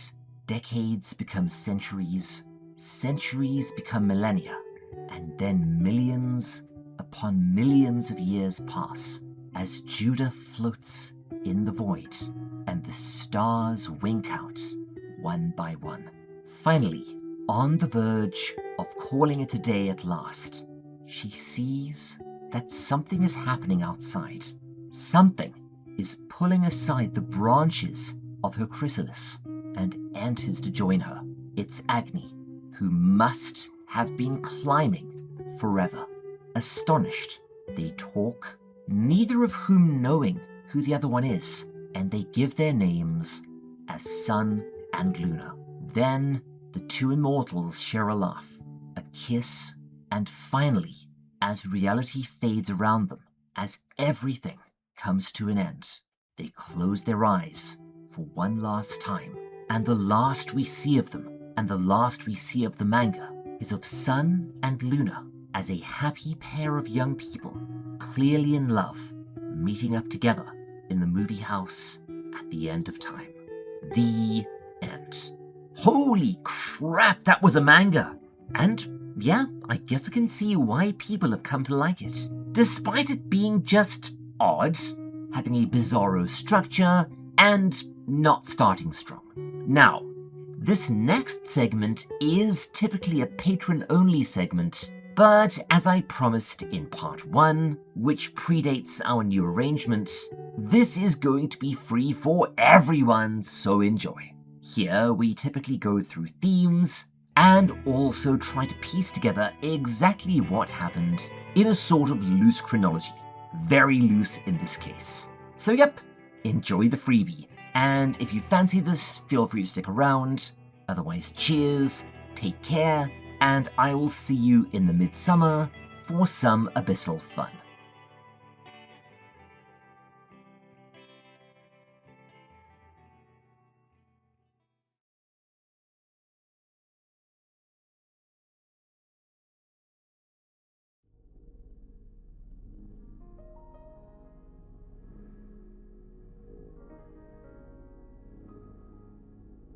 Sometime before the modern age, humanity achieved control over their genome via some sort of CRISPR arrangement, I assume, and while the other technology at their disposal was analogous to that era, this level of genetic refinement rapidly led the elite to engineer themselves to be as beautiful as possible, as well as giving themselves straight-up superpowers and immortality.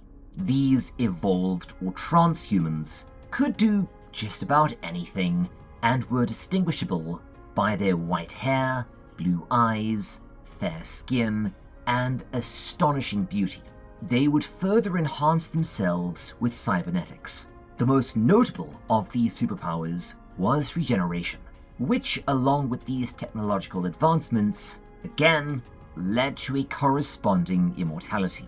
However, the proliferation of this immortality naturally led to an ever-increasing scarcity of resources, and at some point, a government seized totalitarian control of the populace, among other things, banning most media, and going off information regarding the movies available at the time.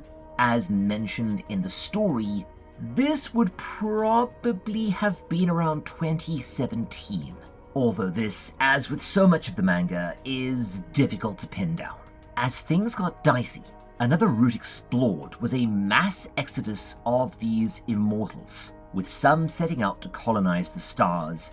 However, as with a lot of this, it is, at least in part, a story from a very unreliable narrator, and may just be a myth. And yes, a lot of this story has this theme, being, well, stories told by extremely unreliable narrators, sometimes for myth-making, and sometimes just for selfish ends. One of these immortals, I am guessing quite young at the time, went by the name of Sulya. At some point, this all came to a head, and a massive war occurred, the result of which sent the Earth into a perpetual ice age, maybe due to some sort of nuclear fallout, although an alternative explanation is that this was all just a bad roll of the dice, and the Ice Age occurred naturally. I quite like the nuclear fallout explanation. It makes a lot of sense, as most of humanity, including the Immortals, perished in this extinction-level event. However, some humans survive, and bred with the transhuman elite, resulting in these powers being passed down to the children piecemeal, and in some cases, these were demarcated by the elfin features and white hair, which would also be passed down, albeit really inconsistently. White hair means powers, but powers do not always mean white hair. Many thousands of years later, a powerful female immortal by the name of Judah found a cache of old movies, including a dreadful old B-movie by the name of Fire Behemdorg, and she decided to use this as a religious text, creating a totalitarian theocratic city-state by the name of Behemdorg, where she would rule from behind the scenes. Part of her strategy of control also involved attributing the Ice Age to a supernatural being known as the Ice Witch, and the mission of the city was to amass enough power to kill the Switch and return the Earth to its former state, although this was, at least in part, a deliberate deception and an excuse to expand their power and also to, get a whole bunch of slaves. The city was also somehow able to resurrect the ability to enhance transhumans, which, as it was a theocracy, became known as Blessed with cybernetics. And yeah, they continued to expand their influence, enslaving other humans as well as stealing their resources. Many of these humans, but in particular Blessed, were placed in concentration camp-like conditions, where they would be forever drained of their life force and fluids, suffering a fate worse than death. And this was all done to prop up the Behemdorgians, particularly their elite, who lived lives of astonishing luxury in the post-apocalypse, with slaves to fulfill their every sick whim. A family consisting of a dark-haired boy called Agni, his sister Luna, scraped out an existence somewhere, and these two children received the recessive gene. While Agni would look normal, Luna would gain the appearance of the transhumans, and they both gained regeneration and immortality, although Luna's was significantly weaker than Agni's. They would be taken as captives by bandits, with their parents being killed, and them being perpetually chopped up to use as firewood, because apparently transhumans are just really flammable. They were, later, able to escape, and found their way to an abbey where they were taken in, and would later return the favor by feeding the monks Agni's regenerating flesh. Their lives were peaceful, save for Luna's, cough cough, let's say, attempt to create a baby with 3 heads. And of course this resulted in everything going tits up when a Behemdorgian patrol arrived, led by a man named Doma, a complete bloody fanatic, who, as soon as he discovered that the monks were indulging in some long pork, cruelly annihilated everyone with his extremely powerful fire ability. Everyone but Agni were burned to death, and she only stayed alive long enough to tell Agni to keep on living before she crumbled and died. Agni would spend a decade learning to control Doma's fire within his body, living in perpetual pain, but also gaining unreasonable power in the process. Eventually, a much older Agni would re-emerge, Hokuto no Ken style, to destroy a Behemdorgian slave convoy, killing the leader and freeing the slaves, including a young boy named Sun, who also had the recessive gene, resembling the transhumans and also Luna. Sun, being, let's say, slightly mad, came to worship his rescuer as a god, and we would later learn that he has electric powers, mild initially, and getting stupidly powerful later. And oh, a surprise baby owl, so I am going to call this here, and start the recording up again later. You will hear a subtle difference in audio, my apologies. This is how it be sometimes, as the youngsters would say. There we go, we are back, and you can hear that the audio's a touch different. Sorry to spoil the magic. I typically use chapters to separate these. Life with a toddler.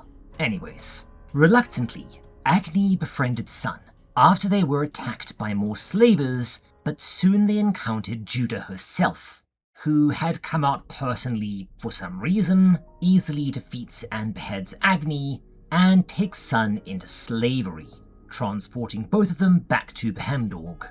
Agni would soon encounter a mildly insane and clearly repentant Doma, who also, nonetheless, easily defeats him.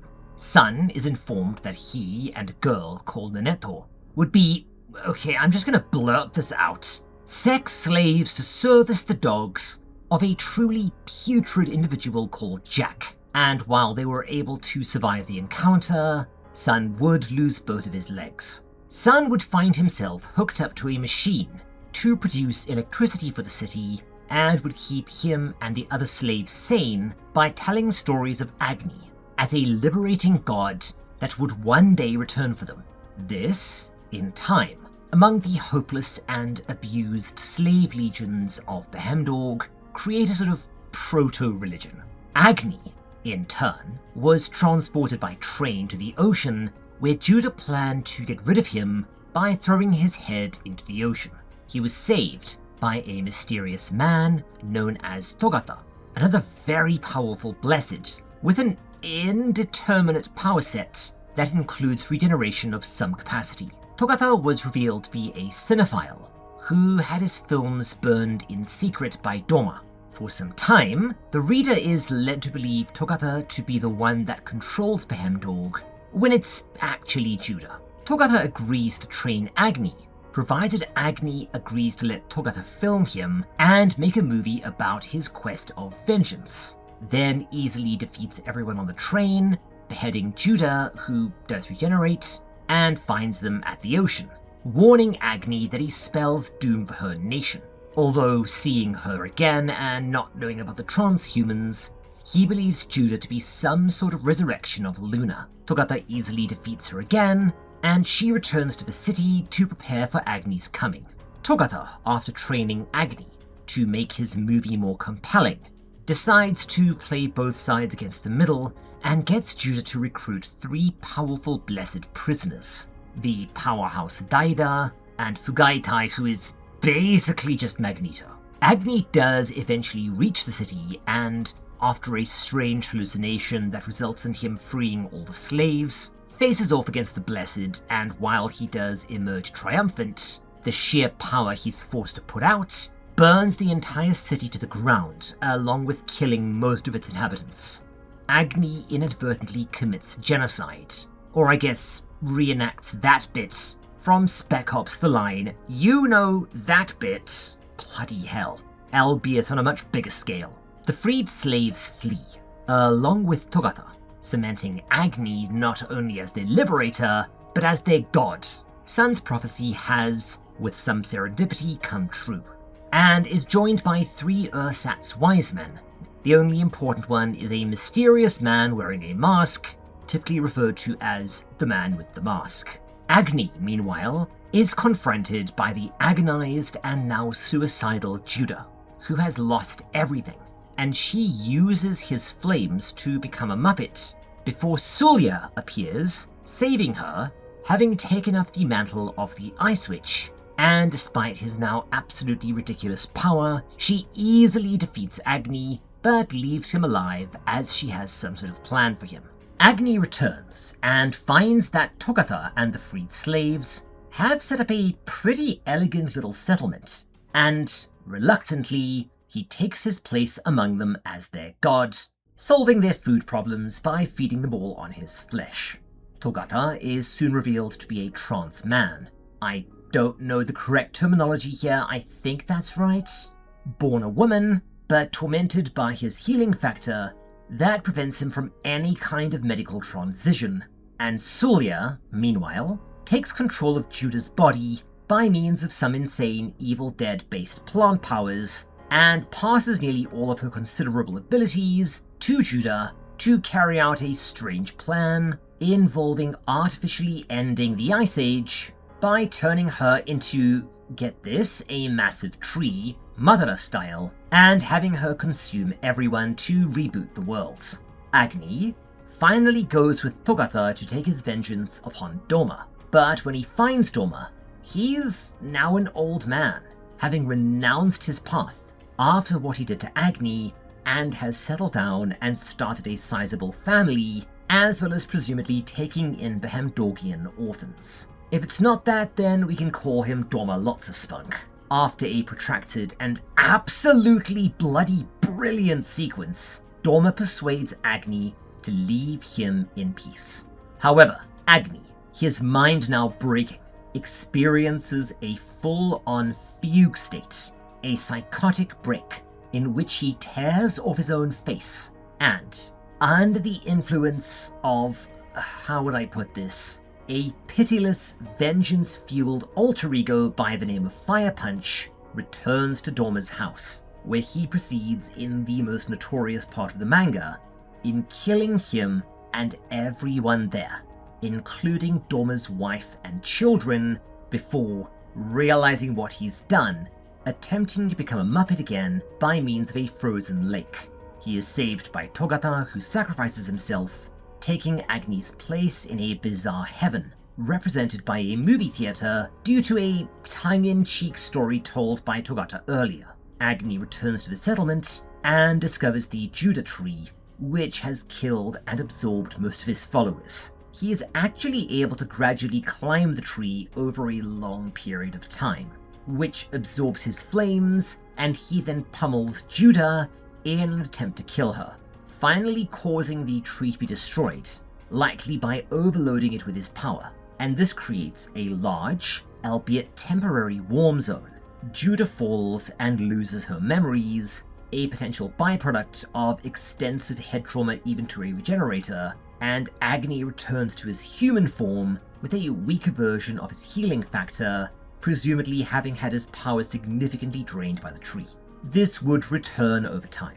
Agni then joins up with a small band of women, fleeing persecution and rape at the hands of a Behemdorgian remnant, one of whom is Dorma's daughter, Tenna, who has inherited Dorma's immense flames. After one of their number is kidnapped, Agni briefly sets himself ablaze to bring about the Fire Punch persona again and kills the kidnappers, but either due to his berserk state or simply mistreatment at the hands of the remnant, the woman dies in the rescue. Agni convinces the amnesiac Judah that she is Luna, crikey Moses, and while Judah does gradually regain her memories, she doesn't tell anyone, instead playing along, having fallen in love with Agni. Tormented by the atrocities he's committed as Fire Punch, Agni repeatedly tries to become a Muppet, but is unable to due to his increasingly powerful returning healing factor, and suffers more hallucinations of his younger human self.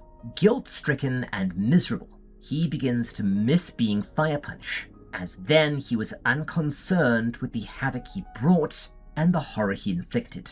Judah eventually persuades Agni to go on living, despite his sadness, now numb to all sensation, taste, and emotion, and forced to put on a happy pretense instead. Finally, Tenna gives birth to a girl, Oya, who also inherits Dorma's fire. We get a significant time skip, and rejoin everyone 10 years later. Agni now seems mostly at peace, despite his occasional Muppet attempts. Judah becomes his lover, and we learn, unfortunately, that the warmth created by the destruction of the tree, and presumably the cumulative unleashed heat of Agni's flames, was temporary. The Ice Age is getting worse, and soon humanity will go extinct. Sun, meanwhile, has become absurdly powerful, and with the help of Jack and Sulya, have essentially created a proto-Behemdorg with Fire Punch as the deity. Their goal is to steal back Judah, with the goal of turning her back into the World Tree to save humanity while also keeping it under their control. However, Sun reveals that he wants to execute her instead, and sends Neneto, that name is really hard to pronounce for some reason, as well as a squad of gunmen to steal her away. They do this by deceiving Agni and bombing the salt refinery where he and the women live, killing several of them, but they are able to capture Judah. Agni pursues, but is stopped by the masked man, now his enemy, and while he is able to defeat him, the raiders escape with Judah and make a considerable amount of distance. in an attempt to stop him from becoming Fire Punch, the being that killed her family, Tenor attempts to stop Agni, telling him that he has, in some ramshackle way, found his way back to being human. Agni, however, attacks her, prompting Oya, her daughter, to blast him with Dorma's fire again, and this causes him to revert to Fire Punch, with him choosing to surrender what remains of his humanity due to his own suffering and madness, caught between the desires of others for him to live as a human and his own desire to, if he cannot die, cede all constraints of morality, emotion, and consciousness, and, faceless again, butchers all of the raiders, even those trying to surrender.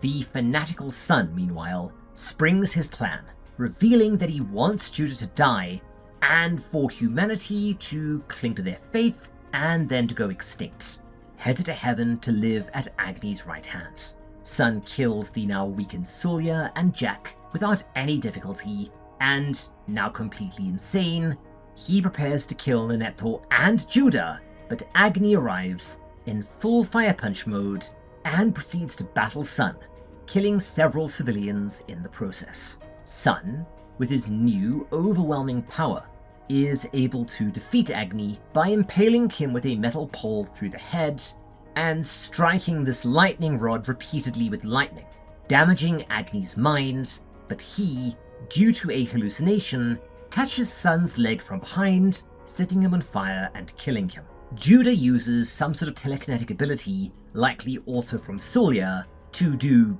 something that blasts off most of Agni's head, killing this body, but also causing a younger and completely amnesiac Agni to generate nearby, no idea why, and she gives him to Nenetto to raise as a child, while Judah becomes the tree in the hopes that she can create a warm world where Agni can be happy.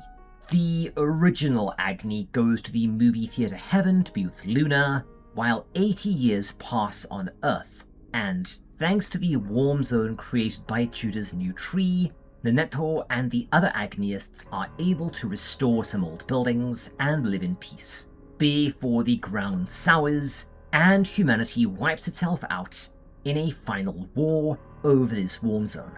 Judah remains immortal, floating in space as the tree spreads out to other planets, and finally, long after the Earth is destroyed and even the death of the universe, she is joined by the younger Agni and they die together, coming back together in heaven. And that's Fire Punch. So what the hell was that about? This is a manga with themes. All the themes. And if I were to go over every single one, we would be here, well, longer than we already are. So we're going to look at a few of them, as well as some of the, let's say, influences of the manga, but we're not going to go too deep or tackle all of them. If I miss something or you want to discuss it, pop it in the comments. If you come up with something really good, I may pin it.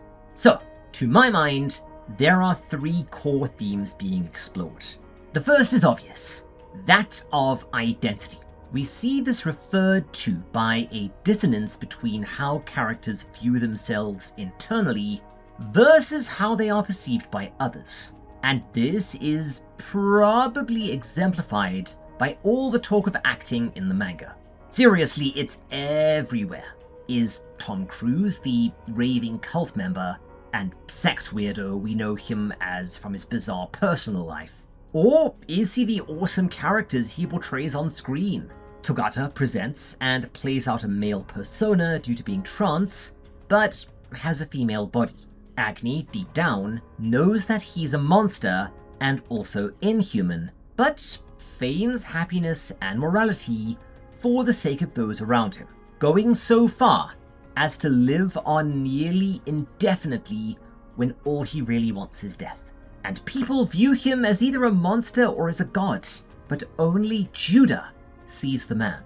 Characters will also cultivate these roles from time to time. Sulya is just a very old and very powerful transhuman, but Judah had created the myth of the Ice Witch to solidify her control of Behemdorg So it was easy for Solia to step into this role and turn it to her advantage. Acting, roles, and identity. Again, there's a lot going on there, and it's everywhere in the manga. The second is the nature of hope and self-delusion, which does tie into both other themes. Many of Agni's actions go to his hope for something impossible, the resurrection of his dead sister, and to this end he goes on living, commits horrible atrocities, or makes awful decisions such as letting Judah live.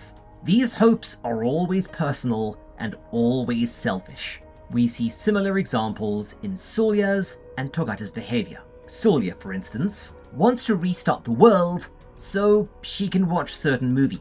Sun's motivations, while on the surface seem, how would I put this, less selfish, turn out to be exactly that.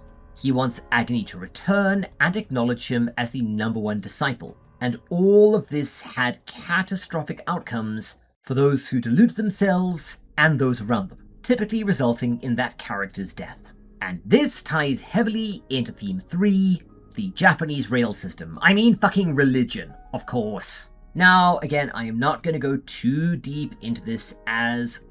So, in the previous video, a bunch of you pointed out that my own understanding of Buddhism, Shinto, and Hinduism is layman at best, while in actuality, it is a very complicated, very nuanced, and very contentious discussion, as well as being a sort of theological Ouroboros. But a core aspect of these faiths, and where they differ from Western religion, is in the idea of the meaning of life, the nature of death, and the afterlife. See, while Christianity holds that, by adhering to the faith and trying to live a good life, we can earn our way into eternal life in heaven, with, I guess, the sacrifice of Jesus and the establishment of the new covenant, giving us a backstop when we fail, and damnation waits for us if we don't. Now, Eastern religions are different. They typically revolve around, rather than our consciousness moving on and enduring forever, a complete ablation of consciousness and individuality. We attain enlightenment via erasure of the self and all worldly desire. This is naturally viewed as nearly impossible, and the souls are endlessly reincarnated into higher or lower forms of life, with life being suffering, and then typically heading to the afterlife where they suffer further, and this suffering grants refinement to said soul before it returns. Yes, I know some of you are going to say I'm wrong in the comments, I'm doing my best, and this gets even more complicated when you reach different sects of Buddhism and Hinduism, again, surface level. Fire Punch is absolutely filled with nods to this, particularly Hinduism. Judah literally obliterates Agni's memories and concept of self, and this allows him to attain happiness. Judah in turn loses her sense of self in the tree. The afterlife being represented by a movie theater, we will get into that in a second. And this is where we get into the very interesting symbolism.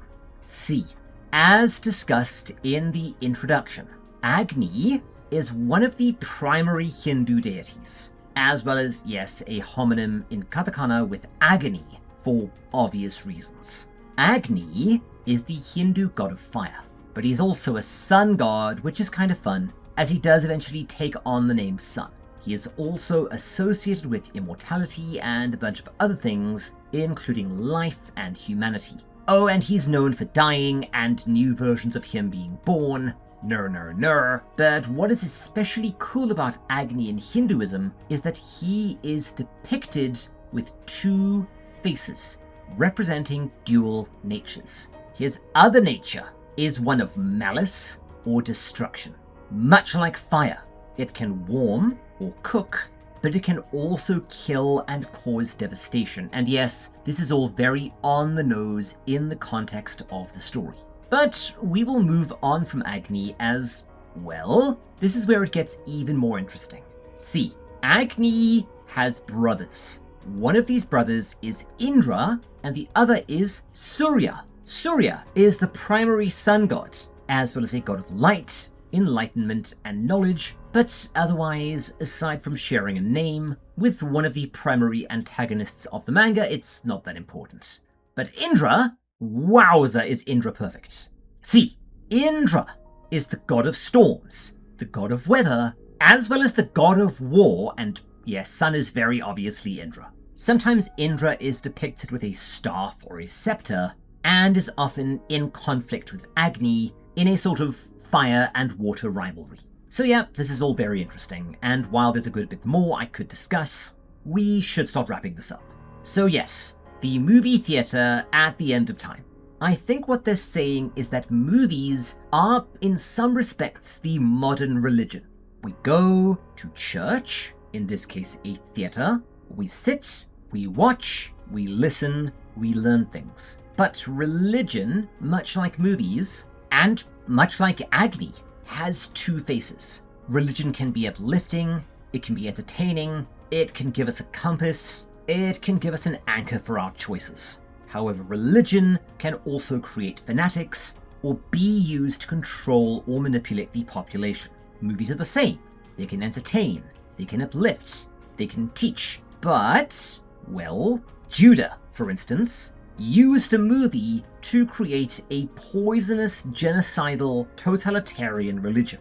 It's very interesting.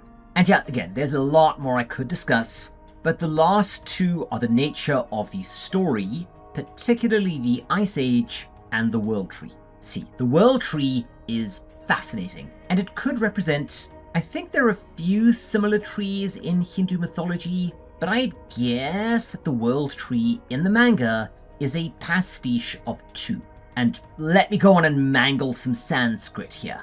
The Ashvatha tree, an enormous inverted tree with its roots growing up into the cosmos and its branches growing beneath the ground. And yes, you can see this in this visual especially. This tree is tied into the concepts of reincarnation and the cycle of samsara. The branches represent human life, the roots represent spiritual life, and the entire thing is circular. The only way to break free from the cycle of samsara, the cycle of suffering and refinement, is for the tree to be destroyed. The second is the, oh dear, Kalpavriksha? Screw you, Sanskrit. The so-called Tree of Eons, the World Tree, or the Tree of Wishes. This tree is tied heavily into Indra's mythology, and it can do just about anything. Oh, and both of these trees also exist in Buddhism, but this video is already way too bloody long. And lastly, the winter. Now, in Hinduism, from my understanding, there is a common metaphor of winter representing ignorance, suffering, material existence, and mortal life, before the solstice, in which Agni travels as a messenger to call for the return of Surya, the sun, marking a return to wisdom and spirituality. You could, if you want to do a bit of stretching, view the entire manga through this lens. Humanity is trapped in an endless winter of ignorance, suffering, and evil, before Agni's arrival serves as a harbinger of the end. The tree and the zone of warmth would mark the transitionary return of the sun before it all ends, everything's destroyed, and everyone gets to go to the afterlife, leaving the winter worlds. So, yes, this manga may be doing a very, let's say, Asian religion thing, where for humanity to move on to a glorious afterlife, here the movie theatre, I hope they're showing something good, and thanks for that, Torgata. We have to let go of the world's individuality and consciousness. These things are cold and painful. Agni's role, hell, even as Fire Punch, is not necessarily one of evil. He is a necessary force, a cleansing fire that, while momentarily painful, frees humanity from suffering. It also explains the dreamlike and often illogical events in the manga. The material world is thin and false, a membrane covering the true spiritual reality. Lastly, and very briefly, Agni's scaling of the World Tree is extremely similar to a lot of Japanese and Buddhist myths about people being given an impossible climb for them to escape hell. Often this represents a test, which they, unfortunately, typically fail. So that's that. One hell of a manga, lots to talk about. Go ahead and discuss it in the comments section. Anyways,